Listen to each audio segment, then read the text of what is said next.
దేవునికి స్తోత్రం. దేవునికి స్తోత్ర. ప్రభునందు పిల్లరా, వేదిక మీద ఉన్నటువంటి గౌరవ దేవ సేవకులకు వచ్చినటువంటి ఆత్మీయులను మీ అందరికీ కూడా యేసుక్రీస్తు ప్రభు ವಾರಿ ಪ್ರಶಸ್ತమైన ನಾಮಂలో నా ಹೃದಯಪೂರ್ವಕ ವಂದನಗಳು ತಿಳಿಯಜೇಯಿಸುತ್ತೇನೆ. ಕರ್ತನಲ್ಲಿ ಪ್ರೇಯರೇ, ವೇದಿಕೆ ಮೇಲಿರತಕ್ಕಂತಹ ದೇವರ ಸೇವಕರಿಗೂ ಮತ್ತೆ ಮುಂದೆ ಕುಳಿತು ಕೇಳಿಸಿಕೊಳ್ಳುತ್ತಿರುವಂತಹ ತಮ್ಮೆಲ್ಲರಿಗೂ ನಮ್ಮ ಕರ್ತನು ರಕ್ಷಕನಾದಂಥ ಯೇಸು ಕ್ರಿಸ್ತನವರ ಮುಖಾಂತರ ಪ್ರತ್ಯೇಕವಾದಂಥ ಶುಭಾಭಿವಂದನೆಗಳನ್ನು ತಿಳಿಸುತ್ತೇನೆ. ఈ రెండవ రోజు రాత్రి దేవుని సహాయం తీసుకొని మంచి మాటలు మనం వినుటకు మన మనసులు సిద్ధం చేసుకుందాం. ಈ ಎರಡನೇ ದಿನದ ರಾತ್ರಿ ದೇವರ ಮಾತುಗಳನ್ನು ಕೇಳಿಸಿಕೊಂಡು ನಾವು ಸಿದ್ಧರಾಗುವುದಕ್ಕೆ ನಮ್ಮ ಮನಸ್ಸುಗಳನ್ನು ನಾವು ಸಿದ್ಧಪಡಿಸೋಣ. అందరు కళ్ళు మూసుకున్నట్లయితే చిన్న ప్రార్థన చేసుకుందాం. ಕಣ್ಣುಗಳನ್ನು ಮುಚ್ಚುವುದಾದರೆ ಚಿಕ್ಕ ಪ್ರಾರ್ಥನೆ ಮಾಡೋಣ. మహాగణుడైనటువంటి మా ప్రియ పరలోకపు తండ్రి, జీవం గల నాయన, మహాగణనాದ ನಮ್ಮ ಪ್ರೀತಿಯ ಪರಲೋಕದ ತಂದೆಯೇ, ಜೀವವುಳ್ಳ ತಂದೆಯೇ, మీరు మాకు ప్రసాదించినటువంటి రెండవ దినపు రాత్రి కొరకు మేము స్తుతిస్తున్నాం ప్రభువా. ನೀವು ನಮಗೆ ಅನುಗ್ರಹಿಸಿದ ಈ ಎರಡನೇ ದಿನದ ರಾತ್ರಿಗಾಗಿ ನಾವು ನಿಮ್ಮನ್ನು ಸ್ತುತಿಸುತ್ತೇವೆ ಕರ್ತನೆ. మంచి మాటల చేత మా జీవితాలను బలపరచమని మీ పాదసన్నిధిలో వేడుకొనుచున్నాం. ಒಳ್ಳೆಯ ಮಾತುಗಳಿಂದ ನಮ್ಮ ಆತ್ಮಗಳನ್ನು ಬಲಪಡಿಸು ಎಂದು ನಿಮ್ಮ ಪಾದಗಳ ಬಳಿಯಲ್ಲಿ ಬೇಡಿಕೊಳ್ಳುತ್ತೇವೆ. కృప చూపి మా యొక్క బ్రతుకులను బలపరచమని మీ సన్నిధిలో వేడుకొనుచున్నాం. ಕೃಪೆ ತೋರಿಸಿ ನಮ್ಮ ಜೀವಿತಗಳನ್ನು ಬಲಪಡಿಸಬೇಕೆಂದು ನಿಮ್ಮ ಸನ್ನಿಧಿಯಲ್ಲಿ ಬೇಡಿಕೊಳ್ಳುತ್ತೇವೆ. వాస్తవాలను అర్థం చేసుకున్నటకు తగినటువంటి శక్తిని, వివేకమును, గ్రహింపును మాకు అనుగ్రహించమని ప్రాధేయపడుచున్నాం. ವಾಸ್ತವಗಳನ್ನು ಅರ್ಥ ಮಾಡಿಕೊಳ್ಳುವುದಕ್ಕೆ ಸರಿಯಾದಂತಹ ವಿವೇಕವನ್ನ, ಜ್ಞಾನವನ್ನ ದಯಪಾಲಿಸು ಎಂದು ನಾವು ನಿಮ್ಮ ಸನ್ನಿಧಿಯಲ್ಲಿ ಬೇಡಿಕೊಳ್ಳುತ್ತೇವೆ. యేసుక్రీస్తు ప్రభు వారి దివ్యమైనటువంటి నామములో ఈ ప్రార్థన మీకే సమర్పించి వేడుకొనుచున్నాము తండ్రి. ಯೇಸು ಕ್ರಿಸ್ತನವರ ದಿವ್ಯವಾದ ನಾಮದಲ್ಲಿ ಈ ಪ್ರಾರ್ಥನಾ ವಿಜ್ಞಾಪನೆಗಳನ್ನ ಬೇಡಿಕೊಳ್ಳುತ್ತಾ ಇದ್ದೇವೆ ತಂದೆಯೇ. ಆಮೆನ್. ಆಮೆನ್. ప్రభునందు ప్రియులారా, ಕರ್ತನಲ್ಲಿ ಪ್ರಿಯರಾದಂಥವರೇ, సంఘ క్షేమాభివృద్ధి కూడికలలో రెండవ దినపు రాత్రి సభ మనం చేరుకొని ఉన్నాం. ಸಭೆಯ ಕ್ಷೇಮಾಭಿವೃದ್ಧಿಯ ಕೂಟಗಳಲ್ಲಿ ಎರಡನೇ ದಿನದ ರಾತ್ರಿಯ ಕೂಟಗಳಲ್ಲಿ ನಾವು ಸೇರಿ ಬಂದಿದ್ದೇವೆ. నిన్నటి రాత్రి మొదటి రోజు మనము నరుల ప్రత్యేకత గురించి, దేవుని సృష్టిలో మానవుల యొక్క గొప్ప స్థానం గురించి మనం మాట్లాడుకోవడం జరిగింది. ನಿನ್ನೆ ದಿನ ಮೊದಲನೇ ದಿನದ ರಾತ್ರಿಯಲ್ಲಿ ದೇವರ ಅತ್ಯಧಿಕವಾದಂತಹ ಕಾರ್ಯಗಳನ್ನು ಕುರಿತು ನಾವು ಧ್ಯಾನ ಮಾಡಿದ್ದೇವೆ. సర్వ సృష్టిలో దేవుడు చేసినటువంటి మిగిలిన జీవరాశులన్నిటిలో నరుడు ఉన్నతుడిగా కనపడుచున్నాడు. ಸರ್ವ ಸೃಷ್ಟಿಯಲ್ಲಿ ದೇವರು ಮಾಡಿದಂತಹ ಇತರ ಜೀವರಾಶಿಗಳೆಲ್ಲರಲ್ಲಿಯೂ ಮನುಷ್ಯನಾದಂಥವನು ಅತ್ಯುನ್ನತನಾಗಿ ಕಂಡು ಬರುತ್ತಿದ್ದಾನೆ. నిన్న రాత్రి మనం చూసిన వచనాల్లో ఒక వచనాన్ని ఇక్కడ చూసి అక్కడి నుంచి ప్రారంభించుకుందాం. ನಿನ್ನೆ ರಾತ್ರಿ ನಾವು ನೋಡಿದಂತಹ ವಾಕ್ಯಗಳಲ್ಲಿ ಒಂದು ವಾಕ್ಯವನ್ನ ನಾವು ಧ್ಯಾನಿಸಿ ಅಲ್ಲಿಂದ ಪ್ರಾರಂಭಿಸೋಣ. 8వ కీర్తన, ಕೀರ್ತನೆಗಳು 8ನೆಯ ಕೀರ್ತನೆ. నేను రాత్రి వచనాన్ని చూసా, మరొకసారి చూద్దాం. ನಿನ್ನೆ ರಾತ್ರಿಯೂ ಈ ವಚನವನ್ನು ನೋಡಿದ್ದೇವೆ, ಮತ್ತೊಮ್ಮೆ ನೋಡೋಣ. 8వ కీర్తన 8ನೆಯ ಕೀರ್ತನೆ 5వ వచనం నుండి కింది వరకు వెళ్దాం. 5ನೇ వచనದಿಂದ ಕೆಳಗೆ ಹೋಗೋಣ. దేవుని కంటే వానిని కొంచెము తక్కువనిగా చేసి ఉన్నావు, మహిమా ప్రభావములతో వానికి కిరీటము ధరింపజేసి ఉన్నావు, నీ చేతి పనుల మీద వానికి అధికారం ఇచ్చి ఉన్నావు. గొర్రెలనన్నిటినీ, ఎడ్లనన్నిటినీ, అడవి మృగములను, ఆకాశ పక్షులను, సముద్ర మత్స్యములను, సముద్ర మార్గములలో సంచరించు వాటన్నిటినీ వాని పాదముల క్రింద నీవు ఉంచి ఉన్నావు. ಅವನನ್ನು ದೇವದೂತರಿಗಿಂತ ಸ್ವಲ್ಪವೇ ಕಡಿಮೆಯಾಗಿ ಮಾಡಿದೆಯಲ್ಲ, ಪ್ರಭಾವವನ್ನು, ಮಾನವನ್ನು ಅವನಿಗೆ ಕಿರೀಟವಾಗಿ ಇಟ್ಟಿ, ನೀನು ಸೃಷ್ಟಿಸಿದ ಎಲ್ಲ ವಸ್ತುಗಳ ಮೇಲೆ ನೀನು ಎಲ್ಲ ಕುರಿದನಗಳನ್ನು ಮಾತ್ರವೇ ಅಲ್ಲದೆ ಕಾಡು ಮೃಗಗಳು, ಆಕಾಶ ಪಕ್ಷಿಗಳು, ಸಮುದ್ರದ ಮೀನುಗಳು, ಅದರಲ್ಲಿ ಸಂಚರಿಸುವ ಸಕಲ ವಿಧವಾದ ಜೀವಜಂತುಗಳು ಇವೆಲ್ಲವನ್ನು ಅವನಿಗೆ ಅಧೀನ ಮಾಡಿದ್ದೀಯಲ್ಲವೇ. ఒకసారి వచనాలు జాగ్రత్తగా గమనిస్తే సర్వ సృష్టిలో దేవుడు మానవుడిని మాత్రమే చాలా అత్యున్నతుడిగా ఉంచినట్టుగా మనం చూడగలుగుతున్నాం. ಒಂದು ಸಾರಿ ಈ ವಾಕ್ಯಗಳನ್ನು ನಾವು ಗಮನಿಸುವುದಾದರೆ ಸರ್ವ ಸೃಷ್ಟಿ ಎಲ್ಲದರಲ್ಲಿಯೂ ಮನುಷ್ಯನನ್ನೇ ದೇವರು ಅತ್ಯುನ್ನತವಾಗಿ ಇಟ್ಟ ರೀತಿಯಾಗಿ ನಮಗೆ ಕಂಡು ಬರುತ್ತದೆ. నిన్న రాత్రి మనం ముగిస్తూ మనం మాట్లాడుకున్న మాట, కానీ మనిషి మిగిలిన జీవరాశులన్నిటి మధ్య దేవుని ఎంతో నిరుత్సాహపరిచినట్టుగా మనం చూసాం. ನಿನ್ನೆ ರಾತ್ರಿಯಲ್ಲಿ ಮುಕ್ತಾಯದಲ್ಲಿ ನಾವು ನೋಡಿದ್ದೇವೆ, ಉಳಿದ ಎಲ್ಲ ಜೀವರಾಶಿಗಳಿಗಿಂತಲೂ ಮನುಷ್ಯನು ದೇವರನ್ನ ಅತಿ ನಿರಾಸೆಯಲ್ಲಿ ತೆಗೆದುಕೊಂಡು ಹೋಗಿದ್ದಾನೆ ಎಂಬುದಾಗಿ ನಮಗೆ ಕಂಡು ಬರುತ್ತದೆ. అందరికంటే అన్నిటికంటే దేవుడు మానవుడిని ఉన్నతుడిగా పెట్టినప్పటికీ దేవుని ఎక్కువగా నిరుత్సాహపరిచిన వాడే మనిషిగా మనము చరిత్ర చూస్తూ ఉన్నాం. ಸೃಷ್ಟಿ ಎಲ್ಲದರ ಮೇಲೆ ಮನುಷ್ಯನನ್ನ ಉನ್ನತವಾಗಿ ದೇವರಿಟ್ಟಾಗ ಎಲ್ಲ ಸೃಷ್ಟಿಗಿಂತಲೂ ಮನುಷ್ಯನ ದೇವರನ್ನ ನಿರುತ್ಸಾಹಪಡಿಸಿದ ರೀತಿಯಲ್ಲಿ ನಾವು ನೋಡಿದ್ದೇವೆ. ఆ మాట నుంచి మనం కొనసాగిద్దాం ఈ రాత్రి ఈ యొక్క సందేశాన్ని. ಆ ಮಾತಿನಿಂದಲೇ ಈ ದಿನದ ಸಂದೇಶವನ್ನು ನಾವು ಮುಂದುವರಿಸೋಣ. ఆది కాండముకు ఒకసారి వచ్చి ಆದಿಕಾಂಡಕ್ಕೆ ಒಂದು ಸಾರಿ ಬಂದು 6వ అధ్యాయము 6ನೆಯ ಅಧ್ಯಾಯ. ఆది కాండము ಆದಿಕಾಂಡ 6వ అధ్యాయము 6ನೆಯ ಅಧ್ಯಾಯ. ఒకసారి 5వ వచనాన్ని జాగ్రత్తగా చూద్దాం. ಒಂದು ಸಾರಿ 5ನೇ ವಚನವನ್ನು ಜಾಗ್ರತೆಯಾಗಿ 5, 6 వచనములు. 5, 6 ವಚನ. నరుల చెడుతనము భూమి మీద గొప్పదనియు వారి హృదయం యొక్క తలంపులలోని ఊహ అంతయు ఎల్లప్పుడూ కేవలము చెడ్డదని యెహోవా చూచి తాను భూమి మీద నరులను చేసినందుకు యెహోవా సంతాపము నుండి తన హృదయములో నొచ్చుకొనెను అని కనబడుతుంది. ಮನುಷ್ಯರ ಕೆಟ್ಟತನವು ಭೂಮಿಯ ಮೇಲೆ ಹೆಚ್ಚಾಗಿರುವುದನ್ನು ಅವರು ಹೃದಯದಲ್ಲಿ ಯೋಚಿಸುವುದೆಲ್ಲವೂ ಯಾವಾಗಲೂ ಬರೀ ಕೆಟ್ಟದಾಗಿರುವುದನ್ನು ಯೆಹೋವನು ನೋಡಿ ತಾನು ಭೂಮಿಯ ಮೇಲೆ ಮನುಷ್ಯರನ್ನು ಉಂಟು ಮಾಡಿದ್ದಕ್ಕೆ ಪಶ್ಚಾತ್ತಾಪ ಪಟ್ಟು ತನ್ನ ಹೃದಯದಲ್ಲಿ ನೊಂದುಕೊಂಡನು ಎಂದು ಕಂಡು ಬರುತ್ತದೆ. దేవుడు సృష్టిలో అన్ని జీవరాశులను చేసినప్పటికీ మనం 6వ అధ్యాయానికి వచ్చేసరికి నరులను చేసినందుకు ఆయన ఎక్కువగా సంతాపము నొందుచున్నట్టుగా మనం గమనిస్తున్నాం. ಇಲ್ಲಿ ಎಲ್ಲಾ ವಸ್ತುಗಳನ್ನು ಎಲ್ಲಾ ಒಂದು ಜೀವ ಜಂತುಗಳನ್ನು ಸೃಷ್ಟಿಸಿದಾಗ್ಯೂ 6ನೇ ಅಧ್ಯಾಯಕ್ಕೆ ಬರುವಾಗ ಮನುಷ್ಯರನ್ನು ಉಂಟು ಮಾಡಿದ್ದಕ್ಕಾಗಿ ದೇವರಿಗೆ ಪಶ್ಚಾತ್ತಾಪ ಉಂಟಾಯಿತು ಎಂದು ನಾವು ನೋಡುತ್ತೇವೆ. తాను భూమి మీద నరులను చేసినందుకు ఆయన సంతాపం నొందుతున్నాడు. ತಾನು ಭೂಮಿಯ ಮೇಲೆ ನರರನ್ನು ಉಂಟು ಮಾಡಿದ್ದಕ್ಕಾಗಿ ಆತನು ಪಶ್ಚಾತ್ತಾಪ ಪಡುತ್ತಿದ್ದಾನೆ. అలాగే క్రింద మనము ఒక్కసారి 11, 12 వచనాలు చూస్తే ಅದರಂತೆಯೇ ಕೆಳಗೆ 11, 12ನೇ ವಚನಗಳನ್ನು ನೋಡುವಾಗ దేవుని సన్నిధిని చెడిపోయి ఉండెను. ಭೂಲೋಕವು ದೇವರ ದೃಷ್ಟಿಗೆ ಕೆಟ್ಟು ಹೋಗಿತ್ತು. భూలోకము బలాత్కారముతో నిండి ఉండెను. ಭೂಲೋಕವು ಬಲಾತ್ಕಾರದಿಂದ ತುಂಬಿತ್ತು. దేవుడు భూలోకమును చూచినప్పుడు అది చెడిపోయి ఉండెను. భూలోకವನ್ನು ನೋಡುವಾಗ ಅದು ಕೆಟ್ಟು ಹೋಗಿತ್ತು. భూమి మీద సమస్త శరీరములు తమ మార్గమును చెరిపివేసుకొని ఉండిరి. ಭೂಮಿಯ ಮೇಲೆ ಸಮಸ್ತ ಶರೀರಿಗಳು ತಮ್ಮ ಮಾರ್ಗಗಳನ್ನು ಕೆಡಿಸಿಕೊಂಡವರಾಗಿದ್ದರು. 13వ వచనం, దేవుడు నోవహుతో సమస్త శరీరుల మూలముగా భూమి బలాత్కారముతో నిండి ఉన్నది కనుక నా సన్నిధిని వారి అంతము వచ్చి ఉన్నది, ఇదిగో వారిని భూమితో కూడా నాశనము చేయుదును. 13ನೇ ವಚನದಲ್ಲಿ ದೇವರು ನೋಹನಿಗೆ ಹೇಳುತ್ತಿದ್ದಾರೆ, ಎಲ್ಲಾ ದೇಹಿಗಳಿಗೂ ಅಂತ್ಯವನ್ನು ತೀರ್ಮಾನಿಸಿದ್ದೇನೆ, ಭೂಲೋಕವು ಅವರ ಅನ್ಯಾಯದಿಂದ ತುಂಬಿದೆ, ನಾನು ಅವರನ್ನು ಭೂಮಿಯ ಮೇಲಿರುವುದೆಲ್ಲವನ್ನು ಅಳಿಸಿ ಬಿಡುತ್ತೇನೆ ಎನ್ನುತ್ತಾನೆ. ఎవరు తమ మార్గమును చెరిపివేసుకున్నారని చూస్తున్నాం. ಯಾರು ತಮ್ಮ ಮಾರ್ಗಗಳನ್ನು ಕೆಡಿಸಿಕೊಂಡಿದ್ದಾರೆ ಎಂದು ನೋಡುತ್ತೇವೆ. 12వ వచనం చెబుతోంది సమస్త శరీరులు అని. 12ನೇ ವಚನವು ಹೇಳುತ್ತದೆ ಸಮಸ್ತ ಶರೀರಗಳು ಎಂದು. సమస్త శరీరులు అంటే జంతువులు, పక్షులు, చేపలు కాదు. ಸಮಸ್ತ ಶರೀರಗಳು ಎಂದು ಹೇಳುವಾಗ జంతువులు, పక్షిಗಳು, మీనుಗಳಲ್ಲ. దేవుని ఎదుట చెడిపోయినటువంటి జాతి ఏమిటి అని ఇక్కడ చూస్తే ದೇವರ ಬಳಿ ಕೆಟ್ಟು ಹೋಗಿರುವಂತ ಜಾತಿ ಯಾವುದು ಎಂದು ಇಲ್ಲಿ ನೋಡುವಾಗ నరులు అనేటువంటి ఆన్సర్ వస్తుంది. ನರರು ಎಂಬುವ ಉತ್ತರ ಬರುತ್ತದೆ. మహిమా కిరీటముతో దేవుడు కిరీటాన్ని ధరింపజేసినది నరులకే. ಮಹಿಮಾ ಕಿರೀಟದಿಂದ ಕಿರೀಟ ಧಾರಣೆ ಮಾಡಿದ್ದು ಯಾರಿಗೆ? నరులకే దేవుడు ఉన్నత స్థానం ఇస్తే, నరರಿಗೆ ದೇವರು ఉన్నతವಾದ ಸ್ಥಾನ ಕೊಟ್ಟರೆ, నరులనే తన స్వరూపమందు తన పోలిక చొప్పున చేస్తే, ನರರನ್ನೇ ತನ್ನ ಸ್ವರೂಪದಲ್ಲಿ ತನ್ನ ಹೋಲಿಕೆಯಲ್ಲಿ ಮಾಡಿದರೆ, ఆ నరులే మిగిలిన జీవరాశులన్నిటి మధ్య చెడిపోవడం అనేది ఎంత అవమానకరమైనటువంటి సంగతో ఒకసారి ఆలోచించమని ಆ కోరుతున్నాను. ನರರೇ ಇತರ ಜೀವರಾಶಿಗಳ ಮಧ್ಯೆ ಕೆಟ್ಟು ಹೋಗುವಂತದ್ದು ಎಷ್ಟು ಅವಮಾನಕರವಾದ ಸಂಗತಿಯೋ ಒಮ್ಮೆ ಯೋಚಿಸಿ. కేవలం ఏదెను వనంలో మాత్రమే కాదు, ಕೇವಲ ಏದೇನು ವನದಲ್ಲಿ ಮಾತ್ರವೇ ಅಲ್ಲ, ఏదెను వనము నుంచి బయటికి వచ్చిన తర్వాత కూడా నర చరిత్ర మారలేదు.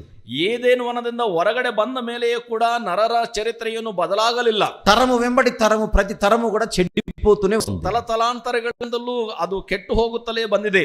ప్రతి తరము వారు కూడా దేవునికి దూరం అవుతూనే వస్తూ ఉన్నారు. ಪ್ರತಿ ತಲೆಮಾರಿನವರು ಕೂಡ ದೇವರಿಂದ ದೂರವಾಗುತ್ತಲೇ ಬರುತ್ತಿದ್ದಾರೆ. ఇది మానవుల చరిత్ర, ಇದು ಮನುಷ್ಯರ ಚರಿತ್ರೆ, మన చరిత్ర. ನಮ್ಮ ಚರಿತ್ರೆ. ఎంత భయంకరమైనటువంటి పరిస్థితి మానవులు కొని తెచ్చుకున్నారో ఒకసారి ఆలోచించమని కోరుతున్నాను. ಎಷ್ಟು ಭಯಂಕರವಾದ ಚರಿತ್ರೆಯನ್ನ ಮನುಷ್ಯರು ಕೊಂಡು ತಂದುಕೊಂಡಿದ್ದಾರೆ ಒಮ್ಮೆ ಯೋಚಿಸಿ. అదే ఆది కాండంలో, ಅದೇ ಆದಿಕಾಂಡದಲ್ಲಿ మరింత ముందుకు వెళితే, ಸ್ವಲ್ಪ ಮುಂದಕ್ಕೆ ಹೋದ್ರೆ మనందరికి తెలుసు జలప్రళయం ద్వారా దేవుడు మొత్తం నరజాతిని, మిగిలిన జీవరాశులు నాశనం చేసినట్టుగా. ಜಲಪ್ರಳಯದ ಮೂಲಕವಾಗಿ ನರಮನುಷ್ಯರನ್ನ ಉಳಿದ ಎಲ್ಲ ಜೀವ ಜಂತುಗಳನ್ನ ನಾಶ ಮಾಡಿದ್ದು ನಮಗೆ ಗೊತ್ತಿದೆ. నాశనం చేసిన తర్వాత ನಾಶನ ಮಾಡಿದ ನಂತರ ఒక్క ఫ్యామిలీని దేవుడు కాపాడాడు. ಒಂದು ಕುಟುಂಬವನ್ನ ದೇವರು ಕಾಪಾಡಿದನು. ఎవరి ఫ్యామిలీ అది? ಯಾರ ಕುಟುಂಬ ಅದು? నోవహు నోవహు గారి ఫ్యామిలీ. ನೋಹನ ಕುಟುಂಬವು జలప్రలయం అయిపోయింది. ಜಲಪ್ರಳಯ ಆಗೋಯ್ತು. నోవహు గారి కుటుంబము ఓడ దిగి బయటకు వచ్చింది. ನೋಹನ ಕುಟುಂಬವು ನಾವೇ ಇಳಿದು ಹೊರಗೆ ಬಂತು. వారు దిగి వచ్చిన తర్వాత ఒక పెద్ద ల్యాండ్ వారికి కనబడింది. ಅವರು ಇಳಿದು ಬಂದಾಗ ಅವರ ಮುಂದೆ ಒಂದು ದೊಡ್ಡ ಮೈದಾನ ಕಂಡು ಬಂತು. మెసొపొటేమియా అని అంటాం దాన్ని. ಅದನ್ನ ಮೆಸೊಪೊತೇಮಿಯಾ ಅಂತಿವೆ. 2 మహానదుల మధ్య భూభాగం ఉంటుంది. 2 ಮಹಾನದಿಗಳ ನಡುವೆ ಭೂಭಾಗವಿರುತ್ತೆ. ఒకటి యూఫ్రటీస్ నది, ಒಂದು ಕಡೆ ಯೂಫ್ರಟಿಸ್ ನದಿ, మరొకటి టైగ్రిస్ నది. ಮತ್ತೊಂದು ಕಡೆ ಟೈಗ್ರಿಸ್. బైబిల్ భాషలో ఫరాతు అని అంటారు యూఫ్రటీస్ ని. ಆ ಬೈಬಲ್ ಭಾಷೆಯಲ್ಲಿ ಯೂಫ್ರಟಿಸ್ ಅನ್ನ ಫರಾತು ಅಂತಾರೆ. టైగ్రిస్ అంటే హిద్దెకెలు. ಟೈಗ್ರಿಸ್ ಅಂತಂದ್ರೆ ಇದ್ದೆಕೆಲ್. అలా నోవహు గారి కుటుంబం ఆ ల్యాండ్ కి వచ్చి సెటిల్ అయింది. ಹೀಗೆ ನೋಹನ ಕುಟುಂಬವು ಆ ಭೂಪ್ರದೇಶಕ್ಕೆ ಬಂದು ಅಲ್ಲಿ ಸೆಟ್ಲ್ ಆಯ್ತು. ఆ నోవహు గారి కుమారులలో ఒక కుమారుని పేరు హాము. ಆ ನೋಹನ ಮಕ್ಕಳಲ್ಲಿ ಒಬ್ಬನ ಹೆಸರು ಹಾಮ್. ఆ హాము యొక్క కుమారులలో ఒక ఆయన పేరు కూషు.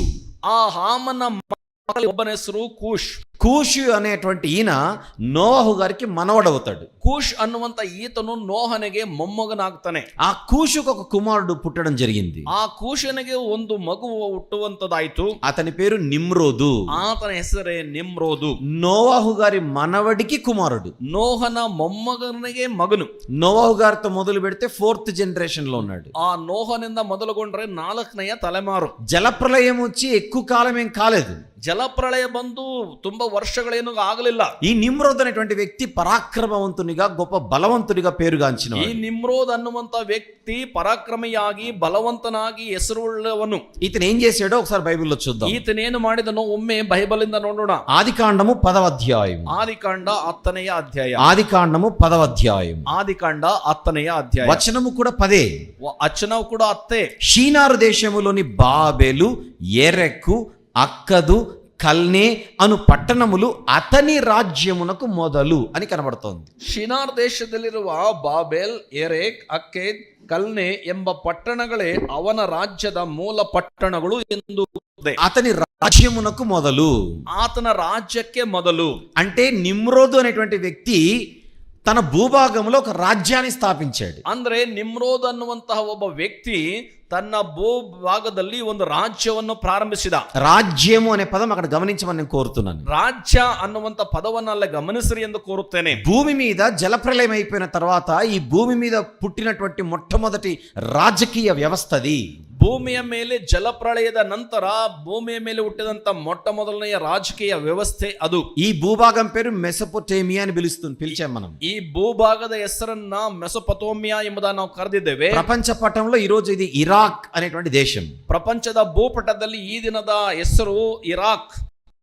ఇరాక్ అని పిలువబడుతున్నటువంటి ఆ భూభాగంలోనే నిమ్రోద్ ఒకప్పుడు తన రాజ్యాన్ని స్థాపించడం జరిగింది. ಈ ದಿನದಲ್ಲಿ ಇರಾಕ್ ಎಂಬುದಾಗಿ ಕರೆಯಲ್ಪಡುವಂತ ಆ ಸ್ಥಳದಲ್ಲಿ ಆ ದಿನದಲ್ಲಿ ಈ ಒಂದು ನಿಮ್ರೋದನು ರಾಜ್ಯವನ್ನು ಪ್ರಾರಂಭಿಸಿದ. ఇది మానవ రాజ్యం. మానవ రాజ్యం. ಇದು ಮಾನವ ರಾಜ್ಯ. దేవుడు కలిగించిన భూమిపై మానవులు రాజ్యాన్ని స్థాపించుకున్నారు. ದೇವರು ಸ್ಥಾಪಿಸಿದ ಭೂಮಿಯ ಮೇಲೆ ಮನುಷ್ಯನು ತನ್ನ ರಾಜ್ಯವನ್ನ ಪ್ರಾರಂಭಿಸಿದನು. మానవులు సొంతంగా తమ రాజ్యాన్ని స్థాపించుకున్నారు. మనుష్యరు స్వంతವಾಗಿ తమ రాజ్ಯವನ್ನ ఆరంభిಸಿದರು. ఎవరు ఈ రాజ్యానికి స్థాపకుడు? ಯಾರು ಈ ರಾಜ್ಯಕ್ಕೆ ಸ್ಥಾಪಕರು? ఒక బలవంతుడు. ಒಬ್ಬ ಬಲವಂತನು. ఒక బలవంతుడు రాజ్యంలో అతని కంటే బలహీనులందరూ అతని చేత పరిపాలించబడడానికి సిద్ధపడ్డారు. ಒಬ್ಬ ಬಲವಂತನು ಸ್ಥಾಪಿಸಿದ ರಾಜ್ಯದಲ್ಲಿ ಆತನಿಗಿಂತಲೂ ಬಲಹೀನರಾದವರು ಆತನಿಂದ ಆಳ್ವಿಕೆಗೆ ಒಳಪಟ್ಟರು. ఎప్పుడైతే ఒక బలవంతుడు బలహీనులను పరిపాలించడం మొదలు పెడతాడో, ಯಾವಾಗ ಒಬ್ಬ ಬಲವಂತನು ಬಲಹೀನರನ್ನ ಪರಿಪಾಲಿಸುವುದಕ್ಕೆ ಪ್ರಾರಂಭಿಸುತ್ತಾನೋ అక్కడే అసమానతలనేవి స్టార్ట్ అవుతాయి. ಅಲ್ಲಿಯೇ ಅಸಮಾನತೆಗಳು ಅನ್ನುವುದು ಪ್ರಾರಂಭವಾಗುತ್ತವೆ. బలవంతుడు బలహీనులను పరిపాలించడం అన్నది అసమానతను సూచించడమే. ಒಬ್ಬ ಬಲವಂತನು ಬಲಹೀನರನ್ನು ಪರಿಪಾಲಿಸುವಂತದ್ದು ಅಸಮಾನತೆಯನ್ನು ತೋರಿಸುವಂತದ್ದೇ. యాక్చువల్లీ మనం జాగ్రత్తగా ఆలోచిస్తే సమస్త భూమికి దేవుడే కదా రాజు. ವಾಸ್ತವದಲ್ಲಿ ನಾವು ಆಲೋಚನೆ ಮಾಡುವುದಾದ್ರೆ ಸಮಸ್ತ ಭೂಮಿಗೂ ಕೂಡ ದೇವರೇ ಅಲ್ಲವೇ ರಾಜನು. సకల జీవరాశులకు దేవుడు కదా రాజు. ಸಕಲ ಜೀವರಾಶಿಗಳಿಗೆ ದೇವರೇ ಅಲ್ಲವೇ ರಾಜನು. సకల భూ ప్రపంచంలోని ప్రతి జీవికి, ప్రతి ప్రాణికి, ప్రతి మనిషికి దేవుడు కదా రాజు. ಸಕಲ ಭೂ ಪ್ರದೇಶಗಳಲ್ಲಿ ಭೂಮಿಯಲ್ಲಿರ್ತಕ್ಕಂಥ ಎಲ್ಲ ಜೀವ ಜಂತುಗಳಿಗೂ ಮನುಷ್ಯರಿಗೂ ದೇವರೇ ಅಲ್ಲವೇ ರಾಜನು? కానీ దేవునిని రాజుగా పక్కన పెట్టి ಆದರೆ ದೇವರಾಗಿರತಕ್ಕಂತ ಈ ರಾಜನನ್ನು ಪಕ್ಕಕ್ಕಿಟ್ಟು రాజుగా తమను పరిపాలించమని మనుషులు ఒక వ్యక్తిపై చూస్తూ ఉన్నారు. ಆ ರಾಜನಾಗಿ ತಮ್ಮನ್ನ ಆಳ್ವಿಕೆ ಮಾಡು ಎಂಬುದಾಗಿ ಮನುಷ್ಯರು ಬೇರೊಬ್ಬ ಮನುಷ್ಯನ ಮುಖ ನೋಡ್ತಿದ್ದಾರೆ. జంతువులు ఎప్పుడు నువ్వు మాకు రాజుగా ఉండమని ఏ జంతువును కోరుకోవే? ಆ ಪ್ರಾಣಿಗಳು ಯಾವ ಕೂಡ ನೀವು ನಮಗೆ ರಾಜನಾಗಿರಬೇಕೆಂಬುದಾಗಿ ಯಾರನ್ನು ಕೂಡ ಕೋರಿಕೊಳ್ಳುವುದಿಲ್ಲವಲ್ಲ. పక్షులు ఎప్పుడు నువ్వు మమ్మల్ని పరిపాలించమని మరొక పక్షిని ఆశ్రయించవే? ಆ ಪಕ್ಷಿಗಳು ಕೂಡ ಎಂದು ನಮ್ಮನ್ನು ಪರಿಪಾಲಿಸು ಎಂಬುದಾಗಿ ಬೇರೆ ಪಕ್ಷಿಗಳ ಮೇಲೆ ಆಧಾರ ಪಡುವುದಿಲ್ಲವಲ್ಲ. మిగిలిన జీవరాశులలో ఈ రాజరికపు పరిపాలన లేనప్పుడు కేవలం మానవుల మధ్య మాత్రమే మనిషిని పరిపాలించడం అనేటువంటి ఒక ఆలోచన మొదలైంది. ಉಳಿದ ಜೀವರಾಶಿಗಳಲ್ಲಿ ಇಲ್ಲದೇ ಇರತಕ್ಕಂತಹ ಈ ಆಲೋಚನೆಯು ಮನುಷ್ಯರಾದಂತಹ ನಮ್ಮಲ್ಲೇ ಬೇರೊಬ್ಬರು ಮಾಡಬೇಕಾದಂತಹ ಒಂದು ಆ ಸ್ಥಿತಿ ಆರಂಭವಾಯಿತು. ఒకసారి బైబిల్లో కీర్తనల గ్రంథంలో ఒక వచనాన్ని మనం చూద్దాం. ಒಮ್ಮೆ ಬೈಬಲ್ ಅಲ್ಲಿ ಕೀರ್ತನೆ ಗ್ರಂಥದಲ್ಲಿ ಒಂದು ವಾಕ್ಯವನ್ನ ಓದೋಣ. 47వ కీర్తన 47ನೆಯ ಕೀರ್ತನೆ 2వ వచనం ఒకసారి చూద్దాం. 2ನೇ ವಚನ ಒಮ್ಮೆ ನೋಡೋಣ. 47వ కీర్తన 2వ వచనం. 47ನೇ ಕೀರ್ತನೆ 2ನೇ ವಚನ. యెహోవా మహోన్నతుడు, యెహోవను మహోన్నతను, భయంకరుడు, భయంకరను, ఆయన సర్వభూమికి మహారాజై ఉన్నాడు. ಆತನು ಸರ್ವಭೂಮಿಗೆ ಮಹಾರಾಜನಾಗಿದ್ದಾನೆ. దేవుడు సర్వభూమికి మహారాజై ఉన్నాడు. ದೇವರು ಸರ್ವಭೂಮಿಗೆ ಮಹಾರಾಜನಾಗಿದ್ದಾನೆ. అదే కీర్తనలో 7వ వచనంలో దేవుడు సర్వభూమికి రాజై ఉన్నాడు. ಅದೇ ಕೀರ್ತನೆಯ 7ನೇ ವಚನದಲ್ಲಿ ದೇವರು ಸರ್ವಭೂಮಿಗೆ ರಾಜನಾಗಿದ್ದಾನೆ. సర్వభూమికి దేవుడు రాజైతే నిమ్రోద్ ఎందుకు రాజయ్యాడు? ಸರ್ವಭೂಮಿಗೆ ದೇವರು ರಾಜನಾಗಿರುವುದಾದ್ರೆ ನಿಮ್ರೋದನು ಯಾಕೆ ರಾಜನಾದನು? అదే కీర్తనల గ్రంథంలో 10వ కీర్తన ఒకసారి తీద్దాం. ಅದೇ ಕೀರ್ತನೆಯ ಗ್ರಂಥದಲ್ಲಿ 10ನೇ ಕೀರ್ತನೆಗೆ ಒಮ್ಮೆ ಹೋಗೋಣ. 10వ కీర్తనలో 16వ వచనం. 10ನೇ ಕೀರ್ತನೆಯ 16ನೇ ವಚನ. యెహోవా నిరంతరము రాజై ఉన్నాడని కనబడుతుంది. ಯೆಹೋವನು ಯುಗ ಯುಗಾಂತರಗಳಲ್ಲಿಯೂ ಅರಸನಾಗಿರುವನು ಎಂದು ಕಂಡು ಬರುತ್ತದೆ. సర్వభూమికి రాజైన దేవుడు, ಸರ್ವಭೂಮಿಗೂ ಅರಸನಾದ ದೇವರು, నిరంతరము రాజై ఉన్న దేవుడు, నిరంతరము రాజನಾಗಿರುವ ದೇವರು, సర్వభూమికి నిరంతరము రాజై ఉన్నటువంటి దేవునిని కాదని జనులు ఒక వ్యక్తిని రాజుగా చేసుకున్నారు. ಸರ್ವಭೂಮಿಗೂ ನಿರಂತರವಾಗಿ ರಾಜನಾಗಿರುವಂತಹ ದೇವರನ್ನ ಬೇಡವೆಂದು ಒಬ್ಬ ವ್ಯಕ್ತಿಯನ್ನ ಮನುಷ್ಯರು ರಾಜನಾಗಿ ಮಾಡಿಕೊಂಡರು. అసమానతలనేవి అక్కడే స్టార్ట్ అయ్యాయి. ಅಲ್ಲಿಯೇ ಅಸಮಾನತೆಗಳು ಅನ್ನುವುದು ಪ್ರಾರಂಭವಾದವು. జలప్రలయము తర్వాత మానవుల మధ్య కనబడుతున్నటువంటి మరొక దయనీయమైనటువంటి పరిస్థితి.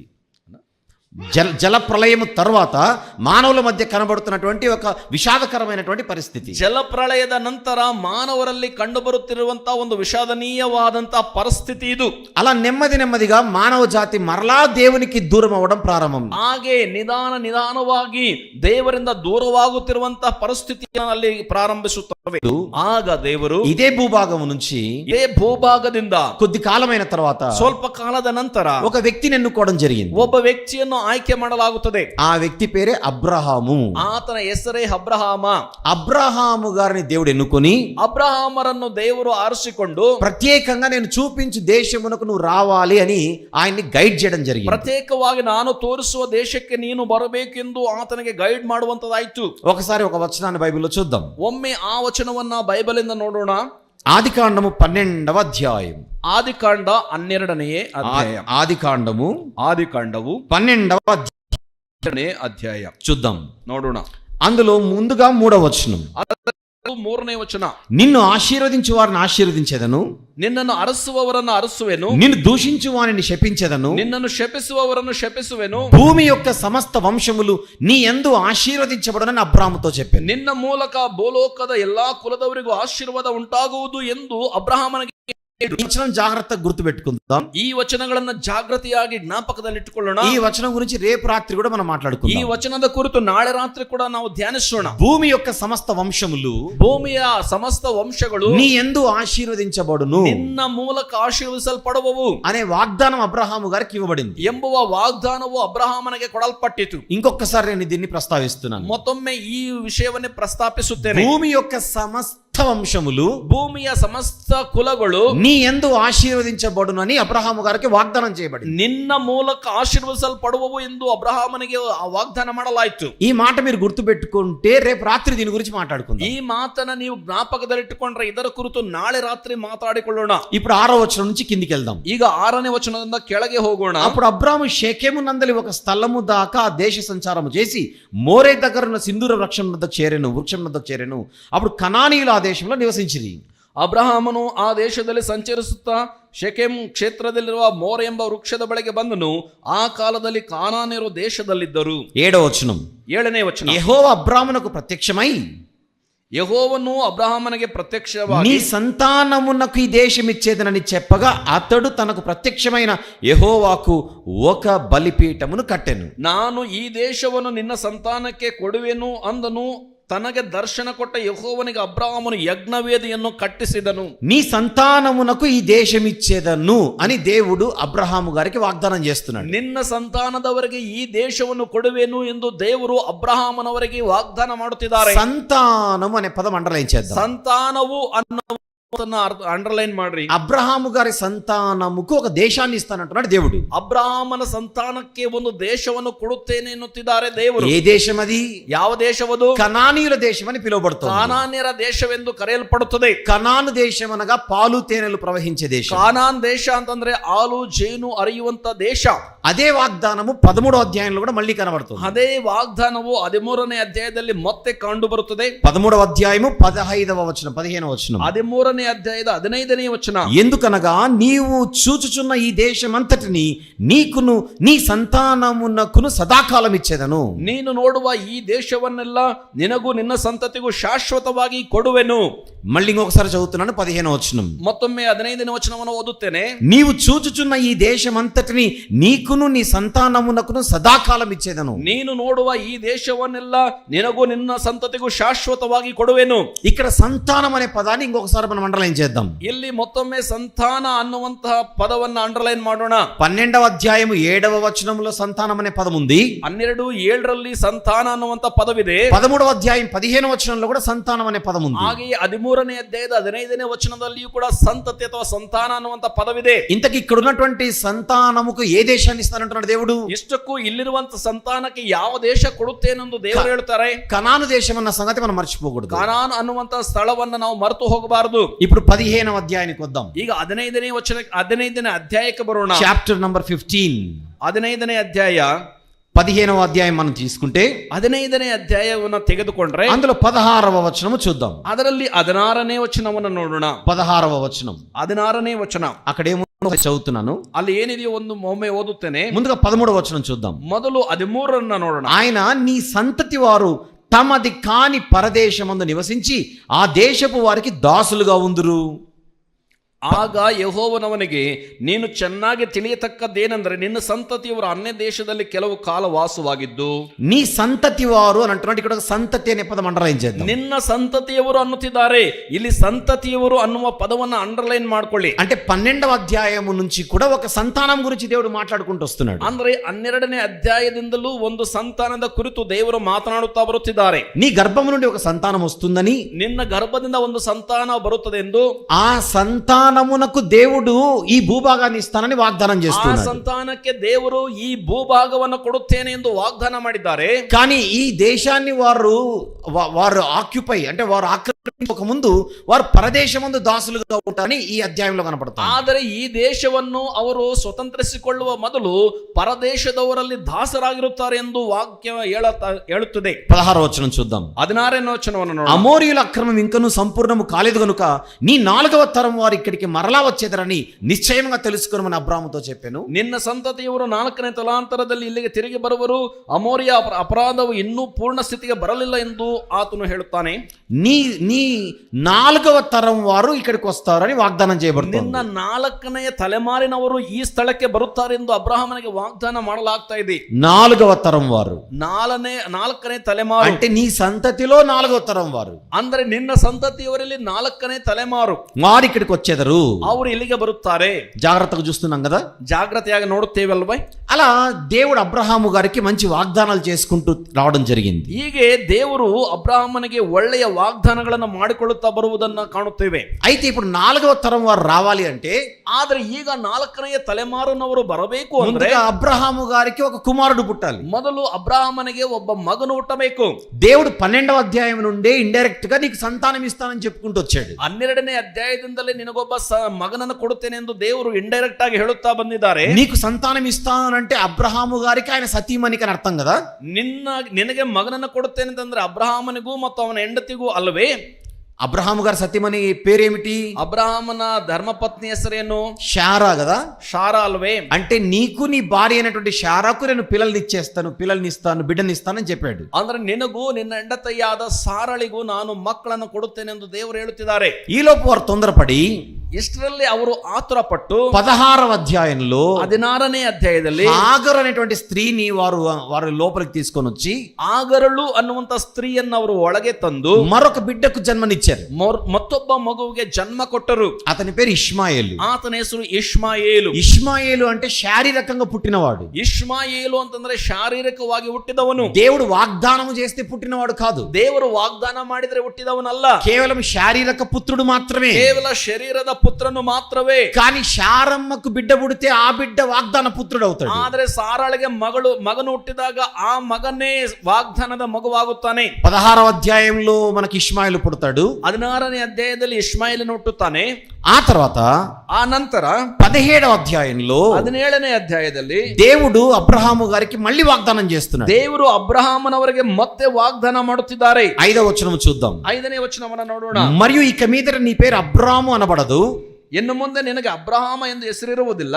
మళ్ళీ ఇంకొకసారి చూద్దాం. మరియు ఇక మీదట నీ పేరు అబ్రాము అనబడదు. నిన్ను అనేక జనములకు తండ్రిగా నియమించితిని గనుక నీ పేరు అబ్రహాము అనబడును. ಇನ್ನೊಮ್ಮೆ ಓದೋಣ. ಇನ್ನು ಮುಂದೆ ನಿನಗೆ ಅಬ್ರಾಮ ಎಂದು ಹೆಸರಿರುವುದಿಲ್ಲ. ನಿನ್ನನ್ನು ಅನೇಕ ಜನಾಂಗಗಳಿಗೆ ಮೂಲ ಪಿತೃವಾಗಿ ನೇಮಿಸಿರುವುದರಿಂದ ನಿನಗೆ ಅಬ್ರಹಾಮನೆಂದು ಹೆಸರಿರುವುದು. కింద 15వ వచనం చూద్దాం. 15 ಕೆಳಗೆ 15ನೇ ವಚನವನ್ನು ನೋಡೋಣ. మరియు దేవుడు ಇದಲ್ಲದೆ ದೇವರು నీ భార్య శారయి పేరు శారయి అనవద్దు, ఏలైనగా ఆమె పేరు శారా. ನೀನು ಇನ್ನು ಮುಂದೆ ನಿನ್ನ ಪತ್ನಿಯನ್ನು ಸಾರಯಳೆಂದು ಕರೆಯದೆ ಆಕೆಯನ್ನು ಸಾರಾ ಎಂದು ಕರೆಯಬೇಕು. నేను ఆమెను ఆశీర్వదించి ನಾನು ಆಕೆಯನ್ನು ಆಶೀರ್ವದಿಸಿ ఆమె వలన ಆಕೆಯ ಮೂಲಕ నీకు కుమారుని కలుగజేసేదను. ನಿನಗೆ ಮಗನನ್ನು ದಯಪಾಲಿಸುವೆನು. నేను ఆమెను ఆశీర్వదించేదను. ನಾನು ಆಕೆಯನ್ನು ಆಶೀರ್ವದಿಸುವೆನು. ఆమె జనములకు తల్లి అయి జనాంగಗಳಿಗೆ ತಾಯಿ ಆಗಿರುವಳು. జనముల రాజులు ఆమె వలన కలుగుదురని అబ్రహాముతో చెప్పాను. ಜನಾಂಗಗಳ ಅರಸರುಗಳು ಆಕೆಯ ಮೂಲಕ ಹುಟ್ಟುತ್ತಾರೆಂದು ದೇವರು ಅಬ್ರಹಾಮನಿಗೆ ಹೇಳಿದರು. నీకు హాగరుకు బిడ్డ పుడితే పుట్టాడు గాని ನಿನಗೂ ಆಗರಳಿಗೂ ಮಗನೇನು ಹುಟ್ಟಿದನು. నీకు హాగరుకు ఇష్మాయేల్ అనేటువంటి కుమారుడు పుట్టి ఉండొచ్చేమో గాని ನಿನಗೂ ಆಗರಳಿಗೂ ಇಷ್ಮಾಯೇಲ ಎಂಬುವ పుట్టಬಹುದು. కానీ వాగ్దాన పుత్రుడు మాత్రం శారమ్మ ద్వారా శారా గారి ద్వారా పుట్టబోయే బిడ్డనే నీకు వాగ్దాన పుత్రుడు అవుతాడు. ಆದರೆ ಸಾರಯಳ ಮೂಲಕವಾಗಿ ಹುಟ್ಟುವಂತ ಮಗನೇ ನಿನಗೆ ವಾಗ್ದಾನದ ಮಗನಾಗುತ್ತಾನೆ. నీ సంతానము అని ఎవరైతే పిలువబడతారో వారు శారా గర్భము నుండి వస్తారు. ನಿನ್ನ ಸಂತಾನವೆಂದು ಯಾರು ಕರೆಯಲ್ಪಡುತ್ತಾರೋ ಅವರು ಸಾರಯಳ ಗರ್ಭದಲ್ಲಿ ಬರುತ್ತಾನೆ. హాగరు బిడ్డ కూడా నీ బిడ్డనే గనుక ఆ బిడ్డ నేను ఆశీర్వదిస్తాను.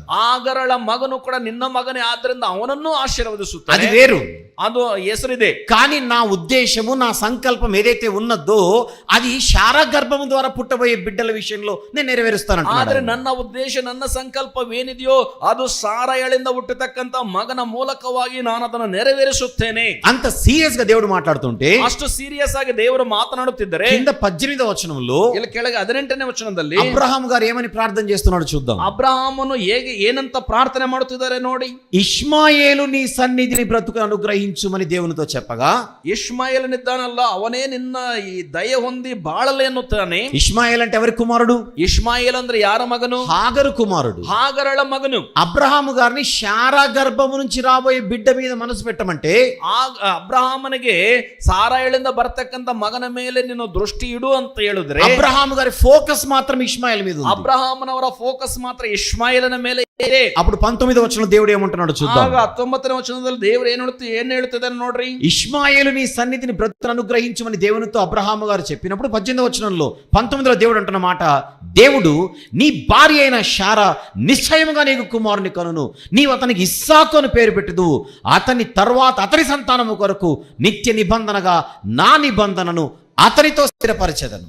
18ನೇ ವಚನದಲ್ಲಿ ಇಷ್ಮಾಯೇಲನೇ ನಿನ್ನ ದಯೆ ಹೊಂದಿ ಬಾಳಲಿ ಎಂದು ಅಬ್ರಹಾಮನು ದೇವರಿಗೆ ಪ್ರಾರ್ಥಿಸಿದ್ರೆ 19ನೇ ವಚನದಲ್ಲಿ ದೇವರು ಹೇಳ್ತಾನೆ, ಹಾಗಲ್ಲ, ನಿನ್ನ ಪತ್ನಿಯಾದ ಸಾರಾಳಲ್ಲಿಯೇ ನಿನ್ನಿಂದ ಮಗನು ಹುಟ್ಟುವನು, ಅವನಿಗೆ ಇಸಾಕನೆಂದು ಹೆಸರಿಡಬೇಕು, ಅವನೇ ನನ್ನ సంగడ ఒడంబడికను స్థాపించుకొള്ളുవెను ಎಂಬುದಾಗಿ ಹೇಳ್ತಿದ್ದಾರೆ. దేవుడు ఎవరి మీద ఫోకస్ చేయమంటున్నాడు అబ్రహాము గారిని? అబ్రహామునికి దేవుడు ಹೇಳ್ತಿರುವಂತದ್ದು ಯಾರ ಮೇಲೆ ఫోకస్ ఇడి ఎంబುದಾಗಿ శారా గారి మీదను ఆమె గర్భం ద్వారా పుట్టబోయే బిడ్డ పేరు ఇస్సాకు అని చెబుతున్నాడు. ಸಾರಯಳ ಮೇಲೆಯೂ ಮತ್ತು ಆಕೆಯ ಗರ್ಭದಲ್ಲಿ ಹುಟ್ಟುವಂತ ಇಸಾಕನ ಮೇಲೆ ದೃಷ್ಟಿ ಇಡು ಎಂದು ದೇವರು ಹೇಳುತ್ತಾರೆ. ఇసాకు వలననైనదే నీ సంతానం అనబడును. ఇసాకన ಮೂಲಕವಾಗಿ ಬರುವಂತದ್ದೇ ನಿನ್ನ ಸಂತಾನ ಎಂಬುದಾಗಿ ದೇವರು ಹೇಳ್ತಿದ್ದಾರೆ. ఇస్సాకు గర్భం నుండి రాబోయే వారే నీ సంతానం. ఇసాకನ గర్భದಿಂದ ಬರುವಂತವರೇ ನಿನ್ನ ಸಂತಾನದವರು. వారితోనే నా నిబంధన చేస్తాను, ಅವರೊಂದಿಗೆ ನಾನು ಒಡಂಬಡಿಕೆ ಮಾಡಿಕೊಳ್ಳುತ್ತೇನೆ. ఇష్మాయేలు కూడా నీ బిడ్డనే గనుక ఆ బిడ్డను ఆశీర్వదించే రీతిలో ఆశీర్వదిస్తాను. కానీ ఇష్మాయేಲನು ನಿನ್ನ ಮಗನೇ ಆದ್ರಿಂದ ಅವನನ್ನು ಆಶೀರ್ವದಿಸುವ ರೀತಿಯಲ್ಲಿ ಆಶೀರ್ವದಿಸುತ್ತೇನೆ. ಆದರೆ నా ఉద్దేశము, నా సంకల్పం, నా చిత్తం భూమి మీద నెరవేరడానికి నీ గర్భము నుండి అనగా శారా గర్భం నుండి రాబోయే ఇస్సాకు గర్భము నుండి రాబోయేటువంటి సంతానాన్ని నేను ఎన్నుకుంటున్నాను అంటున్నాడు. ನನ್ನ ಉದ್ದೇಶ, ನನ್ನ ಸಂಕಲ್ಪ, ನನ್ನ ಚಿತ್ತ ನೆರವೇರಿಸುವುದಕ್ಕಾಗಿ ನಿನ್ನ ಗರ್ಭದಲ್ಲಿ ನಿನ್ನ ಹೆಂಡತಿ ಆಗಿರ್ತಕ್ಕಂಥ ಸಾರಾಯಳಲ್ಲಿ ಹುಟ್ಟುವಂತ ಇಸಾಕನನ್ನೇ ನಾನು ಆರಿಸಿಕೊಳ್ಳುತ್ತೇನೆ ಎಂಬುದಾಗಿ ದೇವರು ಹೇಳುತ್ತಾರೆ. ఇంతకు ముందు నేను ఒక విషయం గుర్తుపెట్టుకోమని చెప్పాను 12వ అధ్యాయంలో. 12ನೇ ಅಧ್ಯಾಯವನ್ನ ನೀವು ಜ್ಞಾಪಕದಲ್ಲಿ ಇಟ್ಟುಕೊಳ್ಳ್ರಿ ಅಂತ దాని గురించి రేపు రాత్రి మాట్లాడతానని చెప్పాను కదా. ಅದನ್ನ ಕುರಿತು ನಾಳೆ ರಾತ್ರಿ ಮಾತಾಡುತ್ತೇನೆ ಅಂತ ಹೇಳಿದನಲ್ಲ. రేపు రాత్రి మాట్లాడబోయే దానికి చిన్న విషయం ఇక్కడ యాడ్ చేస్తున్నాను. ఆ నాಳೆ రాత్రి మాట్లాಡುವಂತ విషయಕ್ಕೆ ಒಂದು ಚಿಕ್ಕದಾಗಿ ಸೇರ್ಪಡೆ ಮಾಡ್ತಾ ಇದ್ದೇನೆ. భూమి యొక్క సమస్త వంశములు నీ యందు ఆశీర్వదించబడును అనేటువంటి ఒక వాగ్దానం చేశాడే. ನಿನ್ನ ಮೂಲಕವಾಗಿ ಭೂಲೋಕದ ಎಲ್ಲ ಕುಲಗಳವರು ಆಶೀರ್ವದಿಸಲ್ಪಡುತ್ತಾರೆ ಎಂಬುದಾಗಿ ಇದಕ್ಕೆ ಮೊದಲು ಆಶೀರ್ವದಿಸಿ ಹೇಳಿದಾನಲ್ವೇ? మీకు గుర్తుంది కదా, ఇందాక నేను అండర్లైన్ చేయమన్న నా మాటను ನಿಮಗೆ ಹೇಳಿದ್ದೇನೆ ಅಲ್ವಾ? ಆ ಒಂದು ಮಾತನ್ನು ಅಂಡರ್ಲೈನ್ ಮಾಡ್ಕೊಳ್ಳಿ ಅಂತ. రేపు రాత్రి మాట్లాడుకుందాం అని ఒక వచనం చూపించాను కదా. ನಾಳೆ ರಾತ್ರಿ ಮಾತಾಡಿಕೊಳ್ಳೋಣ ಎಂದು ಒಂದು ವಚನವನ್ನು ತೋರಿಸಿದ್ದೇನೆ. దాన్ని మరలా గుర్తు చేస్తున్నాను ఇప్పుడు. ಅದನ್ನ ಮತ್ತೆ ನಿಮಗೆ ಜ್ಞಾಪಕ ಮಾಡುತ್ತೇನೆ. దేవుని ఉద్దేశం ఏమిటి? ದೇವರ ಉದ್ದೇಶವೇನು? దేవుని సంకల్పం ఏమిటి? ದೇವರ ಸಂಕಲ್ಪವೇನು? భూమి మీద ఉండే సమస్త వంశములను దేవుడు ఆశీర్వదించాలి అనేది దేవుని సంకల్పం. ಭೂಮಿಯ ಮೇಲಿರುವ ಎಲ್ಲಾ ಕುಲಗಳವರನ್ನು ಆಶೀರ್ವದಿಸಬೇಕು ಎಂಬುದೇ ದೇವರ ಸಂಕಲ್ಪ. ఏ ఒక్కరు శపించబడకూడదు, ಯಾರೊಬ್ಬರು ಶಪಿಸಲ್ಪಡಬಾರದು, ఏ ఒక్కరు శిక్షింపబడకూడదు, ಯಾರೊಬ್ಬರು ಶಿಕ್ಷಿಸಲ್ಪಡಬಾರದು, అందరూ కూడా ఆశీర్వదించబడాలి. ಎಲ್ಲರೂ ಕೂಡ ఆశీర్వదించబడಬೇಕು. అలా ఆశీర్వదించబడడానికి, ఆశీర్వదించల్పడుವುದಕ್ಕಾಗಿ దేవుడు ఒక్కొక్క స్టెప్ బై స్టెప్ అంటే ఒక్కొక్క అడుగు వేసుకుంటూ ముందుకెళ్తూ ఉన్నాడు. ದೇವರು ಹಂತವಾಗಿ ಒಂದೊಂದು ಹೆಜ್ಜೆಯನ್ನೇ ಮುಂದೆ ಹಾಕಿಕೊಳ್ತಾ ಹೋಗ್ತಿದ್ದಾರೆ. అందులో భాగంగా ಅದರಲ್ಲಿ ಭಾಗವಾಗಿ అబ్రహాము శారములకు ఒక కుమారుణ్ణిచ్చి, ಅಬ್ರಹಾಮ ಸಾರಳಿಗೆ ಒಂದು ಮಗನನ್ನು ಕೊಟ್ಟು వారి గర్భంలో నుంచి ఒక సంతానాన్ని ఆయన తీసుకొని రాబోతున్నాడు. ಅವರ ಗರ್ಭದಲ್ಲಿ ಒಂದು ಸಂತಾನವನ್ನು ತರಲಿಕ್ಕೆ ಹೋಗ್ತಿದ್ದಾರೆ. తర్వాత 21వ అధ్యాయంలో ఇస్సాకు గారి జననం. ನಂತರ 21ನೇ ಅಧ್ಯಾಯದಲ್ಲಿ ಇಸ್ಸಾಕನ ಜನನ. 21వ అధ్యాయంలో ఇస్సాకు గారు పుట్టడం జరుగుతుంది. 21ನೇ ಅಧ್ಯಾಯದಲ್ಲಿ ಇಸ್ಸಾಕನು ಹುಟ್ಟುವಂತದ್ದು ನಡೆಯುತ್ತೆ. ఇస్సాకు గర్భము నుండి కూడా యాకోబు అనేటువంటి పుత్రుడు వస్తాడు. ಇಸ್ಸಾಕನ ಗರ್ಭದಲ್ಲಿ ಕೂಡ ಯಾಕೋಬ ಅನ್ನುವಂತ ಮಗನು ಬರುತ್ತಾನೆ. ఏశావు అనేటువంటి మరొక కుమారుడు వచ్చినా, ఏసావు ಅನ್ನುವಂತ ಮತ್ತೊಬ್ಬ ಮಗನು ಬಂದರು. దేవుడు యాకోబు అనేటువంటి ఆయనకి ఇశ్రాయేలు అని పేరు పెట్టి ఆ యాకోబు గర్భము నుండి ఇశ్రాయేలీలు అనేటువంటి ప్రజలను ఆయన పుట్టి ಯಾಕೋಬ ಅನ್ನುವಂತವನಿಗೆ ದೇವರು ಇಸ್ರಾಯೇಲು ಎಂಬುದಾಗಿ ಹೆಸರಿಟ್ಟು ಆತನ ಮೂಲಕವಾಗಿಯೇ ಜನಾಂಗದವರನ್ನು ಹುಟ್ಟಿಸುತ್ತಾನೆ. యాకోబు గారి పేరే ఇశ్రాయేలు. యాకోబನ ಹೆಸರೇ ಇಸ್ರಾಯೇಲು. ఆ ఇశ్రాయేలు గర్భము నుండి 12 మంది కుమారులు పుట్టడం ಆ జరుగుతుంది. ಇಸ್ರಾಯೇಲನ ಗರ್ಭದಲ್ಲಿ 12 ಜನ ಗಂಡು ಮಕ್ಕಳು ಹುಟ್ಟುವಂತದ್ದು ನಡೆಯುತ್ತೆ. ఆ 12 మంది కుమారుల గర్భాలలో నుంచే ఒక అద్భుతమైన జాతి పుట్టడం జరిగింది. ಆ 12 ಜನ ಗಂಡು ಮಕ್ಕಳ ಗರ್ಭದಲ್ಲಿಯೇ ಒಂದು ಅದ್ಭುತವಾದಂತ ಜನಾಂಗ ಹುಟ್ಟು ಬರುತ್ತೆ. వారిని ఇశ్రాయేలీలు అని పిలుస్తున్నాం. ಅವರನ್ನೇ ಇಸ್ರಾಯೇಲ್ಯರು ಎಂದು ಕರೆಯುತ್ತೇವೆ. ఆ ఇశ్రాయేలీలే 12వ అధ్యాయంలోను 13వ అధ్యాయంలో ఆదికాండంలో అబ్రహాము సంతానముగా పిలువబడ్డారు. ಆ ಇಸ್ರಾಯೇಲ್ಯರೇ ಆದಿಕಾಂಡ 12 ಮತ್ತು 13ನೇ ಅಧ್ಯಾಯದಲ್ಲಿ ಅಬ್ರಹಾಮನ ಸಂತತಿಯವರು ಎಂದು ಕರೆಯಲಾಗುತ್ತದೆ. పరదేశంలో దాసులుగా ఉంటారు నీ సంతానమని 15వ అధ్యాయంలో చెప్పింది ఈ ఇశ్రాయేలీల గురించే దేవుడు. ಆ ಪರದೇಶದಲ್ಲಿ ದಾಸರಾಗಿರುತ್ತಾರೆ ಎಂಬುದಾಗಿ 17ನೇ ಅಧ್ಯಾಯದಲ್ಲಿ ಹೇಳಿದ್ದು ಈ ಇಸ್ರಾಯೇಲ್ಯರ ಕುರಿತಾಗಿಯೇ.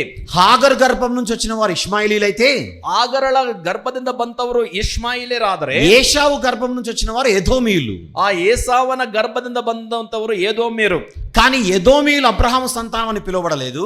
ಆದರೆ ಎದೋಮ್ಯರು ಅಬ್ರಹಾಮನ ಸಂತತಿ ಎಂದು ಕರೆಯಲ್ಪಡಲಿಲ್ಲ. ఇష్మాయేలీలు అబ్రహాము సంతానం అని పిలువబడలేదు. ಇಷ್ಮಾಯೇಲ್ಯರು ಅಬ್ರಹಾಮನ ಸಂತತಿಯವರೆಂದು ಕರೆಯಲ್ಪಡಲಿಲ್ಲ. కేవలం ఇశ్రాయేలీలు మాత్రమే అబ్రహాము గారి సంతానం అని పిలువబడ్డారు. ಕೇವಲ ಇಸ್ರಾಯೇಲ್ಯರು ಮಾತ್ರವೇ ಅಬ್ರಹಾಮನ ಸಂತತಿಯವರು ಎಂದು ಕರೆಯಲ್ಪಟ್ಟರು. ఆ అబ్రహాము సంతానమైనటువంటి ఇశ్రాయేలీలు ఐగుప్తు దేశంలో అనేక సంవత్సరాలు వారు భయంకరమైనటువంటి చీకటి బ్రతుకును, బానిస బ్రతుకును వారు అనుభవించారు. ಆ ಅಬ್ರಹಾಮನ ಸಂತತಿಯವರಾದಂತ ಇಸ್ರಾಯೇಲರೇ ಐಗುಪ್ತ ದೇಶದಲ್ಲಿ ದಾಸರಾಗಿ ಒಂದು ಭಯಂಕರವಾದ ಮತ್ತು ಕತ್ತಲೆಯ ಜೀವಿತವನ್ನ ಜೀವಿಸಿದರು. ఆ ఇశ్రాయేలీలు ఒక రోజు దేవునికి మొరపెట్టడం జరిగింది. ಆ ಇಸ್ರಾಯೇಲರು ಒಮ್ಮೆ ದೇವರಿಗೆ ಮೊರೆ ಇಡುವಂತದ್ದು ನಡೆಯಿತು. నిర్గమకాండము 2వ అధ్యాయం ವಿಮೋಚನಾ ಕಾಂಡ 2ನೇ ಅಧ್ಯಾಯ 23 నుంచి 25 వచనములు చూద్దాం. 23ರಿಂದ 25ನೇ ವಚನಗಳನ್ನು ನೋಡೋಣ.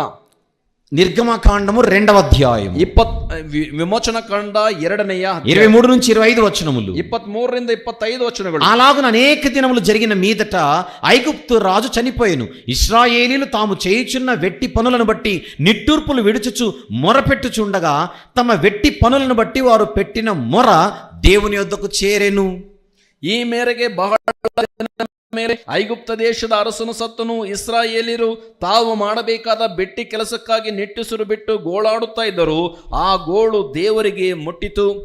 ఇశ్రాయేలీలు దేవునికి మొరపెడుతున్నారు. ఇస్రాయేలీరు దేవರಿಗೆ మొర ఇడుತ್ತಿದ್ದಾರೆ. 24వ వచనం 24ನೇ వచన. కాగా దేవుడు వారి మూలుగును విని అబ్రహాము, ఇస్సాకు, యాకోబులతో తాను చేసిన నిబంధనను జ్ఞాపకము చేసుకొనెను. దేవుడు ఇశ్రాయేలీలను చూచెను, దేవుడు వారి యందు లక్ష్యముంచెను. ದೇವರು ಅವರ ನರಳಾಟವನ್ನು ಕೇಳಿ ತಾನು ಅಬ್ರಹಾಮ, ಇಸಾಕ್, ಯಾಕೋಬರಿಗೆ ಮಾಡಿದ ವಾಗ್ದಾನವನ್ನು ನೆನಪಿಗೆ ತಂದುಕೊಂಡನು.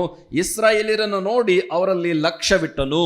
దేవుడు ఇశ్రాయేలీల ప్రార్థన విని వారి పితరులైన అబ్రహాము, ఇస్సాకు, యాకోబులతో తాను చేసిన నిబంధనను జ్ఞాపకం చేసుకొని ఇప్పుడు వారిని ఐగుప్తు నుంచి కాపాడుటకు ఆయన సిద్ధపడుతున్నాడు. ದೇವರು ಇಸ್ರಾಯೇಲರು ಇಟ್ಟಂತ ಮೊರೆಯನ್ನ ಕೇಳಿ ಅವರ ಮೂಲ ಪಿತೃಗಳಾದಂತ ಅಬ್ರಹಾಮ, ಇಸಾಕ, ಯಾಕೋಬರಿಗೆ ಮಾಡಿದ ವಾಗ್ದಾನಗಳನ್ನು ನೆನಪು ಮಾಡಿಕೊಳ್ಳುತ್ತಿದ್ದಾನೆ. దేవుడు ఇశ్రాయేలీలను రక్షించుటకు ఐగుప్తు మీదికి ఆయన తానే దిగి వచ్చి తెగుళ్లను పంపించడం ప్రారంభించాడు. ದೇವರು ಇಸ್ರಾಯೇಲರನ್ನು ಬಿಡಿಸುವುದಕ್ಕೋಸ್ಕರ ಐಗುಪ್ತ ದೇಶದ ಮೇಲೆ ತಾನೇ ಇಳಿದು ಬಂದು ಅವರಿಗೆ ಉಪದ್ರವಗಳನ್ನು ಕೊಡುವುದಕ್ಕೆ ಪ್ರಾರಂಭಿಸಿದನು. ఐగుప్తీయుల మీదికి తెగుళ్లు పంపించి ఐగుప్తీయుల కఠినత్వానికి శిక్షణ విధించి 10 తెగుళ్ల తర్వాత తన బాహుబలము చేత ఈ 12 గోత్రాల ప్రజలను బయటికి తీసుకొని వచ్చాడు. ಐಗುಪ್ತ ದೇಶದ ಮೇಲೆ ಆತನು ಉಪದ್ರವಗಳನ್ನ 10 ರೀತಿಯಾಗಿ ಕಳಿಸಿ ಈ ರೀತಿಯಾಗಿ ಐಗುಪ್ತರ ಬಲವನ್ನು ಕುಗ್ಗಿಸಿ ಇವರನ್ನ ಆ ಐಗುಪ್ತ ದೇಶದ ಹೊರಗೆ ಕರುತ್ತಿರುತ್ತಿದ್ದಾರೆ. ఆ తర్వాత నిర్గమకాండము 19వ అధ్యాయంలో ఏం జరుగుతుందో చూద్దాం. ಆ ನಂತರ ವಿಮೋಚನಾ ಕಾಂಡದ అధ్యాయದಲ್ಲಿ ಏನು ನಡೆಯುತ್ತಿದೆ ನೋಡೋಣ. ఐగుప్తు నుంచి బయలుదేరినటువంటి ఇశ్రాయేలు ప్రజలు కొద్ది కాలానికి సీనాయి అరణ్యమునకు చేరడం జరిగింది. ಐಗುಪ್ತ ದೇಶದಿಂದ ಹೊರಟಂತ ಈ ಇಸ್ರಾಯೇಲ್ಯರು ಸ್ವಲ್ಪ ದಿನಗಳಲ್ಲಿ ಸೀನಾಯಿ ಬೆಟ್ಟದ ಬಳಿಗೆ ಸೇರಿಕೊಂಡರು. సీనాయి అరణ్యమందు వారు దిగిన తర్వాత దేవుడు వారితో ఏం చేస్తున్నాడో చూద్దాం. ಸೀನಾಯಿ ಬೆಟ್ಟದಲ್ಲಿ ಅವರು ಇಳಿದುಕೊಂಡಾಗ ಅವರ ಜೊತೆಯಲ್ಲಿ ದೇವರು ಏನು ಮಾಡುತ್ತಿದ್ದಾನೆ ಒಮ್ಮೆ ನೋಡೋಣ. ముందుగా మొదటి వచనం. ಮೊದಲನೇದಾಗಿ 1ನೇ ವಚನ. ఇశ్రాయేలీయులు ఐగుప్తు దేశం నుండి బయలుదేరిన 3వ నెలలో వారు బయలుదేరిన నాడే 3వ నెల ఆరంభ దినమందే వారు సీనాయి అరణ్యమునకు వచ్చిరి. ಇಸ್ರಾಯೇಲ್ಯರು ಐಗುಪ್ತ ದೇಶದಿಂದ ಹೊರಟ 3ನೇ ತಿಂಗಳಿನ ಅದೇ ದಿವಸದಲ್ಲಿ ಸೀನಾಯಿ ಅರಣ್ಯಕ್ಕೆ ಬಂದರು. సీనాయి అరణ్యం వరకు చేరుకున్నారు వీళ్ళు. సీనాయి అరణ్యದ తనకు ಅವರು ಸೇರಿಕೊಂಡರು. అక్కడ ఏం జరిగిందో చూద్దాం. ಅಲ್ಲಿ ಏನ್ ನಡೆದಿದೆ ನೋಡೋಣ. 4వ వచనం. 4ನೇ ವಚನ. నేను ఐగుప్తీయులకు ఏమి చేసి తిన్నో మిమ్మును గద్దరెక్కల మీద మోసి నా యొద్దకు మిమ్మును ఎట్లు చేర్చుకుంటునో ನಾನು ಐಗುಪ್ತ್ಯರಿಗೆ ಏನು ಮಾಡಿದೆನು, ಹದ್ದು ತನ್ನ ಮರಿಗಳನ್ನು ರೆಕ್ಕೆಗಳ ಮೇಲೆ ಹೊತ್ತುಕೊಳ್ಳುವಂತೆ ನಾನು ನಿಮ್ಮನ್ನು ಹೊತ್ತುಕೊಂಡು ನನ್ನ ಸ್ಥಳಕ್ಕೆ ಹೇಗೆ ಸೇರಿಸಿದನು ಇದನ್ನೆಲ್ಲ ನೀವು ನೋಡಿದ್ದೀರಷ್ಟೇ. ఇక్కడ నుంచి మరింత జాగ్రత్తగా వినమని నేను కోరుతున్నాను. ಇಲ್ಲಿಂದ ಆಚೆಗೆ ನೀವು ಸ್ವಲ್ಪ ಜಾಗೃತಿಯಾಗಿ ಕೇಳಿಸಿಕೊಳ್ಳಿ ಎಂದು ನಿಮ್ಮನ್ನ ఇంతవరకు మనము మూలం చరిత్ర గురించి మాట్లాడుకుంటూ వచ్చి ఇప్పుడు అసలు పాయింట్ దగ్గరకు మనం చేరబోతున్నాం. ಇದುವರೆಗೂ ನಾವು ಮೂಲ ಅಂದ್ರೆ ಚರಿತ್ರೆಯ ಬಗ್ಗೆ ಬಂದು ಈಗ ನಿಜವಾದಂತ ಅಂಶಕ್ಕೆ ನಾನು ಬರ್ತಾ ಇದ್ದೇನೆ. 4వ వచనం మరొకసారి చూద్దాం. 4ನೇ ವಚನವನ್ನ ಮತ್ತೊಮ್ಮೆ ನೋಡೋಣ. దేవుడు ఇశ్రాయేలులతో చెబుతున్నటువంటి మాట, ದೇವರು ಇಸ್ರಾಯೇಲರೊಂದಿಗೆ ಹೇಳುತ್ತಿರುವ ಮಾತು, నేను ఐగుప్తీయులకు ఏమి చేసి తినో, ನಾನು ಐಗುಪ್ತರಿಗೆ ಏನು ಮಾಡಿದೆನೋ, మిమ్మును గద్దరెక్కల మీద మోసి నా యొద్దకు మిమ్మల్ని ఎట్లు చేర్చుకుంటునో, ನಿಮ್ಮನ್ನು ಹದ್ದುಗಳ ರೆಕ್ಕೆಯ ಮೇಲೆ ಒತ್ತು ನನ್ನ ಬಳಿಗೆ ಸೇರಿಸಿಕೊಂಡೆನೋ, మీరు చూచితిరి. ನೀವು ನೋಡಿದಿರಿ.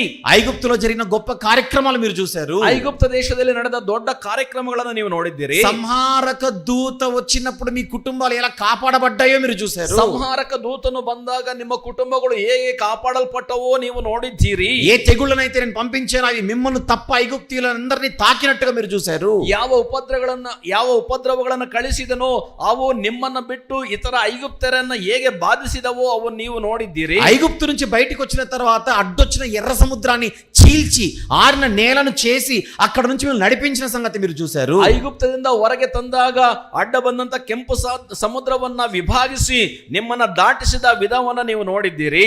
నేను మిమ్మల్ని మోసుకొచ్చాను ఇక్కడి వరకు, ನಾನು ನಿಮ್ಮನ್ನ ಇದುವರೆಗೂ ಒತ್ತು ತಂದಿದ್ದೇನೆ. అది ఎంత అద్భుతమైన మాట ఒకసారి ఆలోచించండి. ಅದು ಎಷ್ಟು ಅದ್ಭುತವಾದ ಮಾತು, ಒಮ್ಮೆ ಆಲೋಚಿಸಿ. ఇక ఇప్పుడు వారితో ఒక నిబంధన చేస్తున్నాడు ఆయన. ಈಗ ಅವರೊಟ್ಟಿಗೆ ನಿಬಂಧನೆ ಮಾಡುತ್ತಿದ್ದಾನೆ. 5వ వచనం, 5ನೇ ವಚನ. కాగా మీరు మాట శ్రద్ధగా విని నా నిబంధనను అనుసరించి నడిచిన ఎడల మీరు సమస్త దేశ జనులలో నాకు స్వకీయ సంపాద్యమగుదురు. ಈಗಿರಲಾಗಿ ನೀವು ನನ್ನ ಮಾತನ್ನು ಶ್ರದ್ಧೆಯಿಂದ ಕೇಳಿ ನಾನು ಮಾಡುವ ನಿಬಂಧನೆಯನ್ನು ಅನುಸರಿಸಿ ನಡೆದರೆ ನೀವು ಎಲ್ಲಾ ಜನಾಂಗಗಳಲ್ಲಿ ನನಗೆ ಸ್ವಕೀಯ ಜನರಾಗಿರುವಿರಿ. 6వ వచనం, సమస్త భూమియు నాదే కదా, మీరు నాకు యాజక రూపమైన రాజ్యముగాను పరిశుద్ధమైన జనముగాను ఉందురని చెప్పుము, నీవు ఇశ్రాయేలీలతో పలుకవలసిన మాటలు ఇవే అని చెబుతున్నాడు దేవుడు. 6ನೇ ವಚನದಲ್ಲಿ ನೀವು ನನಗೆ ಯಾಜಕ ರಾಜ್ಯವು ಪರಿಶುದ್ಧ ಜನವೂ ಆಗಿರುವಿರಿ, ಇವೇ ನೀನು ಇಸ್ರಾಯೇಲರಿಗೆ ಹೇಳಬೇಕಾದ ಮಾತುಗಳು ಎಂದನು. ఏమంటున్నాడు 5వ వచనంలో? 5ನೇ ವಚನದಲ್ಲಿ ಏನನ್ನುತ್ತೇನೆ? నేను మీతో నిబంధన ನಿಬಂಧನೆ ಮಾಡಬೇಕು ಅನ್ನುಕೊಳ್ಳುತ್ತೇನೆ. ఆ నిబంధనను మీరు అనుసరించి నడవాలి. ಆ ನಿಬಂಧನೆಯನ್ನು అనుసరించి ನಡೆಯಬೇಕು. ఆ నిబంధన అనుసరించి మీరు నడవాలంటే మీరు నా మాటలు శ్రద్ధగా వినాలి. ಆ ನಿಬಂಧನೆಯನ್ನು ಅನುಸರಿಸಿ ನಡೆಯಬೇಕಂದ್ರೆ ನನ್ನ ಮಾತುಗಳನ್ನು ಶ್ರದ್ಧೆಯಿಂದ ಕೇಳಬೇಕು. అప్పుడు మీరు సమస్త దేశ జనులలో నాకు స్వకీయ సంపాద్యమగుదురు. ಆಗ ನೀವು ಸಮಸ್ತ ದೇಶಗಳ ಜನರಲ್ಲಿ ನನಗೆ ಸ್ವಕೀಯ ಜನರಾಗಿರುವಿರಿ. మీరు నాకు యాజక రూపమైన రాజ్యముగా ఉంటారు. ನೀವು ನನಗೆ ಯಾಜಕ ರೂಪವಾದ ರಾಜ್ಯವಾಗಿರುವಿರಿ. ఇశ్రాయేలు ప్రజలారా మీరు నాకు పరిశుద్ధమైన జనముగా ఉంటారు. ಇಸ್ರಾಯೇಲ್ ಜನರೇ ನೀವು ನನಗೆ ಪರಿಶುದ್ಧವಾದ ಜನರಾಗಿರುವಿರಿ. సమస్త దేశ జనులలో మీరు నాకు స్పెషల్ గా ఉంటారని చెబుతున్నారు. సమస్త దేశ ప్రజಗಳಲ್ಲಿ ನೀವು ನನಗೆ స్పెషల్ ಆಗಿರುವಿರಿ ಎಂದು ಹೇಳುತ್ತಾರೆ. మిగిలిన దేశాలు ఎన్నున్నా, మిగిలిన రాజ్యాలు ఎన్నున్నా, మిగిలిన జాతులు ఎన్నున్నా మీరు నాకు ప్రత్యేకమైన జనముగా ఉండబోతారు. ಉಳಿದ ರಾಜ್ಯಗಳು ಎಷ್ಟೇ ಇರಲಿ, ಉಳಿದ ದೇಶಗಳು ಎಷ್ಟೇ ಇರಲಿ, ಉಳಿದ ಜನಾಂಗಗಳು ಎಷ್ಟೇ ಇರಲಿ, ನೀವು ನನಗೆ ಸ್ವಕೀಯ ಜನರಾಗಲಿಕ್ಕೆ ಹೋಗ್ತೀರಿ. ఇది జాగ్రత్తగా మనం ఆలోచిస్తే ఇశ్రాయేలు ప్రజలకు దేవుడు ఇస్తున్నటువంటి ఒక ప్రత్యేకమైన హోదా అది. ಇದನ್ನ ಪ್ರತ್ಯೇಕವಾಗಿ ನಾವು ಆಲೋಚನೆ ಮಾಡುವುದಾದ್ರೆ ಇಸ್ರಾಯೇಲರಿಗೆ ದೇವರು ಕೊಟ್ಟಿರತಕ್ಕಂತ ಒಂದು ಅವಕಾಶವಾದ್ದು స్పెషల్ స్టేటస్ అంటారు దాన్ని. ಅದನ್ನ ಒಂದು ವಿಶೇಷವಾದ ಸ್ಟೇಟಸ್ ಅಂತಾರೆ. స్పెషల్ రికగ్నిషన్ అంటారు దాన్ని. ಒಂದು ಸ್ಪೆಷಲ್ ರೆಕಗ್ನಿಷನ್ ಅಂತಾರೆ. స్పెషల్ అక్నాలెడ్జ్మెంట్ అంటారు ಸ್ಪೆಷಲ್ దాన్ని. ಅಕ್ನಾಲೆಡ್ಜ್ ಅಂತಾರೆ. ఒక్కసారి నిన్న రాత్రి నేను చెప్పాను, జ్ఞాపకం చేసుకుందాం. ನಿನ್ನೆ ದಿನದಲ್ಲಿ ನಾನು ಏನ್ ಹೇಳಿದ್ದೇನೆ ಒಮ್ಮೆ ಯೋಚನೆ ಮಾಡ್ರಿ. జంతువులను, పశువులను, పక్షులను, పురుగులను, చేపలను, సమస్త జీవరాశులను దేవుడు చేసి ಜಂತುಗಳನ್ನ, ಪಶುಗಳನ್ನ, ಕ್ರಿಮಿ ಕೀಟಗಳನ್ನ, ಮೀನುಗಳನ್ನ ದೇವರು ಉಂಟು ಮಾಡಿ అన్నిటికంటే ఉత్తముడిగా, అన్నిటికంటే ఉన్నతమైన వానిగా స్పెషల్ గా దేవుడు మనిషిని చేశాడు. ಎಲ್ಲಕ್ಕಿಂತಲೂ ಉತ್ತಮನಾಗಿ ಸ್ಪೆಷಲ್ ಆಗಿ ದೇವರು ಮನುಷ್ಯ ಮಾಡಿದನು. కానీ మానవ రాజ్యాలు భూమి మీద పెరిగిపోయినప్పుడు, ಆದ್ರೆ ಮಾನವ ರಾಜ್ಯಗಳು ಭೂಮಿಯ ಮೇಲೆ ಹೆಚ್ಚುತ್ತಾ ಹೋದಾಗ, ఆదాము అనేటువంటి మొదటి మానవుడు పుట్టిన తర్వాత కొన్ని తరాలు గడిచిపోయిన తర్వాత ఇదే భూమి మీద దేవుడు ఒక్క జనాంగాన్ని తన కొరకు ప్రత్యేకంగా ఎన్నుకొని వారిని ఉన్నతులుగా చూపిస్తున్నాడు.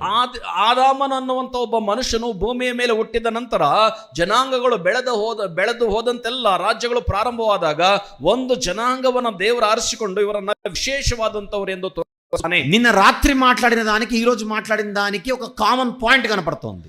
నిన్ನೆ రాత్రి మాట్లాడినంత విషయಕ್ಕೂ ఈ రాత్రి మాట్లాడుతున్నంత అంశಕ್ಕೂ ಒಂದು కామన్ పాయింట్ నಮಗೆ కండు బరుతుంది. రాత్రి మాట్లాడిన దానిలోనే ఈ రోజు రాత్రి మాట్లాడుచున్న దానిలో ఒక స్పెషల్ పాయింట్ ఉంది, కామన్ పాయింట్.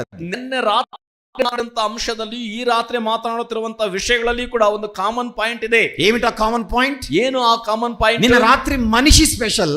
నిನ್ನೆ ರಾತ್ರಿ ಮನುಷ್ಯನು ವಿಶೇಷದು. ఈ నిన్న రాత్రి అన్ని జాతులలో మానవ జాతి స్పెషల్. ಎಲ್ಲ ಜಾತಿಗಳಲ್ಲಿಯೂ ಮನುಷ್ಯ ಜಾತಿಯು ದೊಡ್ಡದು. ఈ రోజు రాత్రి అన్ని మానవ జాతులలో ఇశ్రాయేలు జాతి స్పెషల్. ಈ ರಾತ್ರಿಯಲ್ಲಿ ಎಲ್ಲಾ ಮಾನವ ಜಾತಿಗಳಲ್ಲಿ ಇಸ್ರಾಯೇಲ್ ಜಾತಿ ದೊಡ್ಡದು. ఇశ్రాయేలు ప్రజలను ఎందుకు ఎన్నుకున్నాడు అనేది రేపు రాత్రి మాట్లాడతాను. ಯಾಕೆ ದೇವರು ಇಸ್ರಾಯೇಲರನ್ನು ಆರಿಸಿಕೊಂಡನು ಎಂಬುದಾಗಿ ನಾಳೆ ರಾತ್ರಿ ಮಾತಾಡುತ್ತೇನೆ. భూలోకములోని సమస్త వంశములు ఆశీర్వదించబడడానికే వీళ్ళని ఎన్నుకున్నాడు. ಭೂಲೋಕದ ಎಲ್ಲಾ జనాంగಗಳವರನ್ನು ఆశీర్వదిಸುವುದಕ್ಕೋಸ್ಕರವೇ ಇವರನ್ನು ಆರಿಸಿಕೊಂಡನು. అసలు వీళ్ళని ఎన్నుకోవడానికి భూమి మీద ఉండే అన్ని రకాల ప్రజలకు అన్ని సమస్త వంశములు ఆశీర్వదించబడడానికి లింక్ ఏమిటి?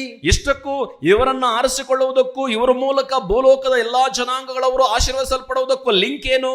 అది రేపు రాత్రి ముగింపు మాటలు. ಅದು ನಾಳೆ ರಾತ್ರಿ ಮುಕ್ತಾಯದ ಮಾತುಗಳು. ఎందుకంటే ఎల్లుండి మీటింగ్ లేదు కనుక. ಯಾಕಂದ್ರೆ ನಾಡಿದ್ದು ಮೀಟಿಂಗ್ ಇಲ್ಲ. రేపు రాత్రే క్లోజింగ్. ನಾಳೆ ರಾತ್ರಿ ಕ್ಲೋಸಿಂಗ್. రేపు రాత్రి కన్క్లూజన్. ನಾಳೆ ರಾತ್ರಿ ಕನ್ಕ್ಲೂಷನ್. నిన్న రాత్రి మొదలు పెట్టాము ఈ యొక్క టాపిక్ ని మనము. ನಿನ್ನೆ ರಾತ್ರಿ ಈ ಟಾಪಿಕ್ ಅನ್ನು ಆರಂಭಿಸಿದ್ದೇವೆ. నిన్న బిగినింగ్ అనుకోండి, ಅದನ್ನ ಬಿಗಿನಿಂಗ್ ಅಂದ್ಕೊಳ್ಳಿ. ఈ రోజు ಈ ದಿನ ಮಿಡಲ್ ಬಾಡಿ ಅಂದ್ಕೊಳ್ಳಿ. రేపు రాత్రి కంక్లూజన్. ನಾಳೆ ರಾತ್ರಿ ಕನ್ಕ್ಲೂಷನ್. రేపు రాత్రి మీరు రాకపోతే మొత్తం ఎగిరిపోయినట్టే. ಆ ನಾಳೆ ರಾತ್ರಿ ನೀವು ಬಂದಿಲ್ಲ ಅಂತಂದ್ರೆ ಎಲ್ಲವೂ ಕೂಡ ಹೊರಟೋದಂಗೆ. గనక ముగింపు ఎవరు మిస్ అవ్వకూడదు. ಆದ್ರಿಂದ ಮುಕ್ತಾಯದಲ್ಲಿ ಯಾರು ಕಳ್ಕೊಳ್ಳಬೇಡ್ರಿ. రేపు రాత్రి ముగింపు కొరకు ఈ ప్రయాణం.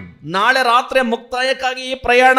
నేను తెలంగాణ నుంచి వచ్చాను ఇక్కడికి. ನಾನು తెలంగాಣದಿಂದ ಇಲ್ಲಿಗೆ ಬಂದಿದ್ದೇನೆ. తెలంగాణ ఆరంభం, ತೆಲಂಗಾಣ ಆರಂಭ, కర్ణాటక ముగింపు, ಕರ್ನಾಟಕ ಮುಕ್ತಾಯ, మధ్యలో రాయలసీమ. ಮಧ್ಯದಲ್ಲಿ ರಾಯಲಸೀಮೆ. రూట్ అర్థమైంది కదా? ರೂಟ್ ಅರ್ಥವಾಯ್ತಲ್ವೇ? అలాగే ಹಾಗೆಯೇ నిన్న రాత్రి బిగినింగ్, ನಿನ್ನೆ ರಾತ್ರಿ ಬಿಗಿನಿಂಗ್, ఈ రోజు మిడిల్ జర్నీలో ఉన్నాం. ಈ ರಾತ್ರಿಯಲ್ಲಿ ನಾವು ಮಿಡಲ್ ಆರಂಭ ಪ್ರಯಾಣದಲ್ಲಿದ್ದೇವೆ. రేపు రాత్రి గమ్యానికి చేరుతాం. ನಾಳೆ ರಾತ್ರಿ ನಮ್ಮ ಸ್ಥಳಕ್ಕೆ ಸೇರ್ಕೊಳ್ತೇವೆ. జాగ్రత్తగా ఇవన్నీ అర్థమైతేనే రేపు రాత్రి సందేశం అర్థం. ಆದ್ರಿಂದ ಇವೆಲ್ಲವೂ ಅರ್ಥವಾದ್ರೆ ನಾಳೆ ಹೇಳುವಂತದ್ದು ಅರ್ಥವಾಗುತ್ತೆ. అన్ని జాతులలో మానవుడు స్పెషల్, మానవ జాతి స్పెషల్ అన్నాం నిన్న రాత్రి. ಎಲ್ಲ ಜನಾಂಗಗಳಲ್ಲಿಯೂ ಮಾನವ ಜನಾಂಗ ದೊಡ್ಡದು, ಸ್ಪೆಷಲ್ ಎಂಬುದಾಗಿ ನಿನ್ನೆ ರಾತ್ರಿ ಮಾತಾಡಿದ್ದೇವೆ. కానీ ఈ రోజు రాత్రి మనం మాట్లాడుకొనుచున్నది, ಆದ್ರೆ ಈ ರಾತ್ರಿ ನಾವು ಮಾತಾಡಿಕೊಳ್ಳುತ್ತಿರುವಂತದ್ದು, ఈ భూమి మీద ఆనాటి కాలంలో ఎన్నో రాజ్యాలు, ఎన్నో జాతులు పుట్టుకొచ్చాయి. ఈ భూమి ಮೇಲೆ ಆ ದಿನಗಳಲ್ಲಿ ಎಷ್ಟೋ ಜಾತಿಗಳು, ಎಷ್ಟೋ ಜನಾಂಗಗಳು ಹುಟ್ಟುತ್ತಾ ಬಂದವು. ఇష్మాయిలీలు ఉన్నారు, ಇಷ್ಮಾಯಿಲರಿದ್ದಾರೆ, ఎదోమీలు ఉన్నారు, ಎದೋಮ್ಯರಿದ್ದಾರೆ, మోయాబీలు ఉన్నారు, ಮೋವಾಬ್ಯರಿದ್ದಾರೆ, అమ్మోనీలు ఉన్నారు, ಅಮ್ಮೋನಿಯರಿದ್ದಾರೆ, ಅಮೋರಿಯರಿದ್ದಾರೆ, అష్షూరీలు ఉన్నారు, ಅಶ್ಶೂರಿಯರಿದ್ದಾರೆ. అబ్బో ఇలా మాటలు సిరియనులు ఉన్నారు, ಮಾತಾಡ್ಕೊಳ್ತಾ ಹೋದ್ರೆ ಸಿರಿಯೋನ್ಯರಿದ್ದಾರೆ, కనానీయులు ఉన్నారు, ಕಾನಾನ್ಯರಿದ್ದಾರೆ, ఐగుప్తీయులు ఉన్నారు. ಐಗುಪ್ತ್ಯರಿದ್ದಾರೆ.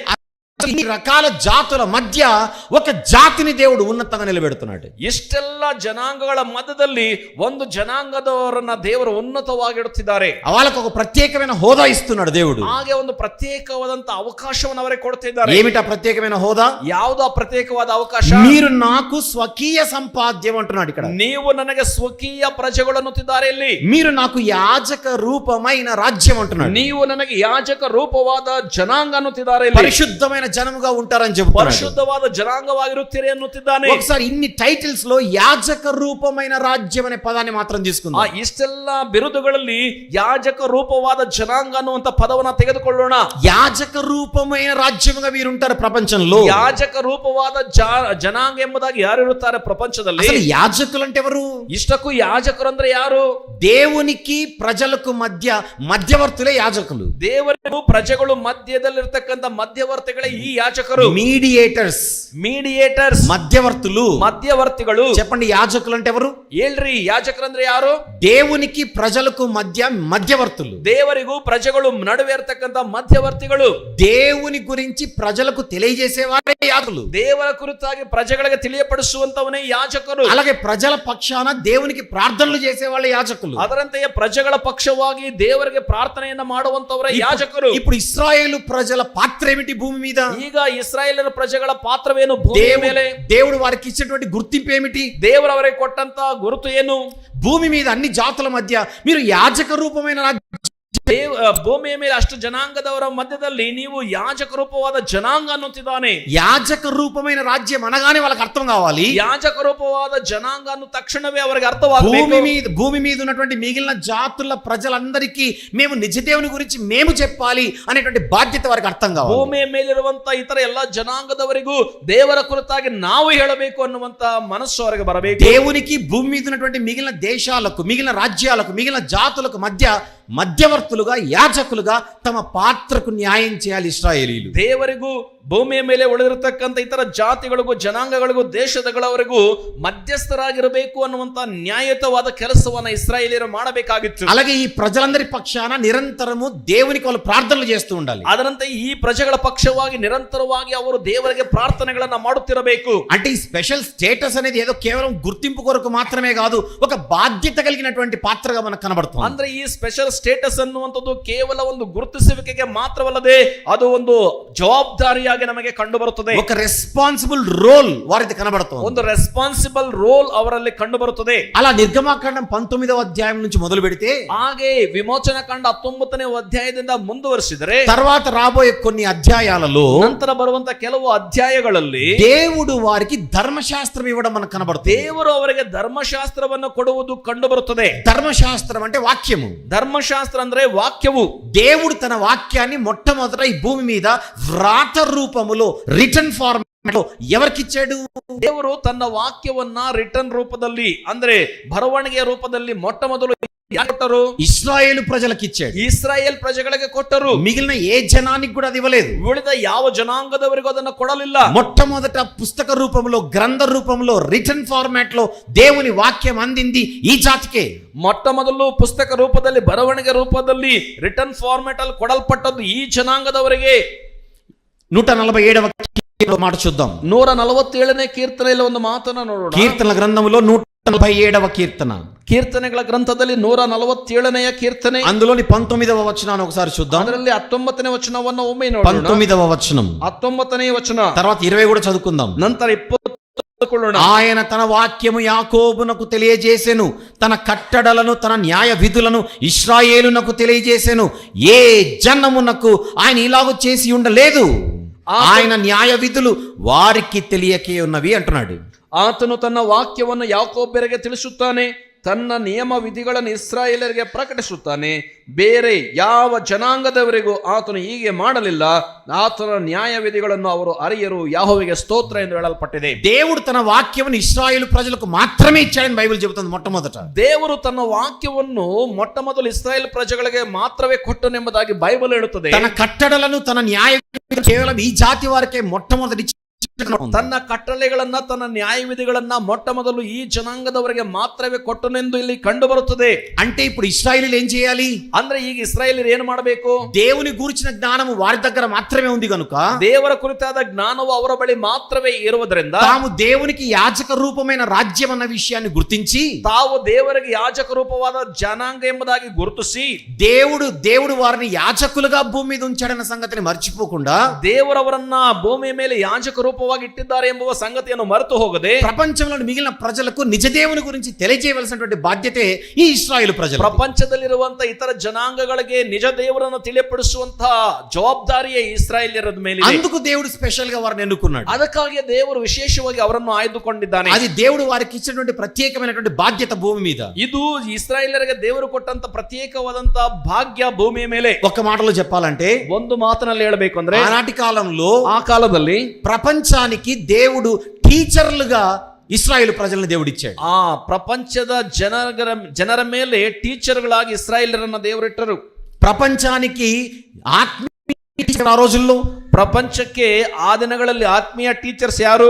ఇశ్రాయేలు ప్రజలే. ಇಸ್ರಾಯೇಲ್ ಪ್ರಜೆಗಳೇ. ఇశ్రాయేలు ప్రజలే. ಇಸ್ರಾಯೇಲ್ ಪ್ರಜರೇ. విద్యార్థులల్లా టీచర్లు ఉంటే వీలు కాదు, కుదరదు. ಆ ವಿದ್ಯಾರ್ಥಿಗಳಾಗಿ ಇವರಿದ್ರೆ ಅದು ನಡೆಯುವುದಿಲ್ಲ.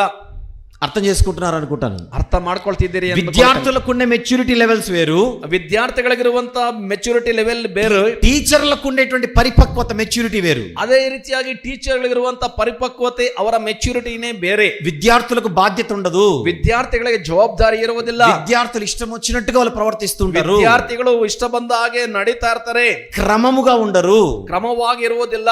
వాళ్ళకి ఎప్పుడు కూడా ఒక టీచర్ గారి భయం ఉండాలి. ಅವರಿಗೆ ಯಾವಾಗಲೂ ಕೂಡ ಟೀಚರ್ ಆಗಿ ಒಂದು ಭಯವಿರಬೇಕು. ఆ టీచర్ రూట్ చూపించాలి. ಆ ಟೀಚರ್ಗಳು ಅವರಿಗೆ ದಾರಿ ತೋರಿಸಬೇಕು. టీచర్ గారు ఆ విద్యార్థులకు విద్యా బుద్ధులు నేర్పించాలి. ಟೀಚರ್ ಆದಂತವರು ಅವರಿಗೆ ವಿದ್ಯಾ ಬುದ್ಧಿಗಳನ್ನ ಕಲಿಸಬೇಕು. విద్యార్థులు సెట్ అవుతారు. ಆಗ ಮಾತ್ರವೇ ವಿದ್ಯಾರ್ಥಿಗಳು ಸೆಟ್ ಆಗ್ತಾರೆ. కానీ టీచర్లు కూడా విద్యార్థుల్లాగా క్రమం లేకుండా బతికితే, ಆದ್ರೆ ಟೀಚರ್ಗಳು ಕೂಡ ವಿದ್ಯಾರ್ಥಿಗಳಂತೆ ಕ್ರಮವಿಲ್ಲದೆ ಬದುಕಿದರೆ, మళ్ళీ ఒకసారి ఆలోచించండి, ಮತ್ತೊಮ್ಮೆ ಯೋಚಿಸಿ, విద్యార్థులలా టీచర్లు కూడా లో మెచ్యూరిటీ లెవెల్స్ తో ఉంటే, ಆ ವಿದ್ಯಾರ್ಥಿಗಳಂತೆ ಟೀಚರ್ಗಳಾದಂತವರು ಕೂಡ ಲೋ ಮೆಚ್ಯೂರಿಟಿ ಲೋ ಲೆವೆಲ್ ಅಲ್ಲಿ ಇದ್ರೆ దాన్ని ఏమనాలి చెప్పండి ఒకసారి. ಅದನ್ನ ಏನನ್ನಬೇಕು ನೀವು ಒಂದ್ಸಾರಿ ಯೋಚನೆ ಮಾಡ್ರಿ. ఇంకా విద్యార్థులు అనేవారు వీళ్ళని చూసి నేర్చుకునేది ఏముంటుంది? ಇನ್ನು ಹಾಗಾದ್ರೆ ವಿದ್ಯಾರ್ಥಿಗಳಾದಂತವರು ಟೀಚರ್ಗಳನ್ನ ಕಲಿತುಕೊಳ್ಳುವುದಾದ್ರೆ ಏನಿರುತ್ತೆ? అంబులెన్స్ అనేది ఉంటుంది కదా బయట. అంబులెన్స్ ಅನ್ನುವಂಥದ್ದು ಹೊರಗಡೆ ಇರುತ್ತಲ್ವೇ? రోడ్డు మీద ఎవరికైనా యాక్సిడెంట్ అయితే తీసుకొని హాస్పిటల్కి వెళ్ళి డాక్టర్ గారి దగ్గర తీసుకొని వెళ్ళాలి అంబులెన్స్. ರಸ್ತೆ ಮೇಲೆ ಯಾರಿಗಾದ್ರೂ ಅಪಘಾತವಾದಾಗ ತಕ್ಷಣವೇ ಅಲ್ಲಿ ಹೋಗಿ ರೋಗಿಗಳನ್ನ ಅಥವಾ ಅಪಘಾತವಾದವರನ್ನು ತೆಗೆದುಕೊಂಡೋಗಿ ಆಸ್ಪತ್ರೆಗೆ ಸೇರಿಸಬೇಕು ಈ ಆಂಬುಲೆನ್ಸ್. యాక్సిడెంట్ అయిన వ్యక్తిని డాక్టర్ దగ్గర తీసుకొని వెళ్ళాల్సినటువంటి బాధ్యత అంబులెన్స్ ది. ಆ ಆಕ್ಸಿಡೆಂಟ್ ಆಗಿರ್ತಕ್ಕಂಥ ವ್ಯಕ್ತಿಗಳನ್ನ ಡಾಕ್ಟರ್ ಬಳಿಯಲ್ಲಿ ತೆಗೆದುಕೊಂಡು ಹೋಗ್ತಕ್ಕಂಥ ಜವಾಬ್ದಾರಿ ಈ ಆಂಬುಲೆನ್ಸ್ ಗಳಿಗೆ. కానీ అంబులెన్స్ కి యాక్సిడెంట్ అయితే, ಆದ್ರೆ ಆಂಬುಲೆನ್ಸ್ ಗಳಿಗೆ ಆಕ್ಸಿಡೆಂಟ್ ಆದ್ರೆ లోపల పేషెంట్ ఎగిరిపోయినట్టే. ಸರಿ, లోపల పేషెంట్ వెళ్ళిపోయినట్టే, ಹೊರಗಡೆ ಇರ್ತಕ್ಕಂಥ ರೋಗಿಯು ಹೊರಟು ಹೋದಂತೆ. అర్థమైంది కదా అందరికి? ಎಲ್ಲರಿಗೂ ಅರ್ಥವಾಯ್ತಾ? అంబులెన్స్ అలా జాగ్రత్తగా వెళ్ళాలి. ಆಂಬುಲೆನ್ಸ್ಗಳು ಜಾಗರೂಕತೆಯಿಂದ ಹೋಗಬೇಕು. లోపల పేషెంట్ ఉన్నాడ సంగతి అంబులెన్స్ గుర్తుండాలి. ಆ ಒಳಗಡೆ ಪೇಷಂಟ್ ಇದಾನೆ ಅಂತಕ್ಕಂಥ ಒಂದು ಜ್ಞಾಪಕ ಡ್ರೈವರ್ಗೆ ಇರಬೇಕು. కానీ అంబులెన్స్ కి యాక్సిడెంట్ అయింది అనుకోండి, ಆದ್ರೆ ಆಂಬುಲೆನ್ಸ್ ಗೆ ಆಕ್ಸಿಡೆಂಟ್ ಆಯ್ತು ಅಂತ లోపల పేషెంట్ దేవుడు ఎరుగు. ಈ ಒಳಗಡೆ ಇರ್ತಕ್ಕಂಥ ರೋಗಿಯ ಗತಿ ದೇವರೇ ಬಲ್ಲ. అలాగే ಅದರಂತೆಯೇ టీచర్లే గనుక సరిగా లేకపోతే ఇంక విద్యార్థుల గురించి పెద్దగా ఆలోచించాల్సిన అవసరం ಇಲ್ಲ. ಈ ಟೀಚರ್ಗಳೇ ಸರಿ ಇಲ್ಲ ಅಂದಾಗ ಅವರ ವಿದ್ಯಾರ್ಥಿಗಳ ಬಗ್ಗೆ ನಾವೇನು ಯೋಚನೆ ಮಾಡಬೇಕಾಗಿಲ್ಲ. పాత నిబంధనలో ప్రపంచానికి దేవుడు పెట్టిన టీచర్స్ ఎవరు? ಹಳೆಯ ಒಡಂಬಡಿಕೆಯಲ್ಲಿ ಪ್ರಪಂಚಕ್ಕೆ ದೇವರಿಟ್ಟಂತ ಟೀಚರ್ಸ್ ಯಾರು? ఇశ్రాయేలు ప్రజలు. ಇಸ್ರಾಯೇಲ್ ಪ್ರಜೆಗಳು. కానీ ఇశ్రాయేలు ప్రజలు ఏం చేశారో బైబిల్లో చూద్దాం. ಆದ್ರೆ ಇಸ್ರಾಯೇಲ್ ಪ್ರಜೆಗಳು ಏನು ಮಾಡಿದ್ರು ಬೈಬಲ್ ನೋಡೋಣ.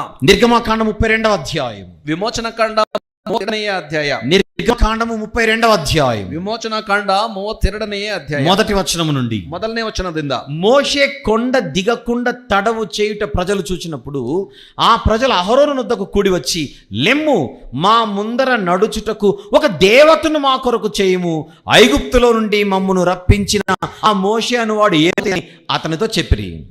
ಮೋಶೆ ಬೆಟ್ಟದಿಂದ ಇಳಿಯದೆ ತಡ ಮಾಡಿದ್ದನ್ನು ಇಸ್ರಾಯೇಲ್ಯರು ನೋಡಿ ಆರೋನನ ಬಳಿಗೆ ಕೂಡಿ ಬಂದು, ಏಳು, ನಮ್ಮ ಮುಂದುಗಡೆಯಲ್ಲಿ ಹೋಗುವುದಕ್ಕೆ ನಮಗೆ ದೇವರುಗಳನ್ನು ಮಾಡಿಕೊಡು, ಐಗುಪ್ತ ದೇಶದಿಂದ ನಮ್ಮನ್ನು ಕರಕೊಂಡು ಬಂದ ಆ ಮೋಶೆಯು ಏನಾದನೋ ಗೊತ್ತಿಲ್ಲ ಎಂದು ಹೇಳಿದರು. 4వ వచనం చూద్దాం.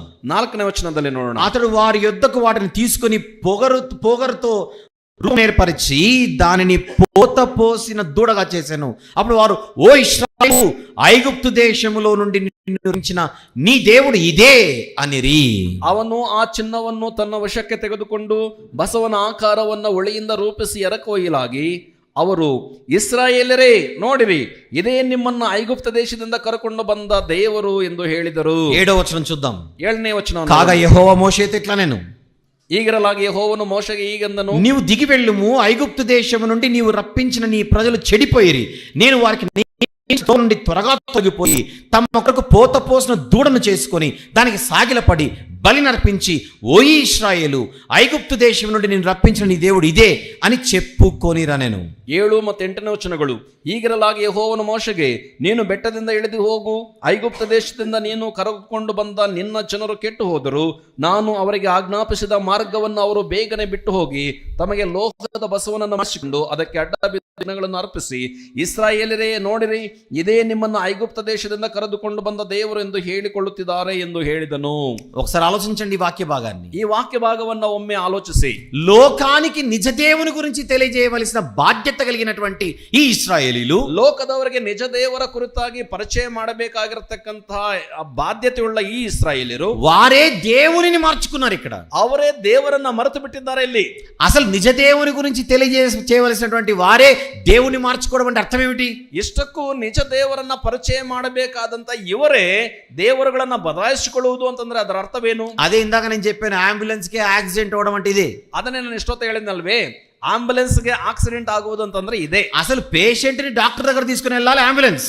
ಆ ಇಷ್ಟಕ್ಕೂ ಆ ಪೇಷಂಟ್ ಅನ್ನ ಡಾಕ್ಟರ್ ಬಳಿಗೆ ತೆಗೆದುಕೊಂಡು ಹೋಗಬೇಕು. ಈ ಆಂಬುಲೆನ್ಸ್ కి యాక్సిడెంట్ అయిపోయింది. ఈ అంబులెన్స్ ಗೆ ఆక్సిడెంట్ ఆಗಿದೆ. ಇಲ್ಲಿ పేషెంట్ ఎప్పుడు వెళ్ళాలి డాక్టర్ దగ్గరికి? ಇನ್ನು ಪೇಷಂಟ್ ದೇವರ ಒಂದು ಡಾಕ್ಟರ್ ಹತ್ರ ಯಾವಾಗ ಹೋಗಬೇಕು? లోకములో ఉన్నటువంటి మిగిలిన ప్రజలను నిజ దేవుని దగ్గరికి తీసుకొని రావాల్సినటువంటి అంబులెన్స్ లాంటి వారు వీళ్ళు. ಲೋಕದಲ್ಲಿರುವಂತ ಪ್ರಜೆಗಳನ್ನ ನಿಜ ದೇವರ ಬಳಿಗೆ ತೆಗೆದುಕೊಂಡು ಬರಬೇಕಾಗಿರತಕ್ಕಂತ ಆಂಬುಲೆನ್ಸ್ ಗಳಂತೆ ಇವರು. కానీ అరణ్యంలో మధ్యలో వీళ్ళకి యాక్సిడెంట్ అయిపోయింది. ಆದ್ರೆ ಅರಣ್ಯ ಮಧ್ಯದಲ್ಲಿ ಇವರಿಗೆ ಆಕ್ಸಿಡೆಂಟ್ ಆಗ್ಬಿಟ್ಟಿದೆ. ఇక వీళ్ళను చూసి లోకస్తులు ఎప్పుడు దేవుని దగ్గర, ಇವರನ್ನ ನೋಡಿ ಲೋಕದವರು ಯಾವಾಗ ದೇವರ ಬಳಿಗೆ ಬರಬೇಕು? లోకములో యాజక రూపమైనటువంటి రాజ్యంగా వీళ్ళు ఎప్పుడు బతకాలి? ಲೋಕದಲ್ಲಿ ಯಾಜಕ ರೂಪವಾಗಿ ಯಾವಾಗ ಬದುಕಬೇಕು? లోకములో ఉన్న వాళ్ళందరూ విద్యార్థులైతే, ಲೋಕದಲ್ಲಿರುವವರೆಲ್ಲರೂ ವಿದ್ಯಾರ್ಥಿಗಳಾದರೆ, ఇశ్రాయేలు ప్రజలు టీచర్లైతే, ಇಸ್ರಾಯೇಲ್ ಪ್ರಜೆಗಳು ಟೀಚರ್ಗಳಾದರೆ, టీచర్లే విద్యార్థులకు దారి చూపించవలసిన వారైతే, ಟೀಚರ್ಗಳೇ ವಿದ್ಯಾರ್ಥಿಗಳಿಗೆ ದಾರಿ ತೋರಿಸುವಂತವರು ಆಗಿದ್ದರೆ, ఈ టీచర్లే చదువు మర్చిపోయారు. ಈ ಟೀಚರ್ಗಳೇ ವಿದ್ಯೆಯನ್ನ ಮರೆತು ಹೋಗಿದ್ದಾರೆ. టీచర్లే చదువు మర్చిపోయారు. ಈ ಟೀಚರ್ಗಳೇ ವಿದ್ಯಾಭ್ಯಾಸ ಮರೆತು ಹೋಗಿದ್ದಾರೆ. టీచర్లే చదువు మర్చిపోతే విద్యార్థులకు చదువు ఎప్పుడు చెప్పాలి? ఎవరు చెప్పాలి? ಈ ಟೀಚರ್ಗಳೇ ವಿದ್ಯಾಭ್ಯಾಸ ಮರೆತು ಹೋದ್ರೆ ವಿದ್ಯಾರ್ಥಿಗಳಿಗೆ ವಿದ್ಯೆಯನ್ನು ಯಾರು ಹೇಳ್ಕೊಡಬೇಕು? ఇంగ్లీష్ లో ఒక పదం ఉంటుంది. ಇಂಗ್ಲಿಷ್ ಒಂದು ಪದವಿರುತ್ತೆ. దాని స్పెల్లింగ్ ఏంటో చెప్పనా? ಅದರ ಸ್ಪೆಲ್ಲಿಂಗ್ ಏನ್ ಗೊತ್ತಾ? FUTURE. FUTURE. ఏమంటారు చెప్పండి? FUTURE ని ఏమంటారు? FUTURE ನ ಏನಂತಾರೆ ಹೇಳಿ? ఏమని పలుకుతారు? ಏನಂತ ಹೇಳುತ್ತಾರೆ చెప్పండి. ನೀವ್ ಹೇಳಿ. ఫ్యూచర్. ಫ್ಯೂಚರ್ ಅಲ್ವೇ? ఒక టీచర్ ఏం చేసిందంటే, ಒಬ್ಬ ಟೀಚರ್ ಏನ್ ಮಾಡಿದ್ರು ಅಂದ್ರೆ, పిల్లలకు పాఠాలు చెబుతూ ಮಕ್ಕಳಿಗೆ ಪಾಠಗಳನ್ನು ಹೇಳ್ತಾ FUTURE ఫ్యూచర్ అనకుండా ಫ್ಯೂಚರ್ ಅನ್ನೋದೇ ఫ్యూటూరే అనింది. ಫ್ಯೂಟರೇ ಅಂದಳು. అంటే టీచర్కే దాన్ని ఎలా పలకాలో అర్థం కావట్లా. ಅಂದ್ರೆ ಟೀಚರ್ಗೆ ಅದನ್ನ ಹೇಗೆ ಉಚ್ಚಾರಣೆ ಮಾಡಬೇಕೆಂಬುದಾಗಿ ಗೊತ್ತಿಲ್ಲ. ఫ్యూచర్ ని ఫ్యూటూరేగా మార్చేసింది. ಈ ಫ್ಯೂಚರ್ ಅನ್ನ ಫ್ಯೂಟರೇ ಅಂತ ಬದಲಾಯಿಸಿದಳು. NATURE. నేచర్ నహీ హై, నేచర్ ಇಲ್ಲ, నటూరే హై. ನಟೋರೆ ಅಂದಳು. అంటే నేచర్ ని నటూరేగా, ಅಂದ್ರೆ ನೇಚರ್ ಅನ್ನ ನಟೋರೆಯಾಗಿ, ఫ్యూచర్ ని ఫ్యూటూరేగా, ಫ್ಯೂಚರ್ ಅನ್ನ ಫ್ಯೂಟರೆಯಾಗಿ టీచర్ పలికితే, టీచర్ ఉచ్చరిಸಿದ್ರೆ విద్యార్థులు ఎప్పుడు నేర్చుకోవాలి, ఎప్పుడు పరీక్షలు రాయాలి, ఎప్పుడు పాస్ కావాలి, ఎప్పుడు ఉద్యోగాలు సంపాదించాలి. ಅಂತ ವಿದ್ಯೆ ಕಲಿತಂತ ವಿದ್ಯಾರ್ಥಿಗಳು ಯಾವಾಗ ಅವರು ಕಲಿಯಬೇಕು, ಯಾವಾಗ ಪರೀಕ್ಷೆಗಳಲ್ಲಿ ಪಾಸ್ ಮಾಡಬೇಕು, ಯಾವಾಗ ಉದ್ಯೋಗಗಳನ್ನು ಸಂಪಾದಿಸಿಕೊಳ್ಳಬೇಕು, అలా ఉంది ఇలా కథ. ಇವರ ಸ್ಥಿತಿ ಹಾಗೇ ಇದೆ. అసలు దేవుడు టీచర్లుగా వాళ్ళని అపాయింట్ చేస్తే ఇలా బతుకులు ఎలా తయారైపోయి ఒకసారి ఆలోచించండి. ಇವರನ್ನ ಟೀಚರ್ಗಳಾಗಿ ದೇವರು ಅಪಾಯಿಂಟ್ ಮಾಡಿದ್ರೆ ಇವರ ಜೀವಿತಗಳು ಹೇಗೆ ಬದಲಾದವು ನೋಡಿ. అలా దేవుడు వారిని భరించి మొత్తానికైతే కనాను దేశానికి వాళ్ళని చేర్చాడు. ಈಗ ದೇವರು ಅವರನ್ನ ಭರಿಸುತ್ತಾ ಹೇಗೋ ಕೊನೆಗೆ ಅವರನ್ನ ಕಾನಾನ್ ದೇಶಕ್ಕೆ ಸೇರಿಸಿದ್ರು. కానీ కనాను దేశానికి వచ్చేలోగా మధ్యలో దేవుని చాలా శోధించారు వీళ్ళు. ಆದ್ರೆ ಕಾನಾನ್ ದೇಶಕ್ಕೆ ಬರೋದ್ರೊಳಗಡೆನೆ ದಾರಿ ಮಧ್ಯದಲ್ಲಿ ಎಷ್ಟೋ ಸಾರಿ ದೇವರನ್ನ ಶೋಧಿಸಿದ್ರು. ఒకసారి వాళ్ళు ఏం చేశారో చూద్దాం. మార్గ మధ్యంలో ಅವರು ಮಾರ್ಗ ಮಧ್ಯದಲ್ಲಿ ಏನು ಮಾಡಿದ್ರು ಒಮ್ಮೆ ನೋಡೋಣ. సంఖ్యాకాండం 11వ అధ్యాయం. ಅರಣ್ಯಕಾಂಡ 11ನೇ ಅಧ್ಯಾಯ. సంఖ్యాకాండము 11వ అధ్యాయం. ಅರಣ್ಯಕಾಂಡ 11ನೇ ಅಧ್ಯಾಯ 4వ వచనం నుండి చూద్దాం. 4ನೇ ವಚನದಿಂದ ನೋಡೋಣ. వారి మధ్యనున్న మిశ్రిత జనము మాంసాపేక్ష అధికముగా కనుపరచగా ఇశ్రాయేలీయులను మరలా ఏడ్చి మాకెవరు మాంసము పెట్టుదురు అని ఏడుస్తున్నారు. ಅವರ ಮಧ್ಯದಲ್ಲಿದ್ದ ಇತರ ಜನರು ಮಾಂಸವನ್ನು ಆಶಿಸಿದರು.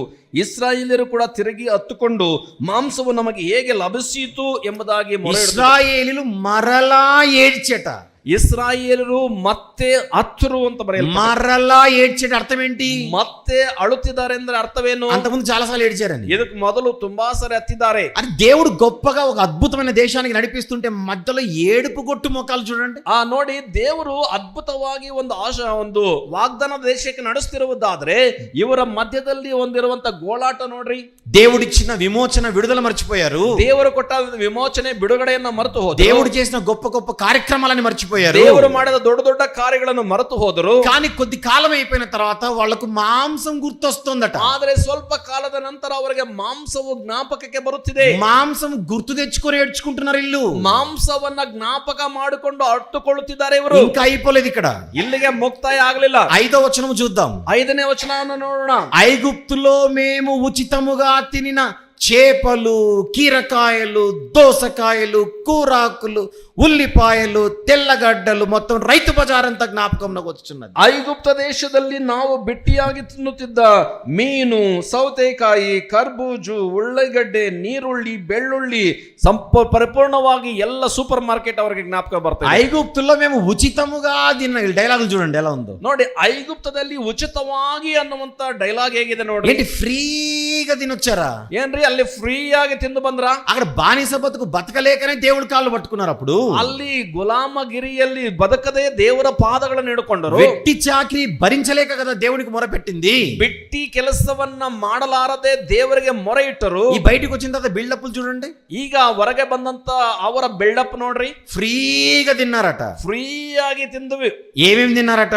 ಏನೇನು ತಿಂದರು? చేపలు, ಮೀನುಗಳು, కీరకాయలు, ಸೌತೆಕಾಯಿ, దోసకాయలు, ಕರ್ಬೂಜು, కూరకాయలు, ಉಳ್ಳಗಡ್ಡೆ, కూరాకులు, ಒಂದು ಎಲೆಗಳು, ఉల్లిపాయలు, ಈರುಳ್ಳಿ, తెల్లగడ్డలు, ಬೆಳ್ಳುಳ್ಳಿ. ఇంకా మొత్తం ఇందాక అన్నారు కదా సూపర్ మార్కెట్ మొత్తం అన్ని గుర్తొస్తున్నాయి వీళ్ళకి. ಈ ರೀತಿಯಾಗಿ ಎಲ್ಲ ರೈತ ಬಜಾರ್ ಸೂಪರ್ ಮಾರ್ಕೆಟ್ ಅವರಿಗೆ ಜ್ಞಾಪಕ ಬರ್ತಿದೆ. అంటే వీళ్ళు ఐగుప్తుల్లో వీళ్ళ బతుకంతా మర్చిపోయారు. ఇక్కడికి వచ్చి ఇప్పుడు మళ్ళీ ఐగుప్తు కావాలని కోరుకుంటున్నారు. ಅಂದ್ರೆ ಐಗುಪ್ತ ದೇಶದ ಎಲ್ಲ ಜೀವಿತವನ್ನು ಅವರು ಮರೆತು ಹೋಗ್ಬಿಟ್ಟು ಈ ಅರಣ್ಯದಲ್ಲಿ ಅವರು ಏನನ್ನು ಕೋರಿಕೊಳ್ತಿದ್ದಾರೆ, ಮತ್ತೆ ಐಗುಪ್ತ ದೇಶದ ಜೀವಿತ ಇದ್ದಿದ್ರೆ ಚೆನ್ನಾಗಿರುತ್ತಂತೂ ಅಂದ್ಕೊಳ್ಳುತ್ತಿದ್ದಾರೆ. ఎన్నో అధ్యాయం అది? ಇದು ಎಷ್ಟನೇ ಅಧ್ಯಾಯ? 11వ అధ్యాయం. 11ನೇ ಅಧ್ಯಾಯ. ఇప్పుడు 14వ అధ్యాయానికి వద్దాం. ಈಗ 14ನೇ అధ్యాయಕ್ಕೆ బరోಣ. 14వ అధ్యాయం మొదటి 14ನೇ అధ్యాಯದ 1ನೇ ವಚನ. అప్పుడు ఆ సర్వ సమాజము ఎలుగెత్తి కేకలు వేసెను. ప్రజలు ఆ రాత్రి ఎలుగెత్తి ಅದನ್ನು ಕೇಳಿ ಜನಸಮೂಹದವರೆಲ್ಲರೂ ಗುಲ್ಲು ಮಾಡಿ ಬಹಳ ಕೂಗಿಕೊಂಡರು. ಆ ರಾತ್ರಿ ಎಲ್ಲ ಜನರು ಅಳುತ್ತಿದ್ದರು. అసలు ఆనందం లేదు చూడండి వీళ్ళకి. ಇಷ್ಟಕ್ಕೂ ಅವರಲ್ಲಿ ಆನಂದವಿಲ್ಲ ನೋಡ್ರಿ. దేవుడిచ్చిన రక్షణ విషయంలో రక్షణ ఆనందం లేదు. ದೇವರು ಕೊಟ್ಟಂತ ರಕ್ಷಣೆ ವಿಷಯದಲ್ಲಿ ರಕ್ಷಣಾ ಆನಂದವಿಲ್ಲ. ఐగుప్తు దాసగృహం నుంచి వారికి దేవుడు విడుదల దయచేస్తే ఆ విడుదలకు సంబంధించిన ఆనందం లేదు. ಐಗುಪ್ತ ದೇಶದ ದಾಸತ್ವದಿಂದ ದೇವರು ಅವರನ್ನು ಬಿಡುಗಡೆ ಮಾಡಿದ್ರೆ ಆ ಬಿಡುಗಡೆಯ ಕುರಿತಾದಂತ ಆನಂದ ಅವರಲ್ಲಿ ಇಲ್ಲ. ఆనందము, సంతోషము, నవ్వు లేదు. ಆನಂದ, ಸಂತೋಷದ ನಗು ಇಲ್ಲ. ఏడుపు, ಅಳುವುದು. ఎప్పుడు ఏడుపే, ಯಾವಾಗಲೂ ಅಳುವುದೇ. ఆ ఏడుపు అంటే దేవునికి పరమ చిరాకు. ಆ ಅಳುವುದು ಅಂತಂದ್ರೆ ದೇವರಿಗೆ ತುಂಬಾ ಅಸಹ್ಯ. ఇంకేం చేస్తున్నారు? 2వ వచనంలో, మరి ఇశ్రాయేలీలందరూ మోషే అహరోనుల పైన సణుగుకొనిరి. ಅವರು ಇನ್ನೇನು ಮಾಡ್ತಾ ಇದ್ದಾರೆ? 2ನೇ ವಚನದಲ್ಲಿ ಇಸ್ರಾಯೇಲ್ಯರೆಲ್ಲರೂ ಮೋಶೆ ಆರೋನರಿಗೆ ವಿರೋಧವಾಗಿ ಗುಣಗುಟ್ಟಿದ್ರು. ఆ సర్వ సమాజం 3వ వచనం, అయ్యో ఐగుప్తులో మేమేల చావలేదు, ఈ అరణ్యమందు మేమేల చావలేదు, మేము కత్తివాత పడినట్లు యెహోవా మమ్మల్ని ఈ దేశంలోనికి ఏల తీసుకుని వచ్చెను, మా భార్యలు మా పిల్లలు కొల్లపోదురు, తిరిగి ఐగుప్తుకు వెళ్ళుట మాకు మేలు కాదా అని వారితో అనిరి. ನೋಡಿ, ಮುಂದುವರೆದವರು ಹೇಳುತ್ತಿದ್ದಾರೆ, ನಾವು ಐಗುಪ್ತ ದೇಶದಲ್ಲಿಯೇ ಸತ್ತಿದ್ರೆ ಎಷ್ಟೋ ಮೇಲಾಗಿತ್ತು, ಈ ಅರಣ್ಯದಲ್ಲಿ ಆದರೂ ಸತ್ತಿದ್ರೆ ಮೇಲಾಗಿತ್ತು. ಯೆಹೋವನು ನಮ್ಮನ್ನು ಯಾಕೆ ಕತ್ತಿಯ ಬಾಯಿಂದ ಸಾಯಿಸುವುದಕ್ಕೆ ಈ ದೇಶಕ್ಕೆ ಬರಮಾಡುತ್ತಾನೆ? ನಮ್ಮ ಹೆಂಡರು ಮಕ್ಕಳು ಪರರ ಪಾಲಾಗುವರಲ್ಲ, ನಾವು ಐಗುಪ್ತ ದೇಶಕ್ಕೆ ತಿರುಗಿ ಹೋಗುವುದು ಒಳ್ಳೆಯದಲ್ಲವೇ ಎಂದು ಹೇಳಿಕೊಳ್ಳುತ್ತಿದ್ದಾರೆ. దేవుని మీద ఎంత భయంకరమైనటువంటి అభాండం వేస్తున్నారో, ఆరోపణ చేస్తున్నారో ఒకసారి ఆలోచించండి. ನೋಡಿ, ದೇವರ ಮೇಲೆ ಎಷ್ಟು ಭయంకರವಾದಂತ ಆಪಾದನೆ ಮಾಡುತ್ತಿದ್ದಾರೆ, ಆರೋಪ ಮಾಡುತ್ತಿದ್ದಾರೆ. ಇಲ್ಲಿ ನೋಡಿ, చంపడానికే దేవుడు బయటికి తీసుకొని వచ్చాడట. చంపడానికే, అరణ్యంలో చంపడానికే వీళ్ళని తీసుకొని వచ్చాడు ఐగుప్తు నుంచి.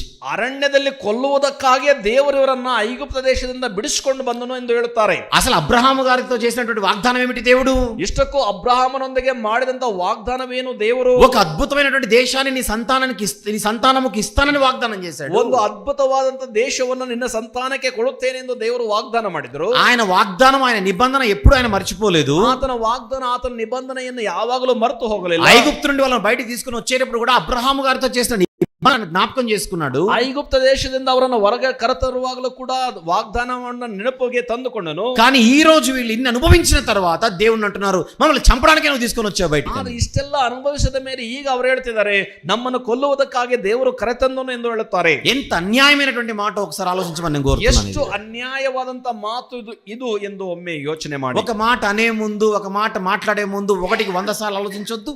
ಒಂದು ಮಾತು ಹೇಳುವುದಕ್ಕಿಂತ ಮೊದಲು ಒಂದು ಮಾತು ನಾವು ಮಾತಾಡುವುದಕ್ಕಿಂತ ಮೊದಲು 100 ಸಾರಿ ಆಲೋಚನೆ ಮಾಡಬೇಕಲ್ವೇ? ఒక ఎదుటి మనిషి గురించి మాట్లాడే ముందే మనం ఒకటి 2 సార్లు ఆలోచించాలి.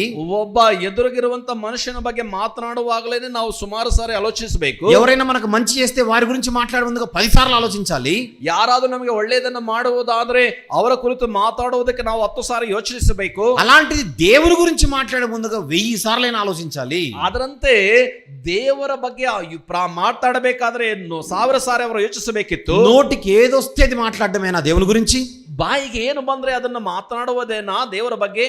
దేవుడు నడిపించే కనాను వద్దు, ದೇವರು ನಡೆಸುವಂತ ಕಾನಾನು ಬೇಡ. మేము విడిచొచ్చిన ఐగుప్తే ముద్దు అంటున్నారు. ನಾವು ಬಿಟ್ಟು ಬಂದಂತ ಐಗುಪ್ತವೇ ಒಳ್ಳೆಯದು ಅನ್ನುತ್ತಿದ್ದಾರೆ. ఒక వ్యక్తి జైలు నుంచి బయటకు వచ్చాడు.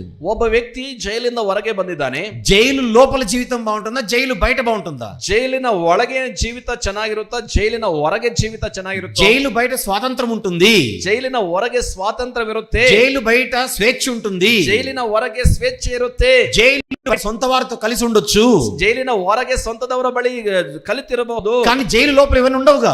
ಆದ್ರೆ ಜೈಲಿನ ಒಳಗೆ ಇವೆಲ್ಲ ಇರುವುದಿಲ್ಲವಲ್ಲ. కానీ బయటికి వచ్చిన వ్యక్తి అంటున్నాడు, ಆದ್ರೆ ಹೊರಗೆ ಬಂದ ವ್ಯಕ್ತಿ ಹೇಳುತ್ತಾನೆ, బయటికి తీసుకొని వచ్చిన వ్యక్తితో ಹೊರಗೆ ಕರತಂದ ವ್ಯಕ್ತಿ ಜೊತೆ జైలు లోపల ఫుడ్ ఫ్రీగా ఉంటుంది, జైల్లోనే బాగుంది అంటున్నాడు. ಆ ಜೈಲಿನಲ್ಲಿ ಊಟ ಉಚಿತವಾಗಿರುತ್ತೆ, ಅದರಿಂದ ಜೈಲೇ ಚೆನ್ನಾಗಿತ್ತು ಅಂತಾನೆ. అసలు జైలు బయట ఇంత స్వాతంత్రం ఉంటే ఇది గుర్తించట్లా. ಜೈಲಿನ ಹೊರಗೆ ಇಷ್ಟೊಂದು ಸ್ವಾತಂತ್ರ್ಯವಿದೆ, ಇದನ್ನು ಗುರುತಿಸ್ತಾ ಇಲ್ಲ. జైలు లోపల చిప్పకూడు అంటారు కదా, ఫుడ్ ఫ్రీ, అది బాగుంది అంటున్నాడు. ನೋಡಿ, ಆ ಒಂದು ಜೈಲಿನಲ್ಲಿ ಒಳಗೆ ಆ ಒಂದು ಚಿಪ್ಪಿನ ಊಟ ಅಂತ ಹೇಳ್ತಾರೆ, ಅದೇ ಉಚಿತ ಚೆನ್ನಾಗಿತ್ತು ಅಂತ ಹೇಳಿ. ఎంత బుద్ధిహీనమైనటువంటి మాట అది, ಎಷ್ಟು ಬುದ್ಧಿಹೀನವಾದ ಮಾತು ಅದು. చూస్తున్నారు కదా, మనము నిర్గమాకాండం 19వ అధ్యాయంలో దేవుడు మీరు నాకు యాజకులు అంటే తర్వాత వీళ్ళు ఇచ్చినటువంటి పర్ఫార్మెన్స్ ఎలా ఉందో ನೋಡ್ರಿ. ಯಾಜಕ ವಿಮೋಚನ ಕಾಂಡದಲ್ಲಿ 19ನೇ ಅಧ್ಯಾಯದಲ್ಲಿ ನೀವು ನನಗೆ ಒಂದು ಶಾಶ್ವತವಾದಂತ ಜನಾಂಗ ಎಂಬುದಾಗಿ ದೇವರು ಹೇಳಿದ್ರೆ, ಇವರು ಅದಕ್ಕೆ ಮಾಡಿದಂತ ಪರ್ಫಾರ್ಮೆನ್ಸ್ ಯಾವ ರೀತಿ ಆಗಿದೆ? ఎన్నో అధ్యాయం అది? ಅದು ಎಷ್ಟನೇ ಅಧ್ಯಾಯ? 14వ అధ్యాయం. 14ನೇ ಅಧ್ಯಾಯ. ఇప్పుడు ఒకసారి 21వ అధ్యాయానికి వద్దాం. ಈಗ 21ನೇ ಅಧ್ಯಾಯಕ್ಕೆ ಬರೋಣ. సంఖ్యాకాండంలోని 21వ అధ్యాయం, ಅರಣ್ಯ ಕಾಂಡದಲ್ಲಿಯೇ 21ನೇ ಅಧ್ಯಾಯ 5వ వచనం నుండి చూద్దాం. 5ನೇ వచನದಿಂದ ನೋಡೋಣ. కాగా ప్రజలు దేవునికిని మోషేకును విరోధముగా మాట్లాడి, ఈ అరణ్యంలో చచ్చుటకు ఐగుప్తుల నుండి మీరు మమ్మల్ని ఎందుకు రప్పించితిరి? ఇక్కడ ఆహారము లేదు, నీళ్లు లేవు, చవిసారములు లేని ఈ అన్నము మాకు అసహ్యమైనదనిరి. ಆಗ ಅವರು ದೇವರಿಗೂ ಮೋಶೆಗೂ ವಿರೋಧವಾಗಿ ಮಾತಾಡುತ್ತಾ, ನೀವು ನಮ್ಮನ್ನು ಈ ಮರಳು ಕಾಡಿನಲ್ಲಿ ಕೊಲ್ಲಬೇಕೆಂದು ಐಗುಪ್ತ ದೇಶದಿಂದ ಕರೆಕೊಂಡು ಬಂದಿರೋ, ಇಲ್ಲಿ ಆಹಾರವೂ ಇಲ್ಲ, ನೀರು ಇಲ್ಲ, ಈ ನಿಸ್ಸಾರವಾದ ಆಹಾರವನ್ನು ತಿಂದು ತಿಂದು ನಮಗೆ ಬೇಸರವಾಯಿತೆಂದು ಹೇಳುವವರಾದರು. అన్నానికి నీళ్లకు దేవుని మీద సణిగి, దేవుడు మమ్మల్ని చంపడానికే తీసుకొని వచ్చాడు, మేము చావడానికే పుట్టినట్టున్నాం అన్నంత భయంకరమైన ఏడుపులు ఇక్కడ. మళ్ళీ ಅನ್ನಕ್ಕೂ ನೀರಿಗೂ ವಿರುದ್ಧವಾಗಿ ದೇವರ ವಿರುದ್ಧವಾಗಿ ಗುಣಗುಡುತ್ತಾ, ನಾವು ಆಹಾರವಿಲ್ಲದೆ ಇಲ್ಲಿ ಸಾಯ್ತಾ ಇದ್ದೇವೆ ಎನ್ನುತ್ತಾರೆ. వాస్తవానికి వాళ్ళు వేసుకున్నటువంటి వస్త్రాలు మాయట్లేదు, ಆ ವಾಸ್ತವದಲ್ಲಿ ಅವರು ಹಾಕಿಕೊಂಡಂತ ವಸ್ತ್ರಗಳು ಜೀರ್ಣವಾಗಲಿಲ್ಲ. వాళ్ళు వేసుకున్నటువంటి పాదరక్షలు చెప్పులేదు, ಅವರು ಧರಿಸಿಕೊಂಡಿದ್ದಂತ ಪಾದರಕ್ಷೆಗಳು ಅವು ಅರೆದು ಹೋಗಲಿಲ್ಲ. వస్త్రాలు మాసిపోవట్లేదు, ಅವರ ಬಟ್ಟೆಗಳು ಕೊಳಕಾಗಲಿಲ್ಲ, చెప్పులు అరగట్లేదు, ಅವರು ಹಾಕಿಕೊಂಡಂತ ಪಾದರಕ್ಷೆಗಳು ಅರಿಯಲಿಲ್ಲ. అరణ్యములో అంతకాలము దేవుడు పోషిస్తూ వచ్చాడు వారిని. ಆ ಅರಣ್ಯದಲ್ಲಿ ಅಂಧಕಾರದಲ್ಲಿ ಅವರನ್ನ ದೇವರು ಪೋಷಿಸುತ್ತಾ ಬಂದನು. ఆకలితో వారిని చంపుతాడని వీళ్ళు ఎలా అనుకుంటారు? ಅಂತ ದೇವರನ್ನ ಹಸಿವೆಯಿಂದ ಕೊಂದು ಹಾಕುತ್ತಾನೆ ಎಂಬುದಾಗಿ ಇವರು ಹೇಗಾದರೂ ಅಂದುಕೊಂಡರು. ఆకలి అవ్వడం సహజం, ಆ ಹಸಿವಾಗುವುದು ಸಹಜ, దాహం అవ్వడం సహజం, ದಾಹ ಆಗುವುದು ಸಹಜವೇ. కానీ ఆకలితోను దాహముతోను చచ్చిపోయే పరిస్థితి ఇక్కడ ఉండదు. ಆದ್ರೆ ಹಸಿವೆಯಿಂದ ದಾಹದಿಂದ ಸತ್ತು ಹೋಗುವಂತ ಪರಿಸ್ಥಿತಿ ಇಲ್ಲಿ ಇರುವುದಿಲ್ಲ. బట్టల విషయంలోనే జాగ్రత్త తీసుకుంటున్న దేవుడు, ಬಟ್ಟೆಗಳ ವಿಷಯದಲ್ಲಿ ಜಾಗ್ರತೆ ತೆಗೆದುಕೊಳ್ಳುತ್ತಿರುವ ದೇವರು, చెప్పుల విషయంలోనే జాగ్రత్త తీసుకుంటున్న దేవుడు, ಈ ಕೆರಗಳ ವಿಷಯದಲ್ಲಿ ಜಾಗ್ರತೆ ತೆಗೆದುಕೊಳ್ಳುತ್ತಿರುವ ದೇವರು, పగలు ఎండ దెబ్బైనను రాత్రి వెన్నెల దెబ్బైనను తగలకుండా కాపాడుతున్నటువంటి దేవుడు, ಹಗಲಿನಲ್ಲಿ ಸೂರ್ಯನ ಬಿಸಿಲು ಮತ್ತು ರಾತ್ರಿಯಲ್ಲಿ ಒಂದು ಕತ್ತಲಿ ಅವರನ್ನ ಆವರಿಸಿಕೊಳ್ಳದೆ ಅವರ ಬಗ್ಗೆ ಕಾಳಜಿ ವಹಿಸುತ್ತಿರುವ ದೇವರು, తిండి పెట్టకుండా చంపేస్తాడా? ಒಂದು ತಿಂಡಿ ಕೊಡದೆ నీళ్ళు ఇవ్వకుండా చంపేస్తాడా? ನೀರು ಕೊಡದೆ ಸಾಯಿಸುತ್ತಾನೋ? కనీసం కామన్ సెన్స్ కూడా ఉపయోగించకుండా ఎంత ఈజీగా దేవునిపై వాళ్ళు మాటలు అలా విసిరేస్తున్నారు ఒకసారి ఆలోచించండి. ಕನಿಷ್ಠವಾದ ಕಾಮನ್ ಸೆನ್ಸ್ ಅನ್ನು ಉಪಯೋಗಿಸುವುದೇ ದೇವರ ಮೇಲೆ ಎಂತಹ ಮಾತುಗಳನ್ನು ಅವರು ಆಡುತ್ತಿದ್ದಾರೆ ಯೋಚಿಸಿ. ఇక వీళ్ళెప్పుడు దేవుని గురించి ప్రపంచ ప్రజలకు చెప్పేది? ಇಂತಹ ಜನರು ಇವರು ಹೋಗಿ ಪ್ರಪಂಚದ ಜನರಿಗೆ ದೇವರ ಕುರಿತು ಯಾವಾಗ ಹೇಳುತ್ತಾರೆ? చివరికి వాళ్ళు ఐగుప్తు నుంచి కనానుకు చేరిపోయారు. ಆ ಕಡೆಗೆ ಅವರು ಐಗುಪ್ತದಿಂದ ಕಾನಾನಿಗೆ ಸೇರಿಕೊಂಡರು. యెహోషువ గారి నాయకత్వంలో వారు వాగ్దాన దేశంలోనికి ప్రవేశించారు. ಯೆಹೋಶುವನ ನಾಯಕತ್ವದಲ್ಲಿ ಅವರು ವಾಗ್ದಾನದ ದೇಶಕ್ಕೆ ಸೇರಿದರು. యెహోషువ గారు కూడా చనిపోయిన తర్వాత ಯೆಹೋಶುವನು ಕೂಡ ಸತ್ತು ಹೋದ ನಂತರ న్యాయాధిపతుల కాలము మొదలయ్యే మూమెంట్ లో, ನ್ಯಾಯಸ್ಥಾಪಕರ ಕಾಲವು ಮೊದಲಾಗುವಂತ ಮೂಮೆಂಟ್ ಅಲ್ಲಿ న్యాయాధిపతుల గ్రంథంలో 2వ అధ్యాయంలో జరుగుతున్న సందర్భాన్ని చూద్దాం. ನ್ಯಾಯಸ್ಥಾಪಕರ ಗ್ರಂಥದಲ್ಲಿ 2ನೇ ಅಧ್ಯಾಯದಲ್ಲಿ ನಡೆಯುತ್ತಿರುವ ಸಂಗತಿಗಳ ಕುರಿತು ನಾವು ನೋಡೋಣ. 2వ అధ్యాయము 10వ వచనం. 2ನೇ ಅಧ್ಯಾಯದ 10ನೇ ವಚನ. న్యాయాధిపతుల గ్రంథము 2వ అధ్యాయము 10వ వచనం. ನ್ಯಾಯಾಧಿಪತಿಗಳ ಗ್ರಂಥ 2ನೇ అధ్యాಯದ 10ನೇ వచನ. ఆ తరము వారందరూ తమ పితరుల యొద్దకు చేర్చబడిరి.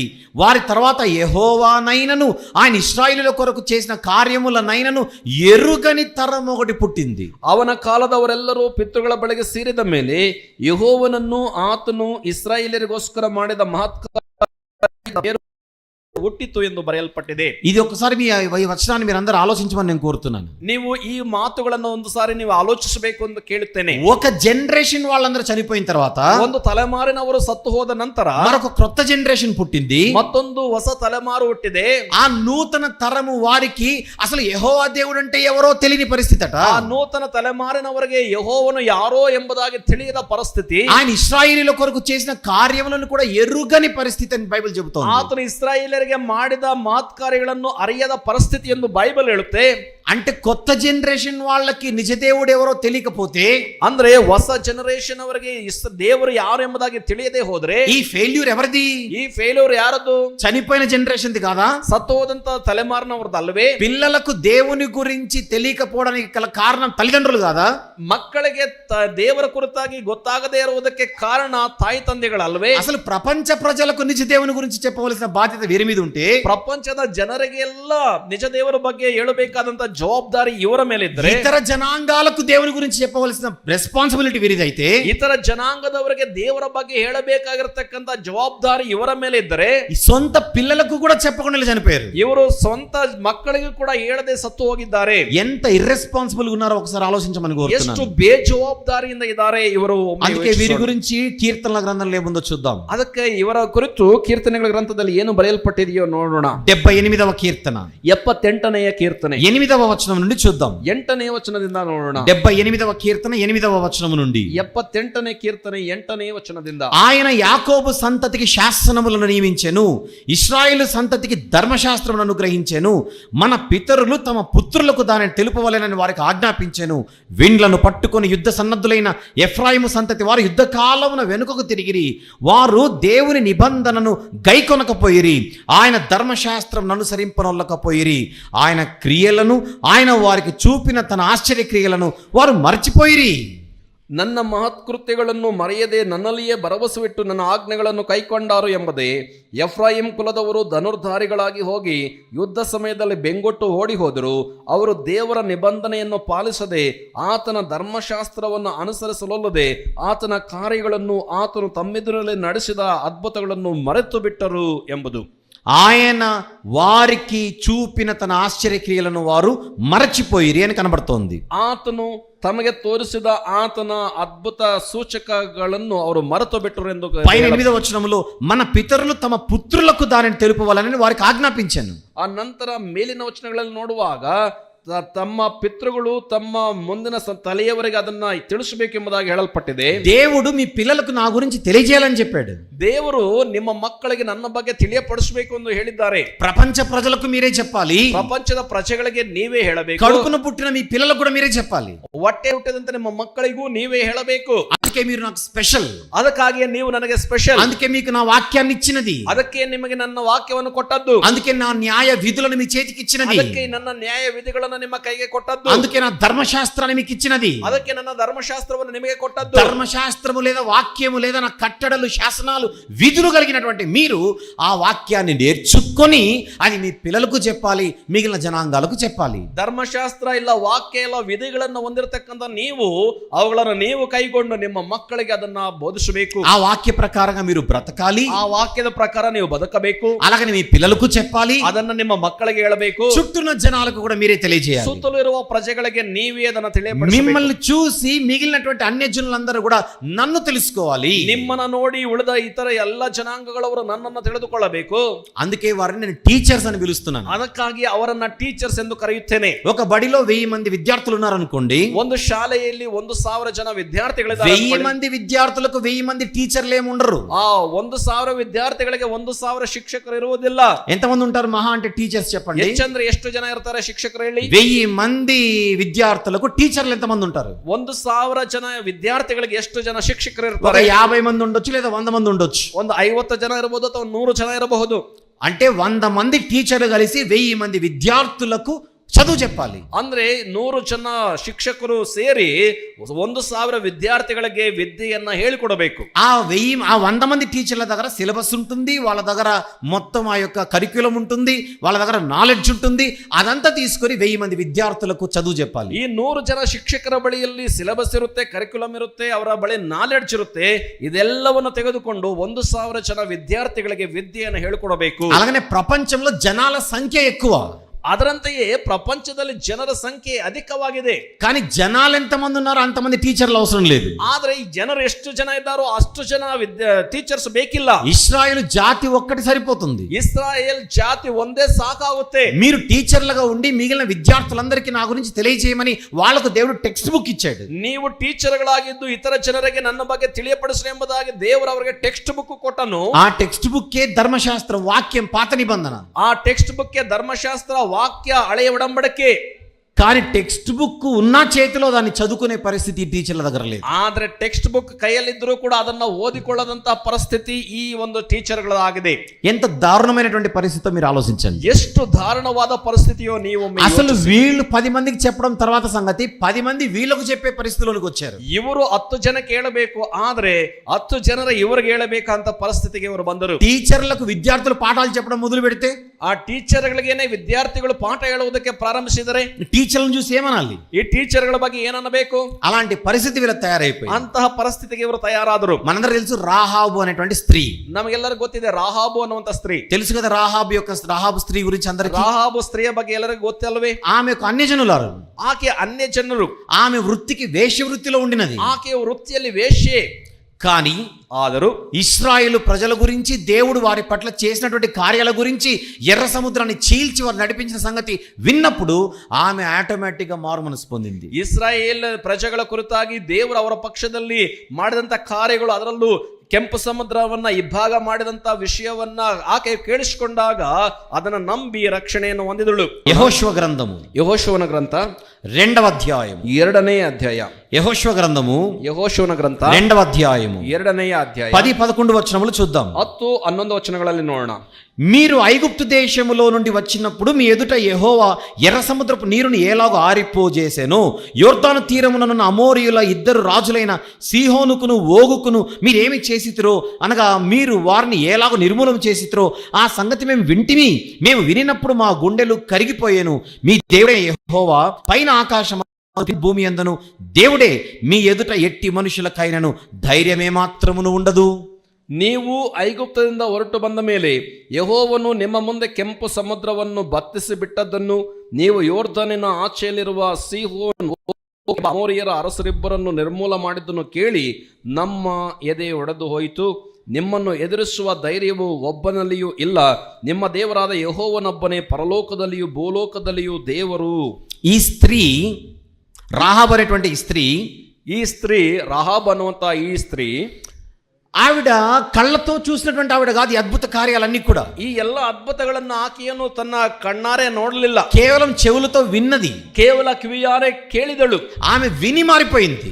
ಆಕೆ ಕೇಳಿಯೇ ಬದಲಾಗ್ಬಿಟ್ಟಿದ್ದಾಳೆ. విన్న వ్యక్తి ఇంతగా మారిపోతే ಕೇಳಿದ ವ್ಯಕ್ತಿ ಇಷ್ಟಾಗಿ ಬದಲಾಗದಾಗ చూసిన వారు ఇంకెంత గొప్పగా బ్రతకాలి, ಅದನ್ನ ನೋಡಿದವರು ಇನ್ನೆಷ್ಟು ದೊಡ್ಡದಾಗಿ ಬದುಕಬೇಕು. కానీ వీళ్ళ చరిత్ర మనం చూస్తే ಆದ್ರೆ ಇವರ ಚರಿತ್ರೆಯನ್ನು ಒಮ್ಮೆ ఎంతో ನೋಡಿದರೆ డిసప్పాయింట్మెంట్ దేవునికి. ಎಷ್ಟೋ ನಿರಾಶೆ, ಡಿಸಪಾಯಿಂಟ್ಮೆಂಟ್ ದೇವರಿಗೆ. ప్రతిసారి కూడా వాళ్ళు దేవుని నిరుత్సాహపరుస్తూనే వచ్చారు. ಪ್ರತಿ ಸಾರಿಯೂ ದೇವರನ್ನು ನಿರುತ್ಸಾಹ ಪಡಿಸುತ್ತಾ ಬಂದರು. ఏదో ఒక తరం వారు మాత్రమే మరొక తరం వారు కాదు అన్నట్టుగా కాదు. ಈ ಒಂದು ತಲೆಮಾರಿನವರು ಮಾತ್ರವೇ ಮತ್ತೊಂದು ತಲೆಮಾರಿನವರು ಅಲ್ಲ ಎಂಬುದಾಗಿ ಹೇಳಲಿಕ್ಕಿಲ್ಲ. అలా మనం ಹಾಗೆ ನಾವು ಮಾತನಾಡಿಕೊಳ್ಳುತ್ತಾ ಹೋದ್ರೆ రాజుల కాలం వస్తుంది, ಆ ಅರಸರುಗಳ ಕಾಲ ಬರುತ್ತೆ. ఒక వచనాన్ని చూద్దాం. ಒಂದು వచನವನ್ನ ನೋಡೋಣ. దినవృత్తాంతముల 2వ గ్రంథము ಆ 2 పూర్వకాల వృత్తాంత 30వ అధ్యాయం. 30ನೇ ಅಧ್ಯಾಯ.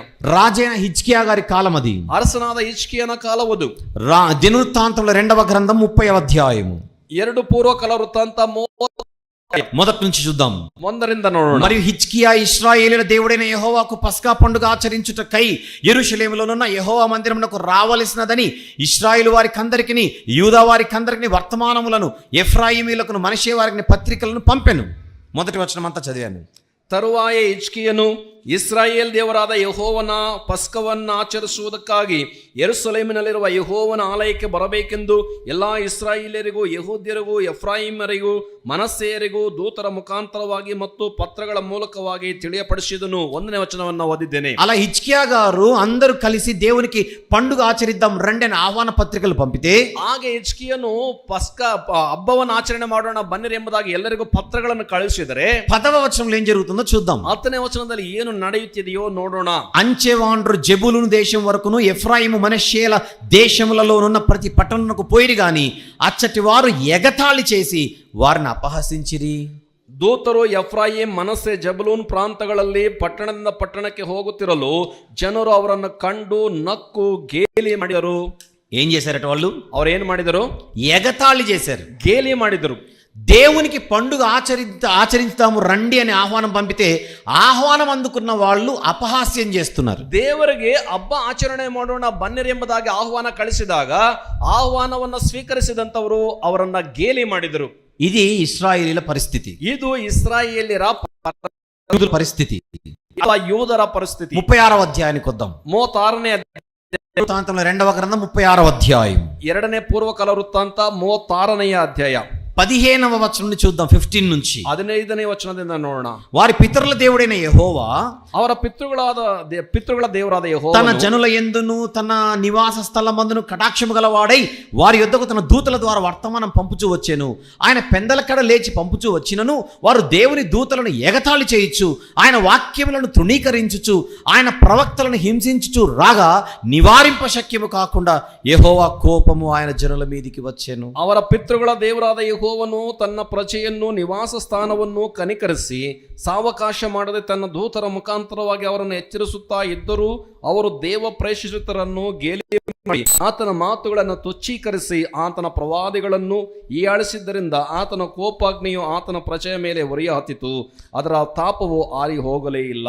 దేవుని కోపము మిగిలిన ప్రజల మీదికి రాకుండా వారి పక్షాన ప్రార్థనలు చేయవలసినటువంటి వీరు, ದೇವರ ಕೋಪವು ಇತರ ಜನಾಂಗದವರ ಮೇಲೆ ಬರದಂತೆ ಅವರ ಪರವಾಗಿ ಪ್ರಾರ್ಥನೆಗಳನ್ನ ಮಾಡಬೇಕಾಗದಂತ ಇವರು, అలాంటి ఇశ్రాయేలులే దేవుని కోపాన్ని తమ మీదికి తెచ్చుకున్నారు. ಅಂತಹ ಇಸ್ರಾಯೇಲರೇ ದೇವರ ಕೋಪವನ್ನು ತಮ್ಮ ಮೇಲೆ ಬರಮಾಡಿಕೊಂಡರು. యూదులైనటువంటి వీరు ప్రపంచ ప్రజలను రక్షించవలసినటువంటి వీరు తామే దేవుని కోపానికి భస్మమైపోతున్నారు. ಯಹೂದಿಗಳಾದಂತ ಇವರು ಇತರರನ್ನ ರಕ್ಷಿಸಬೇಕಾದಂತ ಈ ಪ್ರಜೆಗಳೇ ತಾವೇ ದೇವರ ಕೋಪದಿಂದ ಭಸ್ಮವಾಗುತ್ತಿದ್ದಾರೆ. 17వ వచనం చూద్దాం. 17 17ನೇ ವಚನವನ್ನ ನೋಡೋಣ.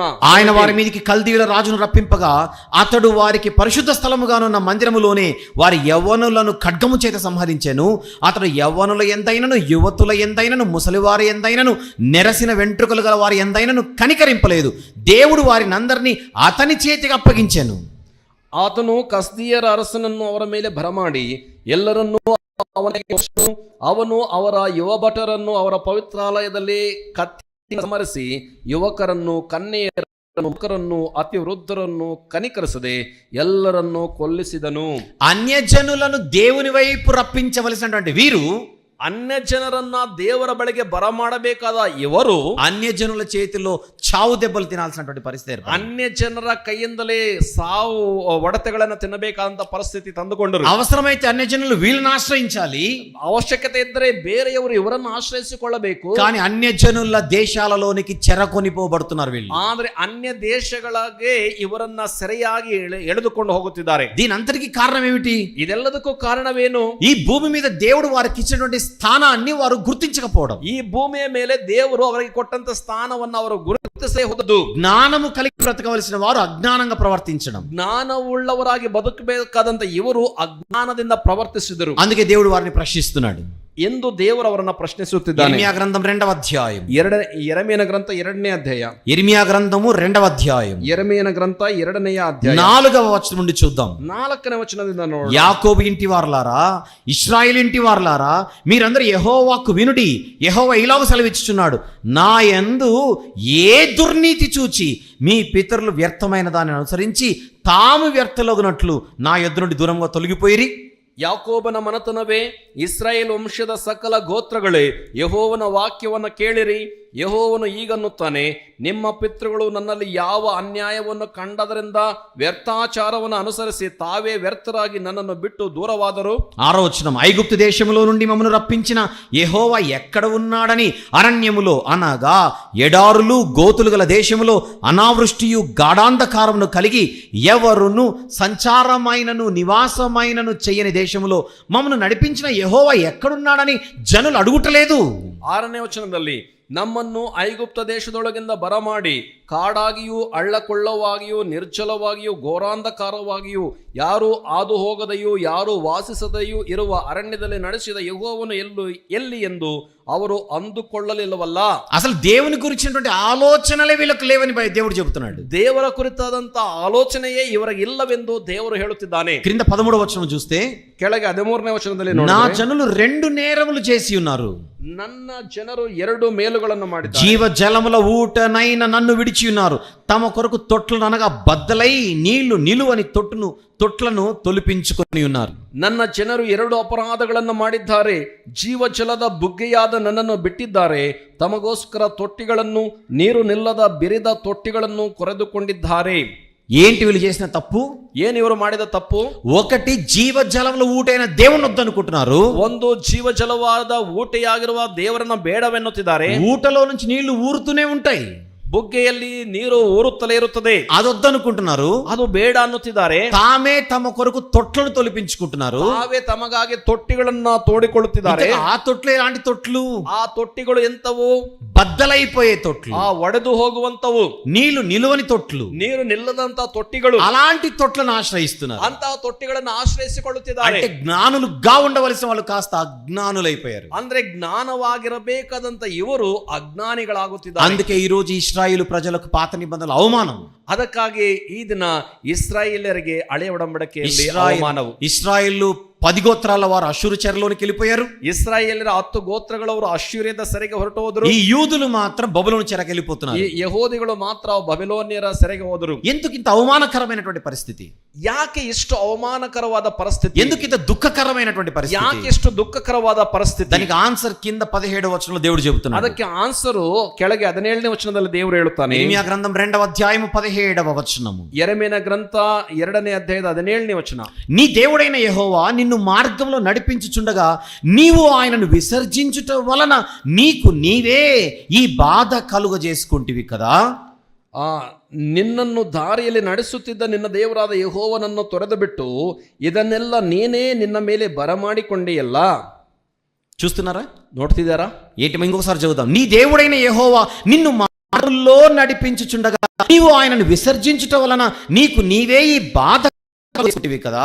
ಮತ್ತೊಮ್ಮೆ ಓದುತ್ತಿದ್ದೇನೆ. ನಿನ್ನನ್ನು ದಾರಿಯಲ್ಲಿ ನಡೆಸುತ್ತಿದ್ದ ನಿನ್ನ ದೇವರಾದ ಯೆಹೋವನನ್ನು ತೊರೆದು ಬಿಟ್ಟು ಇದನ್ನೆಲ್ಲ ನೀನೇ ನಿನ್ನ ಮೇಲೆ ಬರಮಾಡಿಕೊಂಡಿಯಲ್ಲ. ఈ రోజు నీకున్నటువంటి దీన స్థితికి, అవమానకరమైన స్థితికి, శిక్షతో కూడుకున్నటువంటి పరిస్థితి కారణం నడిపించే దేవుణ్ణి వద్దనుకున్నావు నీవు. ಈ ದಿನ ನಿನ್ನ ದೀನ ಸ್ಥಿತಿಗೆ, ಅವಮಾನಕರವಾದ ಸ್ಥಿತಿಗೆ, ಶಿಕ್ಷಾ ಒಂದು ಸ್ಥಿತಿಗೆ ನೀವು ಅವಮಾನಕ್ಕೆ ಗುರಿಯಾಗಿರುವಂತಹ ಆ ಯೆಹೋವನನ್ನೇ ಬೇಡ ಅನ್ನುತ್ತಿದ್ದೀರಿ. నడిపించే దేవుణ్ణి పక్కన పెట్టి ఆయన విసర్జించేశావు. అది మెయిన్ రీజన్. ನಡೆಸುವಂತ ದೇವರನ್ನ ಪಕ್ಕಕ್ಕಿಟ್ಟು ಆತನನ್ನ ವಿಸರ್ಜಿಸಿ ಬಿಟ್ಟಿದ್ದಾರೆ. ಅದೇ ಮೇನ್ ರೀಸನ್. ఈ బాధకు అదే కారణం. ಈ ಒಂದು ಬಾಧೆಗೆ ಅದೇ ಕಾರಣ. 18వ వచనం. 18ನೇ ವಚನ. నీవు షీహోరు నీళ్లు త్రాగుటకు ఐగుప్తు మార్గంలో నీకేం పని ఉన్నది? యూఫ్రటీస్ నది నీళ్లు త్రాగుటకు అషూరు మార్గంలో నీకేం పని ఉన్నది? ನೀನು ಐಗುಪ್ತದ ದಾರಿಯಲ್ಲಿ ನಡೆದದ್ದೇಕೆ? ನೈಲ್ ನದಿಯ ನೀರನ್ನು ಕುಡಿಯಬೇಕಾದದ್ದೇನು? ಅಶ್ಶೂರ್ಯದ ಮಾರ್ಗದಲ್ಲಿ ಹೆಜ್ಜೆ ಇಟ್ಟಿದ್ದೇಕೆ? నీ దేవుడైన యెహోవాను విసర్జించుటయు, నీకు నా ఎడల భయభక్తులు లేకుండుటయు, శ్రమకును కారణమగునని నీవు తెలుసుకొని గ్రహించునట్లు నీ చెడుతనము నిన్ను శిక్షించును, నీవు చేసిన ద్రోహము నిన్ను గద్దించునని ప్రభువును సైన్యములకు అధిపతియు నాకు యెహోవా సెలవిచ్చును. ನಿನ್ನ ಕೆಟ್ಟತನವೇ ನಿನ್ನನ್ನು ಶಿಕ್ಷಿಸುವುದು, ನಿನ್ನ ದ್ರೋಹಗಳೇ ನಿನ್ನನ್ನು ಖಂಡಿಸುವವು. ನೀನು ನನ್ನ ಭಯವಿಲ್ಲದೆ ನಿನ್ನ ದೇವರಾದ ಯೆಹೋವನೆಂಬ ನನ್ನನ್ನು ತೊರೆದು ಬಿಟ್ಟದ್ದು ಕೆಟ್ಟದ್ದಾಗಿಯೂ ವಿಷವಾಗಿಯೂ ಇರುತ್ತದೆಂದು ಗ್ರಹಿಸಿಕೋ. ಕಣ್ಣಾರೆ ನೋಡು ಎಂಬುದು ಸೇನಾಧೀಶ್ವರನಾದ ಯೆಹೋವನೆಂಬ ಕರ್ತನ ನುಡಿ. ఎందుకంటే ఈ శ్రమ వీళ్ళకు, ಯಾಕೆ ಈ ಶ್ರಮೆ ಇವರಿಗೆ? ఎందుకు ఈ బాధ వాళ్లకు? ಯಾಕೆ ಅವರಿಗೆ ಈ ಬಾಧೆ? ఒకే ఒక కారణం. ಒಂದೇ ಒಂದು ಕಾರಣ. దేవునిని విసర్జించుట, ದೇವರನ್ನು ವಿಸರ್ಜಿಸುವುದು, ఆయన భయభక్తులు కోల్పోవుట, ಆತನ ಬಳಿ ಆತನಿಂದ ಭಯಭಕ್ತಿಗಳನ್ನ ಕಳೆದುಕೊಂಡದ್ದು. తద్వారా పైన ఉన్నత స్థానంలో ఒక రకంగా చెబితే ప్రపంచ ప్రజలందరి మధ్య దేవుడు ఇశ్రాయేలు ప్రజలను సింహాసనం మీద కూర్చోబెట్టాడు. ಅದಕ್ಕೋಸ್ಕರವೇ ದೇವರು ಇಸ್ರಾಯೇಲ್ಯರನ್ನ ಎಲ್ಲಾ ಜನಾಂಗಗಳ ಮೇಲೆ ಸಿಂಹಾಸನದಲ್ಲಿ ಆತನು ಕೂರಿಸಿದ್ದನು. సింహాసనం మీద కూర్చుండి మిగిలిన ప్రపంచ ప్రజలందరినీ ఏలుచు వారిని దేవుని దగ్గర నడిపించవలసినటువంటి రాజులు వీళ్ళు. ಸಿಂಹಾಸನದ ಮೇಲೆ ಕುಳಿತಂತವರಾಗಿ ಪ್ರಪಂಚದ ಇತರ ಪ್ರಜೆಗಳನ್ನೆಲ್ಲ ದೇವರ ಬಳಿಗೆ ನಡೆಸಬೇಕಾಗಿರತಕ್ಕಂಥ ಅವರನ್ನ ಆಳುವಂತಹ ಅರಸರುಗಳು ಇವರು. ఒక రకంగా మహిమా కిరీటముతో ఇశ్రాయేలీలను దేవుడు అధికార సింహాసనంపై కూర్చోబెట్టాడు. ಒಂದು ವಿಧವಾಗಿ ಮಹಿಮಾ ಕಿರೀಟದೊಡನೆ ದೇವರು ಇಸ್ರಾಯೇಲಿಯರನ್ನ ಅಧಿಕಾರದ ಸಿಂಹಾಸನದಲ್ಲಿ ಕೂರಿಸಿದನು. కానీ ఆ కిరీటాన్ని వాళ్ళే దింపుకొని, ಆದರೆ ಆ ಕಿರೀಟವನ್ನು ಅವರೇ ಕೆಳಗಿಟ್ಟು, సింహాసనం నుంచి వారే దిగిపోయి, ಸಿಂಹಾಸನದಿಂದ ಅವರೇ ಇಳಿದು ಹೋಗಿ తాము పరిపాలించాల్సిన అన్యజనుల దగ్గరికి వెళ్ళి మీరే మమ్మల్ని పరిపాలించండి అన్నట్టుకుంది. ತಾವು ಪರಿಪಾಲನೆ ಮಾಡಬೇಕಾದಂತ ಅನ್ಯ ಜನರ ಬಳಿಗೆ ಹೋಗಿ ನೀವೇ ನಮ್ಮನ್ನ ಆಳ್ವಿಕೆ ಮಾಡಿರಿ ಎಂಬುದಾಗಿ ಕೇಳಿಕೊಳ್ಳುವಂತ ಸ್ಥಿತಿಗೆ ಬಂದರು. ఒకసారి నిన్న రాత్రి మనం ఏం మాట్లాడుకున్నామో జ్ఞాపకం చేసుకో. ಮತ್ತೊಮ್ಮೆ ನಿನ್ನೆ ರಾತ್ರಿ ನಾವು ಮಾತನಾಡಿಕೊಂಡದ್ದನ್ನ ಜ್ಞಾಪಕ ಮಾಡಿ, సకల జీవరాశుల మధ్య దేవుడు మనిషికి మహిమా కిరీటము ధరింపజేసి వాటన్నిటిపై అధికారం ఇచ్చి ಸಕಲ ಜೀವರಾಶಿಗಳ ಮಧ್ಯದಲ್ಲಿಯೂ ಅವರ ಮೇಲೆ ಅಧಿಕಾರವನ್ನ ಕೊಟ್ಟು ದೇವರು ಅವರನ್ನ ಅಧಿಕಾರಿಯನ್ನಾಗಿ ಮನುಷ್ಯನನ್ನು ಕೂರಿಸಿದರೆ, మనుషులు ఆ ఆధిక్యతను, ఘనతను, వైభవాన్ని వారే దింపుకొని ఈ మృగభయము, జంతు భయముతో ఈరోజు బతికే పరిస్థితి ఏర్పడింది. ನೋಡಿ, ಮನುಷ್ಯನು ತನಗಿರತಕ್ಕಂಥ ಅಧಿಕಾರವನ್ನ, ಸಿಂಹಾಸನವನ್ನ, ಕಿರೀಟವನ್ನ ಅವರ ಕೆಳಗಿಟ್ಟು ಈ ದಿನದಲ್ಲಿ ಮೃಗ ಭಯ, ಜಂತು ಭಯದಲ್ಲಿ ನಾವು ಬದುಕುವಂತ ಸ್ಥಿತಿ ಬಂದಿದೆ. అది నిన్న రాత్రి మాట్లాడుకున్నాం ಎಂಬುದನ್ನ ರಾತ್ರಿ ಮಾತನಾಡಿಕೊಂಡಿದ್ದೇವೆ. ఈ రోజు అదే పాయింటే మళ్ళీ ఇశ్రాయేలీల జీవితంలో కనబడుతోంది. ಇವತ್ತು ಅದೇ ಅಂಶವೇ ಇಸ್ರಾಯೇಲರ ಜೀವಿತದಲ್ಲಿ ಮತ್ತೆ ಕಂಡು ಬರುತ್ತಿದೆ. ఇశ్రాయేలు ప్రజలను కూడా దేవుడు ఉన్నత శిఖరాన నిలబెట్టాడు. ಇಸ್ರಾಯೇಲ್ ಪ್ರಜೆಗಳನ್ನು ಕೂಡ ದೇವರು ಉನ್ನತ ಶಿಖರದಲ್ಲಿ ನಿಲ್ಲಿಸಿದನು. ఉన్నత సింహాసనంపై కూర్చోబెట్టాడు. ಉನ್ನತ ಸಿಂಹಾಸನದ ಮೇಲೆ ಕುಳ್ಳರಿಸಿದನು. ప్రపంచ ప్రజల మధ్య మీరు నాకు స్పెషల్ అన్నాడు. ಪ್ರಪಂಚದ ಪ್ರಜೆಗಳ ಮಧ್ಯದಲ್ಲಿ ನೀವು ಸ್ಪೆಷಲ್ ಅಂದನು. మీరే నాకు యాజక రూపమైన రాజ్యం అన్నాడు. ನೀವೇ ನಮಗೆ ಯಾಜಕ ರೂಪವಾದ ರಾಜ್ಯವು ಅಂದನು. మీరు నా స్వకీయ సంపాద్యం అన్నాడు. ನೀವು ನನಗೆ ಸ್ವಕೀಯ ಸಾಮ್ರಾಜ್ಯ ಅಂದನು. మీరు నాకు పరిశుద్ధ జనం అన్నాడు. ನೀವು ನನಗೆ ನೀನು ನಮಗೆ ಸ್ವಕೀಯ ಪ್ರಜೆಗಳಂದನು. మీరు నాకు సొత్తైన ప్రజ, నా సొత్తైన ప్రజలు ನೀವು అంటున్నాడు. ನನಗೆ ಸೊತ್ತಾದ ಪ್ರಜೆಗಳಂದನು. వారిని సింహాసనం మీద కూర్చోబెట్టాడు. ಅವರನ್ನ ಸಿಂಹಾಸನದ ಮೇಲೆ ಕುಳ್ಳರಿಸಿದನು. కానీ మాకు కిరీటం వద్దు, ಆದ್ರೆ ಅವರ ಕಿರೀಟ ಬೇಡ, ఈ సింహాసనం వద్దు, ಈ ಸಿಂಹಾಸನವು ಬೇಡ, మేము మళ్ళీ దాసులుగా మారిపోతామని ನಾವು ಮತ್ತೆ ದಾಸರಾಗಿ ಬದಲಾಗುತ್ತೇವೆ మళ్ళీ ಎಂದು బబులోను చెరలోనికి వెళ్ళిపోయారు. ಮತ್ತೆ ಬಬಲೋನಿನ ಸೆರೆಗೆ ಹೊರಟು ಹೋದರು. అషూరు చెరలోనికి వెళ్ళిపోయారు. ಅಸ್ಸೀರಿಯರ ಸೆರೆಗೆ ಹೊರಟು ಹೋದರು. మిగిలిన ప్రజలు వాళ్ళను చూసి ఎగతాళి చేసే పరిస్థితి వీళ్ళకు దాపరించింది. ಇತರ ಪ್ರಜೆಗಳು ಇವರನ್ನ ನೋಡಿ ಅವರನ್ನ ಗೇಲಿ ಮಾಡುವಂತ ಸ್ಥಿತಿಗೆ ಇಳಿದು ಬಿಟ್ಟರು. ఇక్కడ దేవునిది ఏమైనా తప్పుందా నేను అడుగుతున్నాను మిమ్మల్ని. ನಾನು ನಿಮ್ಮನ್ನ ಕೇಳುತ್ತೇನೆ, ಇದರಲ್ಲಿ ದೇವರದ್ದು ಏನಾದರೂ ತಪ್ಪಿದೆಯೇ? మనిషిని దేవుడు ఎప్పుడు ఉన్నతంగా చూద్దాం అనుకుంటున్నా మనిషి చేతులారా నాకంతొద్దు, నేను బానిసగానే బతుకుతానంటున్నాడు. ಮನುಷ್ಯರನ್ನ ಯಾವಾಗಲೂ ಉನ್ನತ ಸ್ಥಿತಿಯಲ್ಲಿ ನೋಡಬೇಕೆಂಬುದಾಗಿ ದೇವರು ಅಂದುಕೊಂಡ್ರೆ, ಈ ಮನುಷ್ಯರು ಬೇಡ ಬೇಡ, ನಮಗಂತ ಉನ್ನತವಾದ ಸ್ಥಿತಿ ಬೇಡ ಎಂಬುದಾಗಿ ಇವರು ಅಂದುಕೊಳ್ಳುತ್ತಿದ್ದಾರೆ. యెషయా గ్రంథం 5వ అధ్యాయం చూసి ముగించుకుందాం. ಯೆಶಾಯನ ಗ್ರಂಥ 5ನೇ ಅಧ್ಯಾಯವನ್ನು ನೋಡಿ ಮುಕ್ತಾಯ ಮಾಡೋಣ. మొదటి వచనం నుంచి 7వ వచనం వరకు. ಮೊದಲನೆಯ ವಚನದಿಂದ 7ನೇ ವಚನದ ತನಕ. మీరు రాసుకుంటే మొదటి వచనం నుంచి 7వ వచనం వరకు రాసుకోండి దయచేసి. ನೀವು ಬರೆಕೊಳ್ಳುವಂತವರು 1ನೇ ವಚನದಿಂದ 7ನೇ ವಚನವನ್ನು ದಯಮಾಡಿ ಬರೆದುಕೊಳ್ಳಿ. నేను చదువుతున్నాను కొన్ని వచనాలు. ನಾನು ಕೆಲವು ವಚನಗಳನ್ನು ಓದುತ್ತೇನೆ. మొదటి వచనము నుండి. ಮೊದಲನೇ ವಚನದಿಂದ నా ప్రియుని గురించి పాడేదను వినుడి, అతని ద్రాక్ష తోటను బట్టి నాకు ఇష్టడైన వాని గురించి పాడేదను వినుడి. సత్వ భూమి గల కొండ మీద నా ప్రియునికి ఒక ద్రాక్ష తోట ఉండెను. ఆయన దానిని బాగుగా త్రవ్వి రాళ్లను ఏరి అందులో శ్రేష్టమైన ద్రాక్ష తీగల నాటించెను. దాని మధ్యను బురుచొకటి వేయించి ద్రాక్ష తొట్టిని తొలిపించెను. ద్రాక్ష పండ్లు ఫలింపవలని ఎదురు చూచుచుండెను గాని అది కారు ద్రాక్షలు కాచెను. రెండు వచనాలు. ಆ ಮೊದಲ 2 ವಚನಗಳನ್ನು ಓದ್ತಿದ್ದೇನೆ, ಕೇಳಿಸ್ಕೊಳ್ರಿ. ನನ್ನ ಪ್ರಿಯನನ್ನು ಅವನ ತೋಟವನ್ನು ಕುರಿತು ನನ್ನ ಪ್ರಿಯನ ಒಂದು ಗೀತವನ್ನು ನಾನು ಹಾಡುವೆ ಕೇಳಿರಿ. ಸಾರವತ್ತಾದ ಗುಡ್ಡದ ಮೇಲೆ ನನ್ನ ಪ್ರಿಯನಿಗೆ ದ್ರಾಕ್ಷೆಯ ತೋಟವಿತ್ತು. ಅವನು ಅದನ್ನು ಅಗತೆ ಮಾಡಿ ಕಲ್ಲುಗಳನ್ನು ತೆಗೆದುಹಾಕಿ ಒಳ್ಳೊಳ್ಳೆ ದ್ರಾಕ್ಷೆಯ ಸಸಿಗಳನ್ನು ನೆಟ್ಟು ಮಧ್ಯದಲ್ಲಿ ಒಂದು ಬುರುಚನ್ನು ಕಟ್ಟಿ ದ್ರಾಕ್ಷೆಯ ತೊಟ್ಟಿಯನ್ನು ಕೊರೈಸಿ ಮಾಡಿಕೊಂಡು ತೋಟವು ಒಳ್ಳೆಯ ದ್ರಾಕ್ಷೆಯ ಹಣ್ಣನ್ನು ಕೊಡುವುದೆಂದು ಎದುರು ನೋಡುತ್ತಿರಲು ಅದು ಹೊಲಸು ಹಣ್ಣನ್ನು ಬಿಟ್ಟಿತು. ద్రాక్ష పండ్లు కావాలని దేవుడు ద్రాక్ష తోటను, ఒక అద్భుతమైనటువంటి తోటను ఆయన నిర్మించాడు. ಆ ದ್ರಾಕ್ಷೆಯ ತೋಟದಲ್ಲಿ ದ್ರಾಕ್ಷೆಯ ತೋಟದ ಕಾಲದಲ್ಲಿ ದೇವರೊಂದು ಅದ್ಭುತವಾದ ದ್ರಾಕ್ಷ ತೋಟವನ್ನ ಮಾಡಿದ್ದಾರೆ. ವಾಸ್ತವದಲ್ಲಿ ತೋಟ ಅಂತಂದ್ರೆ ಅದು ನಿಜವಾದ ತೋಟವಲ್ಲ. కింద 7వ వచనంలో ఉంటుంది, ಕೆಳಗೆ 7ನೇ ವಚನದಲ್ಲಿ ಹೇಳುತ್ತದೆ, ఇశ్రాయేలు వంశము సైన్యములకు అధిపతియగు యెహోవా ద్రాక్ష తోట, యూదా మనుషులు ఆయనకి ఇష్టమైన వనము. ಸೇನಾಧೀಶ್ವರನಾದ ಯೆಹೋವನ ದ್ರಾಕ್ಷೆಯ ತೋಟವು ಇಸ್ರಾಯೇಲ್ಯರ ಮನತನ, ಯೆಹೂದದ ಜನವು ಆತನ ಇಷ್ಟದ ಗಿಡವೇ. చూసారా, వనము అంటే, తోట అంటే ఇక్కడ ఇశ్రాయేలు ప్రజలు, యూదా వారు. ನೋಡ್ರಿ, ವನ ಅಂತಂದ್ರೆ ತೋಟ ಅಂದ್ರೆ ಇದು ಇಸ್ರಾಯೇಲ್ ಜನರು, ಯೂದ ಜನಾಂಗ. ఇప్పుడు పైన 3వ వచనంలో దేవుడు అంటున్న మాట, ಇಲ್ಲಿ ಮೇಲೆ 3ನೇ ವಚನದಲ್ಲಿ ದೇವರನ್ನುತ್ತಿರುವ ಮಾತು, కావున యెరూషలేము నివాసులారా, ಆದ್ದರಿಂದ ಯೆರೂಸಲೇಮಿನ ನಿವಾಸಿಗಳೇ, యూదా వారలారా, ಯೆಹೂದದ ಜನರೇ, నా ద్రాక్ష తోట విషయము నాకు న్యాయము తీర్చవలనని మిమ్మల్ని వేడుకొనుచున్నాను. ಈಗ ನನಗೂ ನನ್ನ ತೋಟಕ್ಕೂ ನ್ಯಾಯ ತೀರಿಸಿರಿ ಎಂದು ಕೇಳಿಕೊಳ್ಳುತ್ತೇನೆ. నేను నా ద్రాక్ష తోటకు చేసిన దానికంటే మరి ఏమి దానికి చేయగలను? ನಾನು ನನ್ನ ದ್ರಾಕ್ಷೆ ತೋಟಕ್ಕೆ ಮಾಡದೇ ಇರುವಂತದ್ದನ್ನು ನಾನು ಏನು ಮಾಡಬೇಕಾಗಿತ್ತು? అది ద్రాక్ష పండ్లు కాయునని నేను కనిపెట్టినప్పుడు అది కారు ద్రాక్షలు కాయటకు కారణమేమి? ಅದು ದ್ರಾಕ್ಷೆಯ ಹಣ್ಣನ್ನು ಕೊಡುವುದೆಂದು ನಾನು ನಿರೀಕ್ಷಿಸುತ್ತಿರಲು ಏಕೆ ಹೊಲಸು ಹಣ್ಣನ್ನು ಬಿಟ್ಟಿತು? ఇంతకంటే నేనేం చేయాలి చెప్పని అడుగుతున్నాడు దేవుడు. ಇದಕ್ಕಿಂತಲೂ ನಾನು ಏನು ಮಾಡಬೇಕಾಗಿತ್ತು ಎಂದು ದೇವರು ಕೇಳುತ್ತಾನೆ. మంచి ఫలాలు రావాలేనని, మంచి ఫలాలు రావడానికి ఎంతైతే చేయాలో అదంతా నేను చేశాను. ಒಳ್ಳೆಯ ಫಲಗಳು ಬರಬೇಕೆಂದು, ಒಳ್ಳೆಯ ಫಲವು ಬರುವುದಕ್ಕಾಗಿ ಏನು ಮಾಡಬೇಕಾಗಿತ್ತು ಅದೆಲ್ಲವನ್ನು ನಾನು ಮಾಡಿದ್ದೇನೆ. ఇంత చేసిన తర్వాత కూడా నాకు రావాల్సిన ఫలాలు రాకపోతే నేను ఎవరిని అడగాలి? ಇಷ್ಟು ಮಾಡಿದ ನಂತರವೂ ನನಗೆ ಬರಬೇಕಾದಂತ ಫಲವು ಬರದೆ ಹೋದರೆ ನಾನು ಯಾರನ್ನ ಕೇಳಬೇಕು? తప్పు నాదా మీదా అని అడుగుతున్నాడు దేవుడు. ತಪ್ಪು ನನ್ನದೋ ನಿನ್ನದೋ ಎಂದು ಕೇಳುತ್ತಿದ್ದಾನೆ ದೇವರು. ఎవరైనా పంచాయతీలో నిలబడితే చెప్పాల్సింది దేవుని తప్పే. ಯಾರಾದ್ರೂ ಪಂಚಾಯತಿಯಲ್ಲಿ ಕೂತು ಕೇಳುವುದಾದ್ರೆ ಹೇಳಬೇಕಾಗಿರುವಂತದ್ದು ಒಂದು ಮಾತೇನಂತಂದ್ರೆ, ತಪ್ಪು ದೇವರದ್ದು ಅಲ್ಲವೇ ಅಲ್ಲ, ಎಲ್ಲವೂ ಇಸ್ರಾಯೇಲ್ಯರ ಪ್ರಜೆಗಳದೇ. అన్ని జీవరాశుల మధ్య మానవ జాతి నిన్న ఓడిపోయినట్టుగా చూసాము.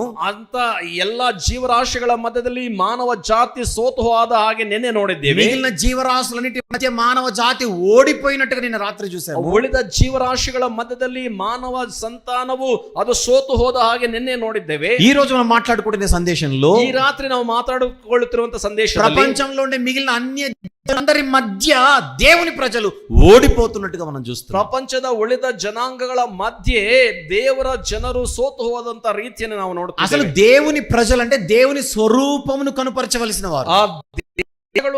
ದೇವರ ಸ್ವರೂಪವನ್ನ ತೋರಿಸಬೇಕಾದಂತವರು. దేవుని ప్రజలంటే దేవుని పోలికలో బ్రతకవలసిన వారు. ದೇವರ ಪ್ರಜೆಗಳು ಅಂತಂದ್ರೆ ದೇವರ ಹೋಲಿಕೆಯಾಗಿ ಬದುಕಬೇಕಾದವರು. దేవుని లక్షణాలు కలిగి బ్రతకవలసిన వారు. ದೇವರ ಲಕ್ಷಣಗಳನ್ನು ಹೊಂದಿ ಬದುಕಬೇಕಾಗಿದ್ದವರು. దైవత్వము కలిగి బ్రతకవలసిన వారు. ದೈವತ್ವ ಉಳ್ಳವರಾಗಿ ಬದುಕಬೇಕಾದವರು. దేవుని స్వరూపమందు దేవుని పోలిక చొప్పున బ్రతకవలసినటువంటి దేవుని పిల్లలు ఆ స్వరూపాన్ని, ఆ పోలికను, ఆ లక్షణాలను కోల్పోయి బ్రతకడం ఓడిపోవడమే అవుతుంది. ದೇವರ ಸ್ವರೂಪವನ್ನು, ದೇವರ ಹೋಲಿಕೆಯನ್ನ ಉಳ್ಳವರಾಗಿ ಬದುಕಬೇಕಾದಂತ ಇವರು ದೇವರ ಸ್ವರೂಪವನ್ನ, ದೇವರ ಹೋಲಿಕೆಯನ್ನ, ಆ ಲಕ್ಷಣಗಳನ್ನ ಮರೆತು ಹೋಗಿ ಈಗ ಸೋತು ಹೋದಂತಹ ಜೀವಿತವನ್ನ ಜೀವಿಸುತ್ತಾರೆ. ఆరంభములో మానవ జాతి ఎలాగైతే ఓడిపోయిందో, ಆರಂಭದಲ್ಲಿ ಮಾನವ ಜಾತಿ ಯಾವ ರೀತಿಯಾಗಿ ಸೋತು ಹೋಯಿತು, దేవుడు ఏర్పరచుకున్న ప్రజలుగా పిలువబడుతున్న ఇశ్రాయేలు ప్రజలు కూడా అన్య జనుల మధ్య ఓడిపోతూ కనబడుతున్నారు. ದೇವರ ಜನಾಂಗ ಎಂದು ಕರೆಸಿಕೊಳ್ಳುವಂತ ಇಸ್ರಾಯೇಲ್ ಪ್ರಜೆಗಳು ಕೂಡ ಅನ್ಯ ಜನರ ಮಧ್ಯದಲ್ಲಿ ಅವರು ಸೋತು ಹೋದ ವಿಧದಲ್ಲಿ ಕಂಡು ಬರುತ್ತಾರೆ. దీనికి కారణం ಇದಕ್ಕೆ ಕಾರಣ దేవుడు తమకిచ్చిన స్థానాన్ని, స్థాయిని, హోదాను మనుషులు, ఇశ్రాయేలు ప్రజలు గుర్తించలేకపోవడమే. ದೇವರು ತಮಗೆ ಕೊಟ್ಟಂತ ಸ್ಥಾನವನ್ನ, ಅವಕಾಶವನ್ನ ಮತ್ತು ಆ ಒಂದು ಪ್ರತ್ಯೇಕತೆಯನ್ನು ಇಸ್ರಾಯೇಲರು ಗಮನಿಸದೇ ಹೋದದ್ದೇ. అందుకే వాళ్ళంతా బాధ్యతారహితంగా బతికారు. ಅದಕ್ಕೆ ಅವರು ಅಷ್ಟು ಬಾಧ್ಯತೆಹೀನರಾಗಿ ಬದುಕಿದರು. ఒక కుటుంబంలో తల్లి, నేను తల్లి అని మర్చిపోకూడదు. ಆ ಒಂದು ಕುಟುಂಬದಲ್ಲಿ ತಾಯಿಯಾದವಳು ನಾನು ತಾಯಿ ಎಂಬುದನ್ನು ಮರೆತು ఒక ಹೋಗಬಾರದು. కుటుంబంలో తండ్రి, నేను తండ్రి అని మర్చిపోకూడదు. ಕುಟುಂಬದಲ್ಲಿ ತಂದೆಯಾದವನು ನಾನು ತಂದೆ ಎಂಬುದನ್ನು ಮರೆಯಬಾರದು. ఒక భార్య, ఒక భర్తకు నేను భార్య అని మర్చిపోకూడదు. ಹೆಂಡತಿಯಾದವಳು ನಾನು ಗಂಡನಿಗೆ ಹೆಂಡತಿ ಎಂಬುದನ್ನು ಮರೆಯಬಾರದು. ఒక భర్త, నేను ఒక వ్యక్తికి భర్త అని మర్చిపోకూడదు. ಗಂಡನಾದವನು ನಾನೊಬ್ಬ ವ್ಯಕ್ತಿಗೆ ಗಂಡನಾಗಿದ್ದೇನೆ ಎಂಬುದನ್ನು ಮರೆಯಬಾರದು. ఒక పోలీస్ ఆఫీసర్, నేను పోలీస్ అని మర్చిపోకూడదు. ಒಬ್ಬ ಪೊಲೀಸ್ ಆಫೀಸರ್ ಆದವನು ನಾನು ಪೊಲೀಸ್ ಎಂಬುದನ್ನು ಮರೆಯಬಾರದು. ఒక డాక్టర్, నేను డాక్టర్ అని మర్చిపోకూడదు. ಡಾಕ್ಟರ್ ಆದವನು ನಾನು ಡಾಕ್ಟರ್ ಎಂಬುದನ್ನು ಮರೆಯಬಾರದು. ఒక టీచర్, నేను టీచర్ అని మర్చిపోకూడదు. ಒಬ್ಬ ಟೀಚರ್ ಆದವನು ನಾನು ಟೀಚರ್ ಎಂಬುದನ್ನು ಮರೆಯಬಾರದು. ఒక మంత్రి, నేను మంత్రి అని మర్చిపోకూడదు. ಒಬ್ಬ ಮಂತ್ರಿ ನಾನು ಮಂತ್ರಿ ಎಂಬುದನ್ನು ಮರೆಯಬಾರದು. రాష్ట్రాన్ని పరిపాలించే ప్రజలు ఎన్నుకున్నటువంటి వ్యక్తిని నేనని, ఒక ముఖ్యమంత్రి తాను ముఖ్యమంత్రి అని మర్చిపోకూడదు. ಒಂದು ರಾಜ್ಯವನ್ನ ಪಾಲನೆ ಮಾಡುತ್ತಿರುವಂತಹ ವ್ಯಕ್ತಿಯು ನಾನು ಮುಖ್ಯಮಂತ್ರಿ ಎಂಬುದನ್ನ ಮುಖ್ಯಮಂತ್ರಿ ಆದವರು ಮರೆಯಬಾರದು. దేశ ప్రజలందరికీ మాదిరికరంగా నేను పరిపాలించవలసినటువంటి ప్రధానమంత్రి అని ప్రధానమంత్రి మర్చిపోకూడదు. ದೇಶದ ಜನರನ್ನೆಲ್ಲ ಪರಿಪಾಲನೆ ಮಾಡಬೇಕಾದಂತ ಮಾದರಿಯಾದಂತ ಪ್ರಧಾನಿ ಎಂಬುದನ್ನ ಪ್ರಧಾನಮಂತ್ರಿ ಆದವರು ಮರೆಯಬಾರದು.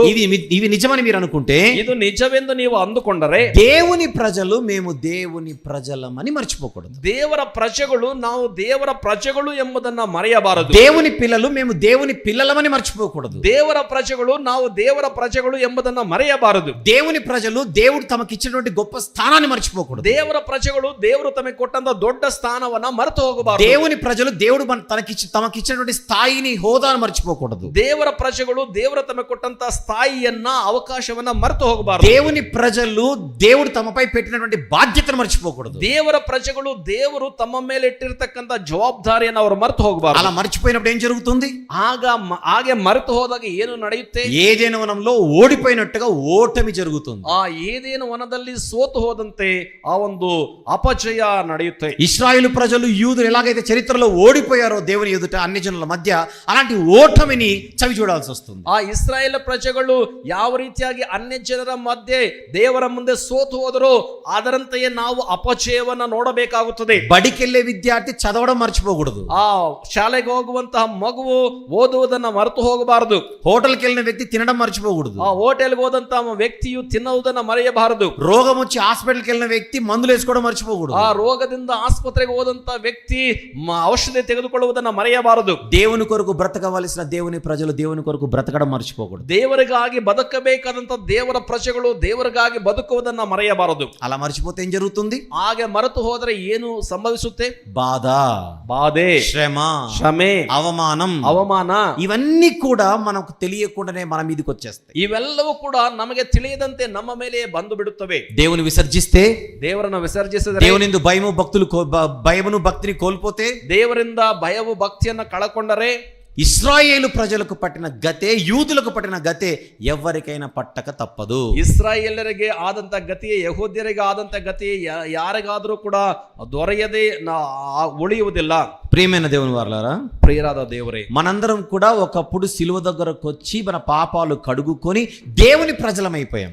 ಪ್ರಿಯರಾದ ದೇವರ ಮಕ್ಕಳೇ, ನಾವೆಲ್ಲರೂ ಕೂಡ ಶಿಲುಬೆಯ ಬಳಿಗೆ ಬಂದು ನಮ್ಮ ಪಾಪಗಳನ್ನ ತೊಳೆದುಕೊಂಡಂತವರಾಗಿ ಈಗ ದೇವರಿಗೆ ಪ್ರಜೆಗಳಾಗಿದ್ದೇವೆ. దేవుని ప్రజలమైనటువంటి మనము దేవునికి అనుకూలంగా, దేవుని చిత్తానుసారంగా, దేవుని ప్రతినిధులుగా, దైవ లక్షణాలు కలిగి భూమి మీద బ్రతకాలి. ದೇವರಿಗೆ ಪ್ರಜೆಗಳಾದಂತ ನಾವು ದೇವರಿಗೆ ಅನುಕೂಲಕರವಾಗಿ, ದೇವರ ಚಿತ್ತಾನುಸಾರವಾಗಿ, ದೇವರ ಪ್ರಜೆಗಳಾಗಿ ನಾವೀಗ ಬದುಕಬೇಕಾಗಿದೆ. ఈ రోజు క్రైస్తవులమైనటువంటి మనము దేవుని పిల్లలమై ఉన్నాం. ಈ ದಿನ ಕ್ರೈಸ್ತರಾದಂತ ನಾವು ದೇವರ ಪ್ರಜೆಗಳಾಗಿದ್ದೇವೆ.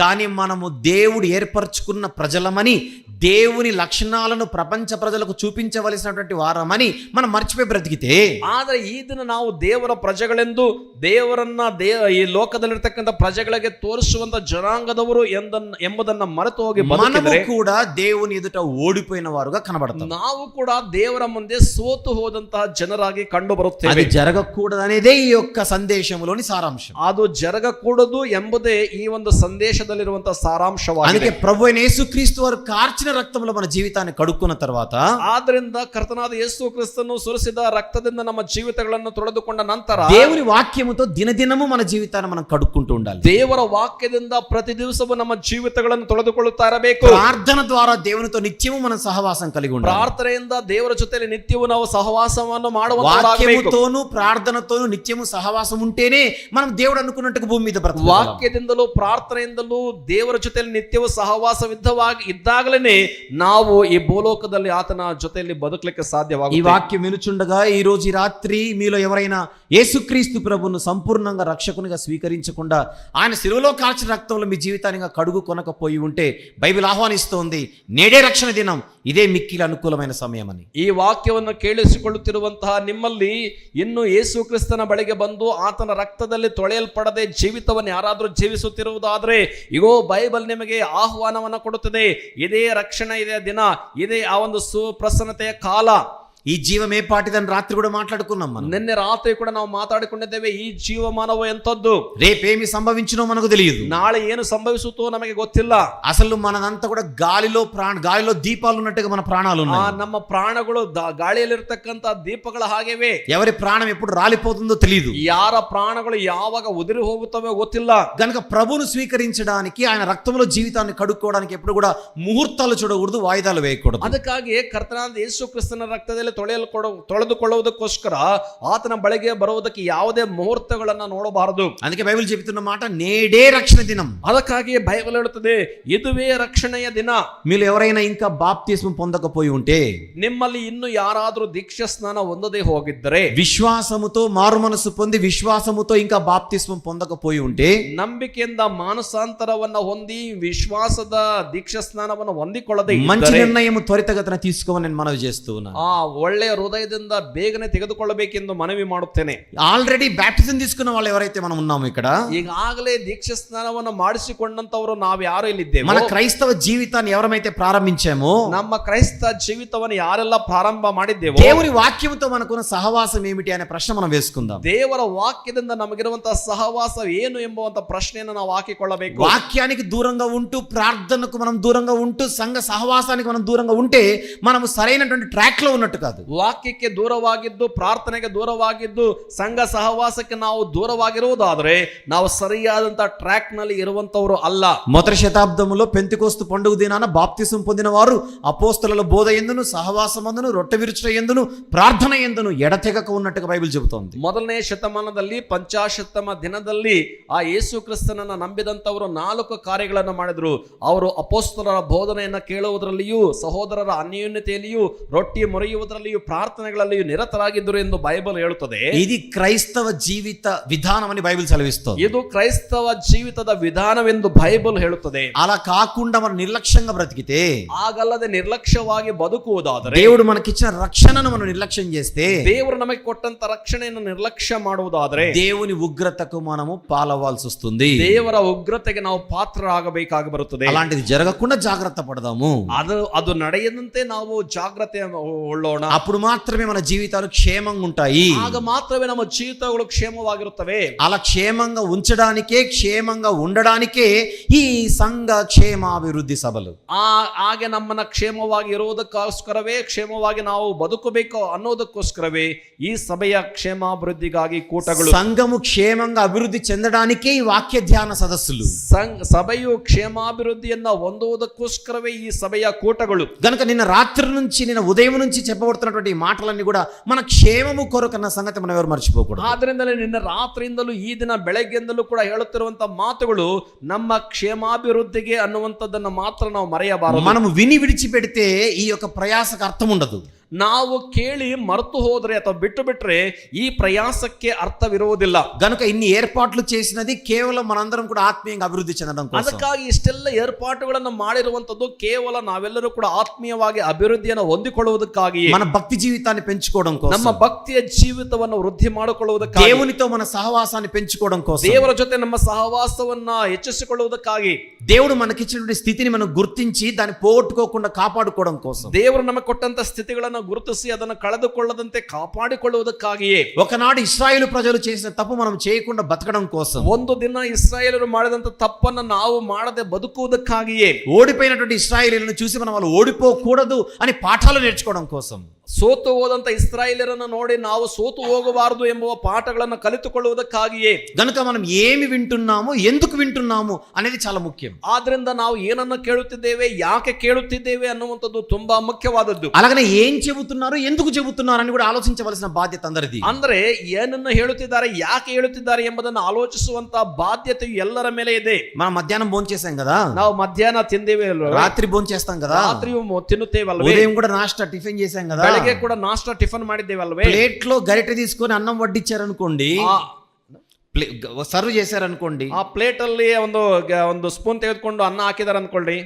అన్నం వడ్డించిన తర్వాత ಅನ್ನ ಬಡಿಸಿದ ನಂತರ తినమని చెప్తారా, మామూలుగా ప్లేట్ ఇస్తారా? ತಿನ್ನು ಅಂತ ಹೇಳ್ತಾರ ಅಥವಾ ಸುಮ್ನೆ ಪ್ಲೇಟ್ ಕೊಟ್ಬಿಡ್ತಾರ? మామూలుగా సర్వ్ చేస్తారంతే. ಸಾಮಾನ್ಯವಾಗಿ ಅದನ್ನ ಬಡಿಸ್ತಾರಷ್ಟೇ. పక్కకెళ్ళి మనం తినాలి, ಪಕ್ಕಕ್ಕೆ ಹೋಗಿ ನಾವೇ ತಿನ್ನಬೇಕು. తినకుండా అలానే ప్లేట్ పట్టుకొని ತಿನ್ನದೆ ಹಾಗೆ ಪ್ಲೇಟ್ ಇಟ್ಕೊಂಡು, సర్వ్ చేసిన తినమని చెప్పలేదు కదా అని కూర్చుంటే, ಬಡಿಸಿದಂತವ್ರು ತಿನ್ನು ಅಂತ ಹೇಳಲಿಲ್ಲ, ಅದರಿಂದ ಸುಮ್ನೆ ನಿಂತಿದ್ದೀನಿ ಅಂತ ಹೇಳಿದ್ರೆ అలా అంటామా? ಹಾಗೆ ಹೇಳ್ತೀವಾ? అలా అంటామా? ಹಾಗೆ ಹೇಳ್ತೀವಾ? అలా అన్నామా? ಹಾಗೆ ಹೇಳಿದ್ದೀವಾ? వడ్డించడమే తర్వాత వెళ్ళి తినేసామంతే. ಬಡಿಸಿದ ತಕ್ಷಣ ಪಕ್ಕಕ್ಕೆ ಹೋಗಿ ನಾವು ತಿಂದು ಬಿಟ್ಟಿದ್ದೇವೆ ಅಷ್ಟೇ. అంటే ఎవరైనా మనకు అన్నం వడ్డిస్తే, ಅಂದ್ರೆ ಯಾರಾದ್ರೂ ನಮಗೆ ಅನ್ನವನ್ನ ಬಡಿಸಿದರೆ వెళ్ళి తినడం తెలుసు, ಹೋಗಿ ತಿನ್ನುವುದು ಗೊತ್ತು. అలాగే వాక్యం చెప్పినప్పుడు కూడా ಅದರಂತೆಯೇ ವಾಕ್ಯವನ್ನು ಹೇಳಿದಾಗಲೂ ఈ ಕೂಡ వాక్య ప్రకారంగా బతకండి అని వాళ్ళు స్పెషల్ గా చెప్పాల్సిన అవసరం ಇಲ್ಲ. ಈ ವಾಕ್ಯದ ಪ್ರಕಾರವಾಗಿ ಬದುಕರಿ ಎಂಬುದಾಗಿ ವಿಶೇಷವಾಗಿ ವಾಕ್ಯ ಹೇಳಬೇಕಾದ ಅವಶ್ಯಕವಿಲ್ಲ. వాక్యం చెప్పిందే బతకమని చెప్పడానికి, ಆ ವಾಕ್ಯ ಹೇಳಿದ್ದೇ ಬದುಕರಿ ಅಂತ ಹೇಳುವುದಕ್ಕೆ. వాక్యం అయితే చెప్పారు కానీ బతకమని చెప్పలేదు కదండి అని అడగకూడదు. ಆ ವಾಕ್ಯವೇನೋ ಹೇಳಿದ್ರು, ಆದ್ರೆ ಇದರಂತೆ ಬದುಕರಿ ಎಂದು ಹೇಳಲಿಲ್ಲ ಅಂತ ನೀವು ಅನ್ನಬಾರದು. అంతే కదా? ಅಷ್ಟೇ ಅಲ್ವೇ? కనుక సూత్రం అక్కడ పని చేసినప్పుడు ఇక్కడ కూడా పని చేయాలి. ಆದ್ರಿಂದ ಅಲ್ಲಿ ಕೆಲಸ ಮಾಡಿದ ಆ ಸೂತ್ರ ಇಲ್ಲಿ ಕೂಡ ಕೆಲಸ ಮಾಡುತ್ತೆ. మెడికల్ షాప్ కి వెళ్ళి మందులు కొంటాం, మెడిసిన్స్ కొంటాం, ಆ ಮೆಡಿಕಲ್ ಶಾಪ್ ಹೋಗಿ ನಾವು ಮೆಡಿಸಿನ್ಸ್ ಅನ್ನ, ಔಷಧಿಗಳನ್ನ ಕೊಂಡ್ಕೊಳ್ತೇವೆ. మెడిసిన్స్ ఇస్తాడు, ಆ ಔಷಧಿಗಳು ಕೊಡ್ತಾರೆ, తెచ్చి ఇంటికి వచ్చి ఏం చేస్తాం? ಆ ಮನೆಗೆ ತಂದು ನಾವೇನ್ ಮಾಡ್ತೇವೆ? వేసుకుంటాం. ಹಾಕೊಳ್ತೇವೆ. మెడికల్ షాప్ అయినా వేసుకోమని చెప్పలేదుగా. ಆ ಮೆಡಿಕಲ್ ಶಾಪ್ ನವರು ನೀವು ಇದನ್ನ ಹಾಕೊಳ್ರಿ ಎಂಬುದಾಗಿ ಹೇಳಿಲ್ವಲ್ಲ. మెడికల్ షాప్ ఆయన ఇచ్చిందే వేసుకోమని చెప్పడానికి. ಈ ಮೆಡಿಕಲ್ ಶಾಪ್ ನವರು ಕೊಟ್ಟದ್ದೇ ನೀನು ಇದನ್ನ ತಿನ್ನಬೇಕು ಅಂತ. అంటే ఆయన స్పెషల్ గా మళ్ళీ నువ్వు బూర పెట్టుకొని మైక్ పట్టుకొని నువ్వు తీసుకున్న మందులు తీసుకొని లోట్లో వేసుకోవాలని చెప్పడు. ಅಷ್ಟೇ ಹೊರತು ವಿಶೇಷವಾಗಿ ಏನೋ ಮೈಕ್ ಇಟ್ಕೊಂಡು ನೀವು ಕೊಂಡುಕೊಂಡಂತ ಔಷಧಿಗಳನ್ನ ನೀವು ತಿನ್ನಬೇಕು ಎಂಬುದಾಗಿ ವಿಶೇಷವಾಗಿ ಹೇಳಬೇಕಾಗಿಲ್ಲ. అంటాడా? ಆತನ ಆತರ ಹೇಳ್ತಾನ? అనడుగా? ಅನ್ನೋದಿಲ್ವಲ್ಲ. మెడికల్ షాప్ కి వెళ్ళి మెడిసిన్ తీసుకున్న మనం వేసుకోవడం మనకు తెలుసు, ಮೆಡಿಕಲ್ ಶಾಪ್ ಹೋಗಿ ಕೊಂಡುಕೊಂಡಂತ ಔಷಧಿಗಳನ್ನು ತೆಗೆದುಕೊಳ್ಳುವುದು ಗೊತ್ತಿದೆ, ప్లేట్ లో ఆహారం వడ్డిస్తే తినడం తెలుసు, ಪ್ಲೇಟ್ ಅಲ್ಲಿ ಆಹಾರವನ್ನ ಬಡಿಸಿದರೆ ತಿನ್ನುವುದು ಗೊತ್ತಿದೆ. వాక్యము వింటే బతకడం అనేది కూడా మనకు తెలియాలి. అంతే. ವಾಕ್ಯವನ್ನು ಕೇಳಿದಾಗ ಬದುಕಬೇಕು ಅನ್ನುವುದು ಕೂಡ ನಮಗೆ ತಿಳಿದಿರಬೇಕು. పాటించడం కూడా పాటించుడు అని ఎవరు చెప్పాల్సిన అవసరం లేదు. ಅನುಸರಿಸಬೇಕಾದದ್ದನ್ನು ಕೂಡ ನೀವು ಅನುಸರಿಸ್ರಿ ಎಂದು ನಿಮಗೆ ವಿಶೇಷವಾಗಿ ಹೇಳಬೇಕಾಗಿಲ್ಲ. ఇంతగా ప్రయాసపడి ఇంతగా వాక్యం చెప్పింది దేనికంటే మనందరం వాక్య ప్రకారంగా మన జీవితాలు కట్టుకోవాలని. ಇಷ್ಟಾಗಿ ಪ್ರಯಾಸಪಟ್ಟು ಇಷ್ಟಾಗಿ ವಾಕ್ಯವನ್ನ ಹೇಳಿದ್ ಯಾತಕ್ಕೆ ಅಂತಂದ್ರೆ ವಾಕ್ಯದ ಪ್ರಕಾರ ನಮ್ಮನ್ನ ಕಟ್ಟಿಕೊಳ್ಳಬೇಕು ಅಂತ. స్థానిక ఈ సంఘం వారు ఇన్ని ఏర్పాట్లు చేసి ఇంతమందిని ఆహ్వానించి ఇక్కడ చక్కగా సౌకర్యాలు కల్పించి ఈ యొక్క సభలు సమకూర్చింది లేదా ఏర్పాటు చేసింది మనందరం కూడా క్షేమంగా అభివృద్ధి చెందడానికి. ಈ ಸ್ಥಾನಿಕ ಸಭೆಯವರು ಇಷ್ಟೆಲ್ಲ ಪ್ರಯಾಸಪಟ್ಟು ಏರ್ಪಾಟುಗಳನ್ನ ಮಾಡಿ ನಮ್ಮೆಲ್ಲರನ್ನು ಕೂಡ ಆಹ್ವಾನ ಮಾಡಿ ಇಷ್ಟೆಲ್ಲ ಆ ಒಂದು ಏರ್ಪಾಟುಗಳಿಂದ ನಮಗೆ ವಾಕ್ಯವನ್ನು ಕಲಿಸ್ತಿರುವುದು ಯಾತಕ್ಕೆ? ನಾವೆಲ್ಲರೂ ಕೂಡ ಕ್ಷೇಮಾಭಿವೃದ್ಧಿಯನ್ನ ಸಭೆಯಾಗಿ ಹೊಂದಿಕೊಳ್ಳಬೇಕು. కనుక ఈ సభలు పూర్తి చేసుకుని ఇక్కడ నుంచి వెళ్ళేలోగా మనందరం కూడా భక్తిలో మన ఆత్మీయ జీవితంలో ఖచ్చితంగా మనం అభివృద్ధి చెందే ఇక్కడ నుంచి సెలవు తీసుకోవాలి. ಆದ್ರಿಂದಲೇ ಈ ಸಭೆಗಳನ್ನ ಪೂರ್ತಿ ಮಾಡಿಕೊಂಡು ನಾವು ಇಲ್ಲಿಂದ ಹೊರಟು ಹೋಗುವುದಕ್ಕಿಂತ ಮೊದಲೇ ನಾವೆಲ್ಲರೂ ಕೂಡ ಕಟ್ಟಲ್ಪಟ್ಟಂತವರಾಗಿ ಅಭಿವೃದ್ಧಿಯನ್ನ ಹೊಂದಿಕೊಂಡೇ ನಾವು ಈ ಸ್ಥಳದಿಂದ ಹೋಗಬೇಕಿದೆ. చూస్తుండగానే 2 రోజులు అయిపోయాయి, ನೋಡುತ್ತಾ ಇದ್ದಾಗಲೇ 2 ದಿನಗಳು ಕಳೆದು ಹೋದವು. రేపే చివరి రోజు, ನಾಳೆ ಕಡೆಯ ದಿನ. మన భక్తి జీవితానికి సంబంధించి మరిన్ని మంచి తీర్మానాలు తీసుకోవాలంటే రేపొక్కటే మనకు ఆఖరి రోజు. ನಮ್ಮ ಭಕ್ತಿ ಜೀವಿತಕ್ಕೆ ಒಂದು ಶ್ರೇಷ್ಠವಾದ ತೀರ್ಮಾನಗಳನ್ನು ತೆಗೆದುಕೊಳ್ಳುವುದಕ್ಕೆ ನಾಳೆ ಕಡೆಯ ದಿನ. అలాంటి చక్కని సిద్ధపాటు ఈ రాత్రి ప్రార్థనా పూర్వకంగా మనము తీసుకుందాం. ಅಂತಹ ಒಂದು ಒಳ್ಳೆಯ ತೀರ್ಮಾನವನ್ನ ಈ రాత్రిಯಲ್ಲಿ ನಾವು ప్రార్థನೆ ಮೂಲಕ ఈ ತೆಗೆದುಕೊಳ್ಳೋಣ. రాత్రి పడుకునే ముందుగా మనందరం ఒక ప్రార్థన చేద్దాం. ఈ రాత్రి మలగువ మొదలు ನಾವು ಹೀಗೆ ಪ್ರಾರ್ಥಿಸೋಣ. ప్రభువా ఈ 2 రోజులు మీరు మాకు ఇచ్చినటువంటి వాక్యమును బట్టి మీకు స్తోత్రం. ಕರ್ತನೆ, ಈ 2 ದಿನಗಳು ನೀವು ನಮಗೆ ಕೊಟ್ಟಂತ ವಾಕ್ಯಕ್ಕಾಗಿ ನಿಮಗೆ ಸ್ತೋತ್ರವು. ఈ విన్న మాటలన్నీ కూడా నా జీవితంలో మంచి ఔషధ మూలికలుగా పనిచేయనట్లుగా సహాయం ಈ చేయండి. ಕೇಳಿದಂತ ಎಲ್ಲ ವಾಕ್ಯಗಳು ನನ್ನ ಜೀವಿತದಲ್ಲಿ ಔಷಧ ಮೂಲಿಕೆಗಳಾಗಿ ಕೆಲಸ ಮಾಡಲು ಸಹಾಯ ಮಾಡ್ರಿ. అలాగే రేపటి దినము నేను నేర్చుకోబోయే అనేకమైన సంగతులు నాకు అర్థం అవ్వడానికి గ్రహించడానికి నాకు సహాయం చేయమని మనం ప్రార్థన చేయాలి. ಅದರಂತೆ ನಾಳೆ ದಿನದಲ್ಲಿ ಕಲಿತುಕೊಳ್ಳುವಂತ ಅನೇಕ ವಾಕ್ಯಗಳನ್ನ ಅರ್ಥ ಮಾಡಿಕೊಳ್ಳುವುದಕ್ಕೆ, ಗ್ರಹಿಸಿಕೊಳ್ಳುವುದಕ್ಕೆ ನನಗೆ ಸಹಾಯ ಮಾಡಿರಿ ಎಂದು ಪ್ರಾರ್ಥನೆ ಮಾಡೋಣ. మీ మాటల చేత నా జీవితాన్ని తాకమని దేవుణ్ణి మనం వేడుకోవాలి. ನಿನ್ನ ಮಾತುಗಳಿಂದ ನನ್ನ ಜೀವಿತವನ್ನು ಸ್ಪರ್ಶಿಸು ಎಂದು ನಾವು ಕೇಳಿಕೊಳ್ಳೋಣ. అలాంటి ప్రార్థన సిద్ధపాటు కలిగి రేపటి పరిచర్య కొరకు మనం సిద్ధపడదాం. ಅಂತಹ ಪ್ರಾರ್ಥನೆಯ ಸಿದ್ಧಪಾಟನ್ನು ಹೊಂದಿದವರಾಗಿ ನಾಳಿನ ಸೇವೆಗಾಗಿ ನಾವು ಸಿದ್ಧತೆ ಮಾಡಿಕೊಳ್ಳೋಣ, ప్రార్థన చేసుకుందాం. ಪ್ರಾರ್ಥನೆ ಮಾಡಿಕೊಳ್ಳೋಣ. అందరూ తలలు దించినట్లయితే ಎಲ್ಲರೂ ತಲೆ ಬಾಗಿಸುವುದಾದ್ರೆ ఒక్కసారి జాగ్రత్తగా మనము ప్రార్థనా పూర్వకంగా ఈ సందేశాన్ని మనం ముగించుకుందాం. ಒಂದು ಸಾರಿ ಜಾಗೃತಿಯಿಂದ ಪ್ರಾರ್ಥನಾ ಪೂರ್ವಕವಾಗಿ ಈ ಸಂದೇಶವನ್ನು ಮುಕ್ತಾಯ ಮಾಡಿಕೊಳ್ಳೋಣ. మహాగణుడైనటువంటి మా ప్రియ పరలోకపు తండ్రి, ಮಹಾಗಣನಾದ ನಮ್ಮ ಪ್ರಿಯ ಪರಲೋಕದ ఈ ತಂದೆಯೇ, 2వ రోజు రాత్రి మీరు మాకు ఇచ్చిన ఈ మాటలను బట్టి మిమ్మల్ని స్తుతిస్తూ ಈ ఉన్నాం. 2ನೇ ದಿನದ ರಾತ್ರಿಯಲ್ಲಿ ನೀವು ನಮಗೆ ಕೊಟ್ಟಂತ ಈ ಮಾತುಗಳಿಗಾಗಿ ನಿಮ್ಮನ್ನು ಸ್ತುತಿಸುತ್ತಿದ್ದೇವೆ. విత్తబడిన మాటలన్నీ మా క్షేమం కొరకు అనే సంగతి మేము మర్చిపోకుండా మా హృదయమందు పదిలపరుచుకున్నట్టుగా కృప దయచేయండి ప్రభువా. ಬಿತ್ತಲ್ಪಟ್ಟಂತ ಈ ಎಲ್ಲ ವಾಕ್ಯಗಳು ನಮ್ಮ ಕ್ಷೇಮಕ್ಕಾಗಿ ಎಂಬುದನ್ನು ನಾವು ಮರೆತು ಹೋಗದೆ ಅವುಗಳನ್ನು ಹೃದಯದಲ್ಲಿ ಭದ್ರಪಡಿಸಿಕೊಳ್ಳುವುದಕ್ಕೆ ನಮಗೆ ಸಹಾಯ ಮಾಡಿರಿ ಕರ್ತನೆ. ఇశ్రాయేలు ప్రజలకు మీరు ఇచ్చినటువంటి ఉన్నత స్థానాన్ని వాళ్ళు ఎలా గుర్తించలేకపోయారో మేము ఈ రోజు ఆలోచించాం. ಇಸ್ರಾಯೇಲ್ ಪ್ರಜೆಗಳಿಗೆ ನೀವು ಕೊಟ್ಟಂತ ಉನ್ನತವಾದ ಪದವಿಯನ್ನು ಅವರು ಯಾವ ರೀತಿ ಗುರುತಿಸದೆ ಹೋದರೋ ಈ ದಿನ ನಾವು ಕಲಿತಿದ್ದೇವೆ. అలాంటి పొరపాటు మేము చేయకుండా జాగ్రత్తగా ఉండడానికి ప్రభువా మీరు హెచ్చరించినందుకు మేము స్తుతిస్తూ ఉన్నాం. ಅಂತಹ ತಪ್ಪನ್ನು ನಾವು ಮಾಡದೇ ಇರುವುದಕ್ಕೆ ನಮ್ಮನ್ನು ನೀವು ಎಚ್ಚರಿಸಿದ್ದಕ್ಕಾಗಿ ನಾವು ನಿಮ್ಮನ್ನ ಸ್ತುತಿಸುತ್ತೇವೆ. ఏమి విన్నాము, ఎందుకు విన్నాము అనేటువంటి విషయాలు మేమందరము కూడా మనసులో జాగ్రత్తగా ఆలోచిస్తూ పదిలపరుచుకున్నట్టుకు సహాయం చేయండి. ಏನನ್ನ ಕೇಳಿದ್ದೇವೆ, ಯಾಕೆ ಕೇಳಿದ್ದೇವೆ ಎಂಬುದನ್ನ ನಾವೆಲ್ಲರೂ ಗ್ರಹಿಸಿಕೊಂಡಂತವರಾಗಿ ಹೃದಯದಲ್ಲಿ ಭದ್ರಪಡಿಸಿಕೊಳ್ಳುವುದಕ್ಕೆ ನಮಗೆ ಸಹಾಯ ಮಾಡಿರಿ ಎಂದು ಕೇಳಿಕೊಳ್ಳುತ್ತೇವೆ. రేపు ఆఖరి దినం పగటి వేళ రాత్రి సభలో మరిన్ని సంగతులు నేర్చుకుని మేము బలపడుటకు సహాయం చేయండి ప్రభువా. ನಾಳೆ ಕಡೆಯ ದಿನದಲ್ಲಿ ಹಗಲಿನ ವೇಳೆಯಲ್ಲಿಯೂ ಮತ್ತು ರಾತ್ರಿಯ ವೇಳೆಯಲ್ಲಿಯೂ ಇನ್ನೂ ಅನೇಕ ವಿಷಯಗಳನ್ನು ಕಲಿತುಕೊಳ್ಳುವುದಕ್ಕೆ ನಮಗೆ ಸಹಾಯ ಮಾಡಿರಿ ಕರ್ತನೇ. యేసుక్రీస్తు ప్రభు వారి సర్వోన్నతమైన నామములో ఈ ప్రార్థన మీకే సమర్పించి వేడుకొనుచు పొందుకొనుచున్నాము తండ్రి. ಯೇಸು ಕ್ರಿಸ್ತನವರ ಸರ್ವೋನ್ನತವಾದ ನಾಮದಲ್ಲಿ ಈ ಎಲ್ಲಾ ಪ್ರಾರ್ಥನಾ ವಿಜ್ಞಾಪನೆಗಳನ್ನ ನಿಮ್ಮ ಬಳಿಯಲ್ಲಿ ಒಪ್ಪಿಸಿಕೊಂಡು ಕೇಳಿ ಪಡೆದುಕೊಂಡಿದ್ದೇವೆ ತಂದೆಯೇ. ಆಮೆನ್. ఆమేన్. ಆಮೆನ್. ప్రభు పేరిట అందరికీ వందనాలు. ಕರ್ತನ ಹೆಸರಿನಲ್ಲಿ ಎಲ್ಲರಿಗೂ ಧನ್ಯವಾದಗಳು.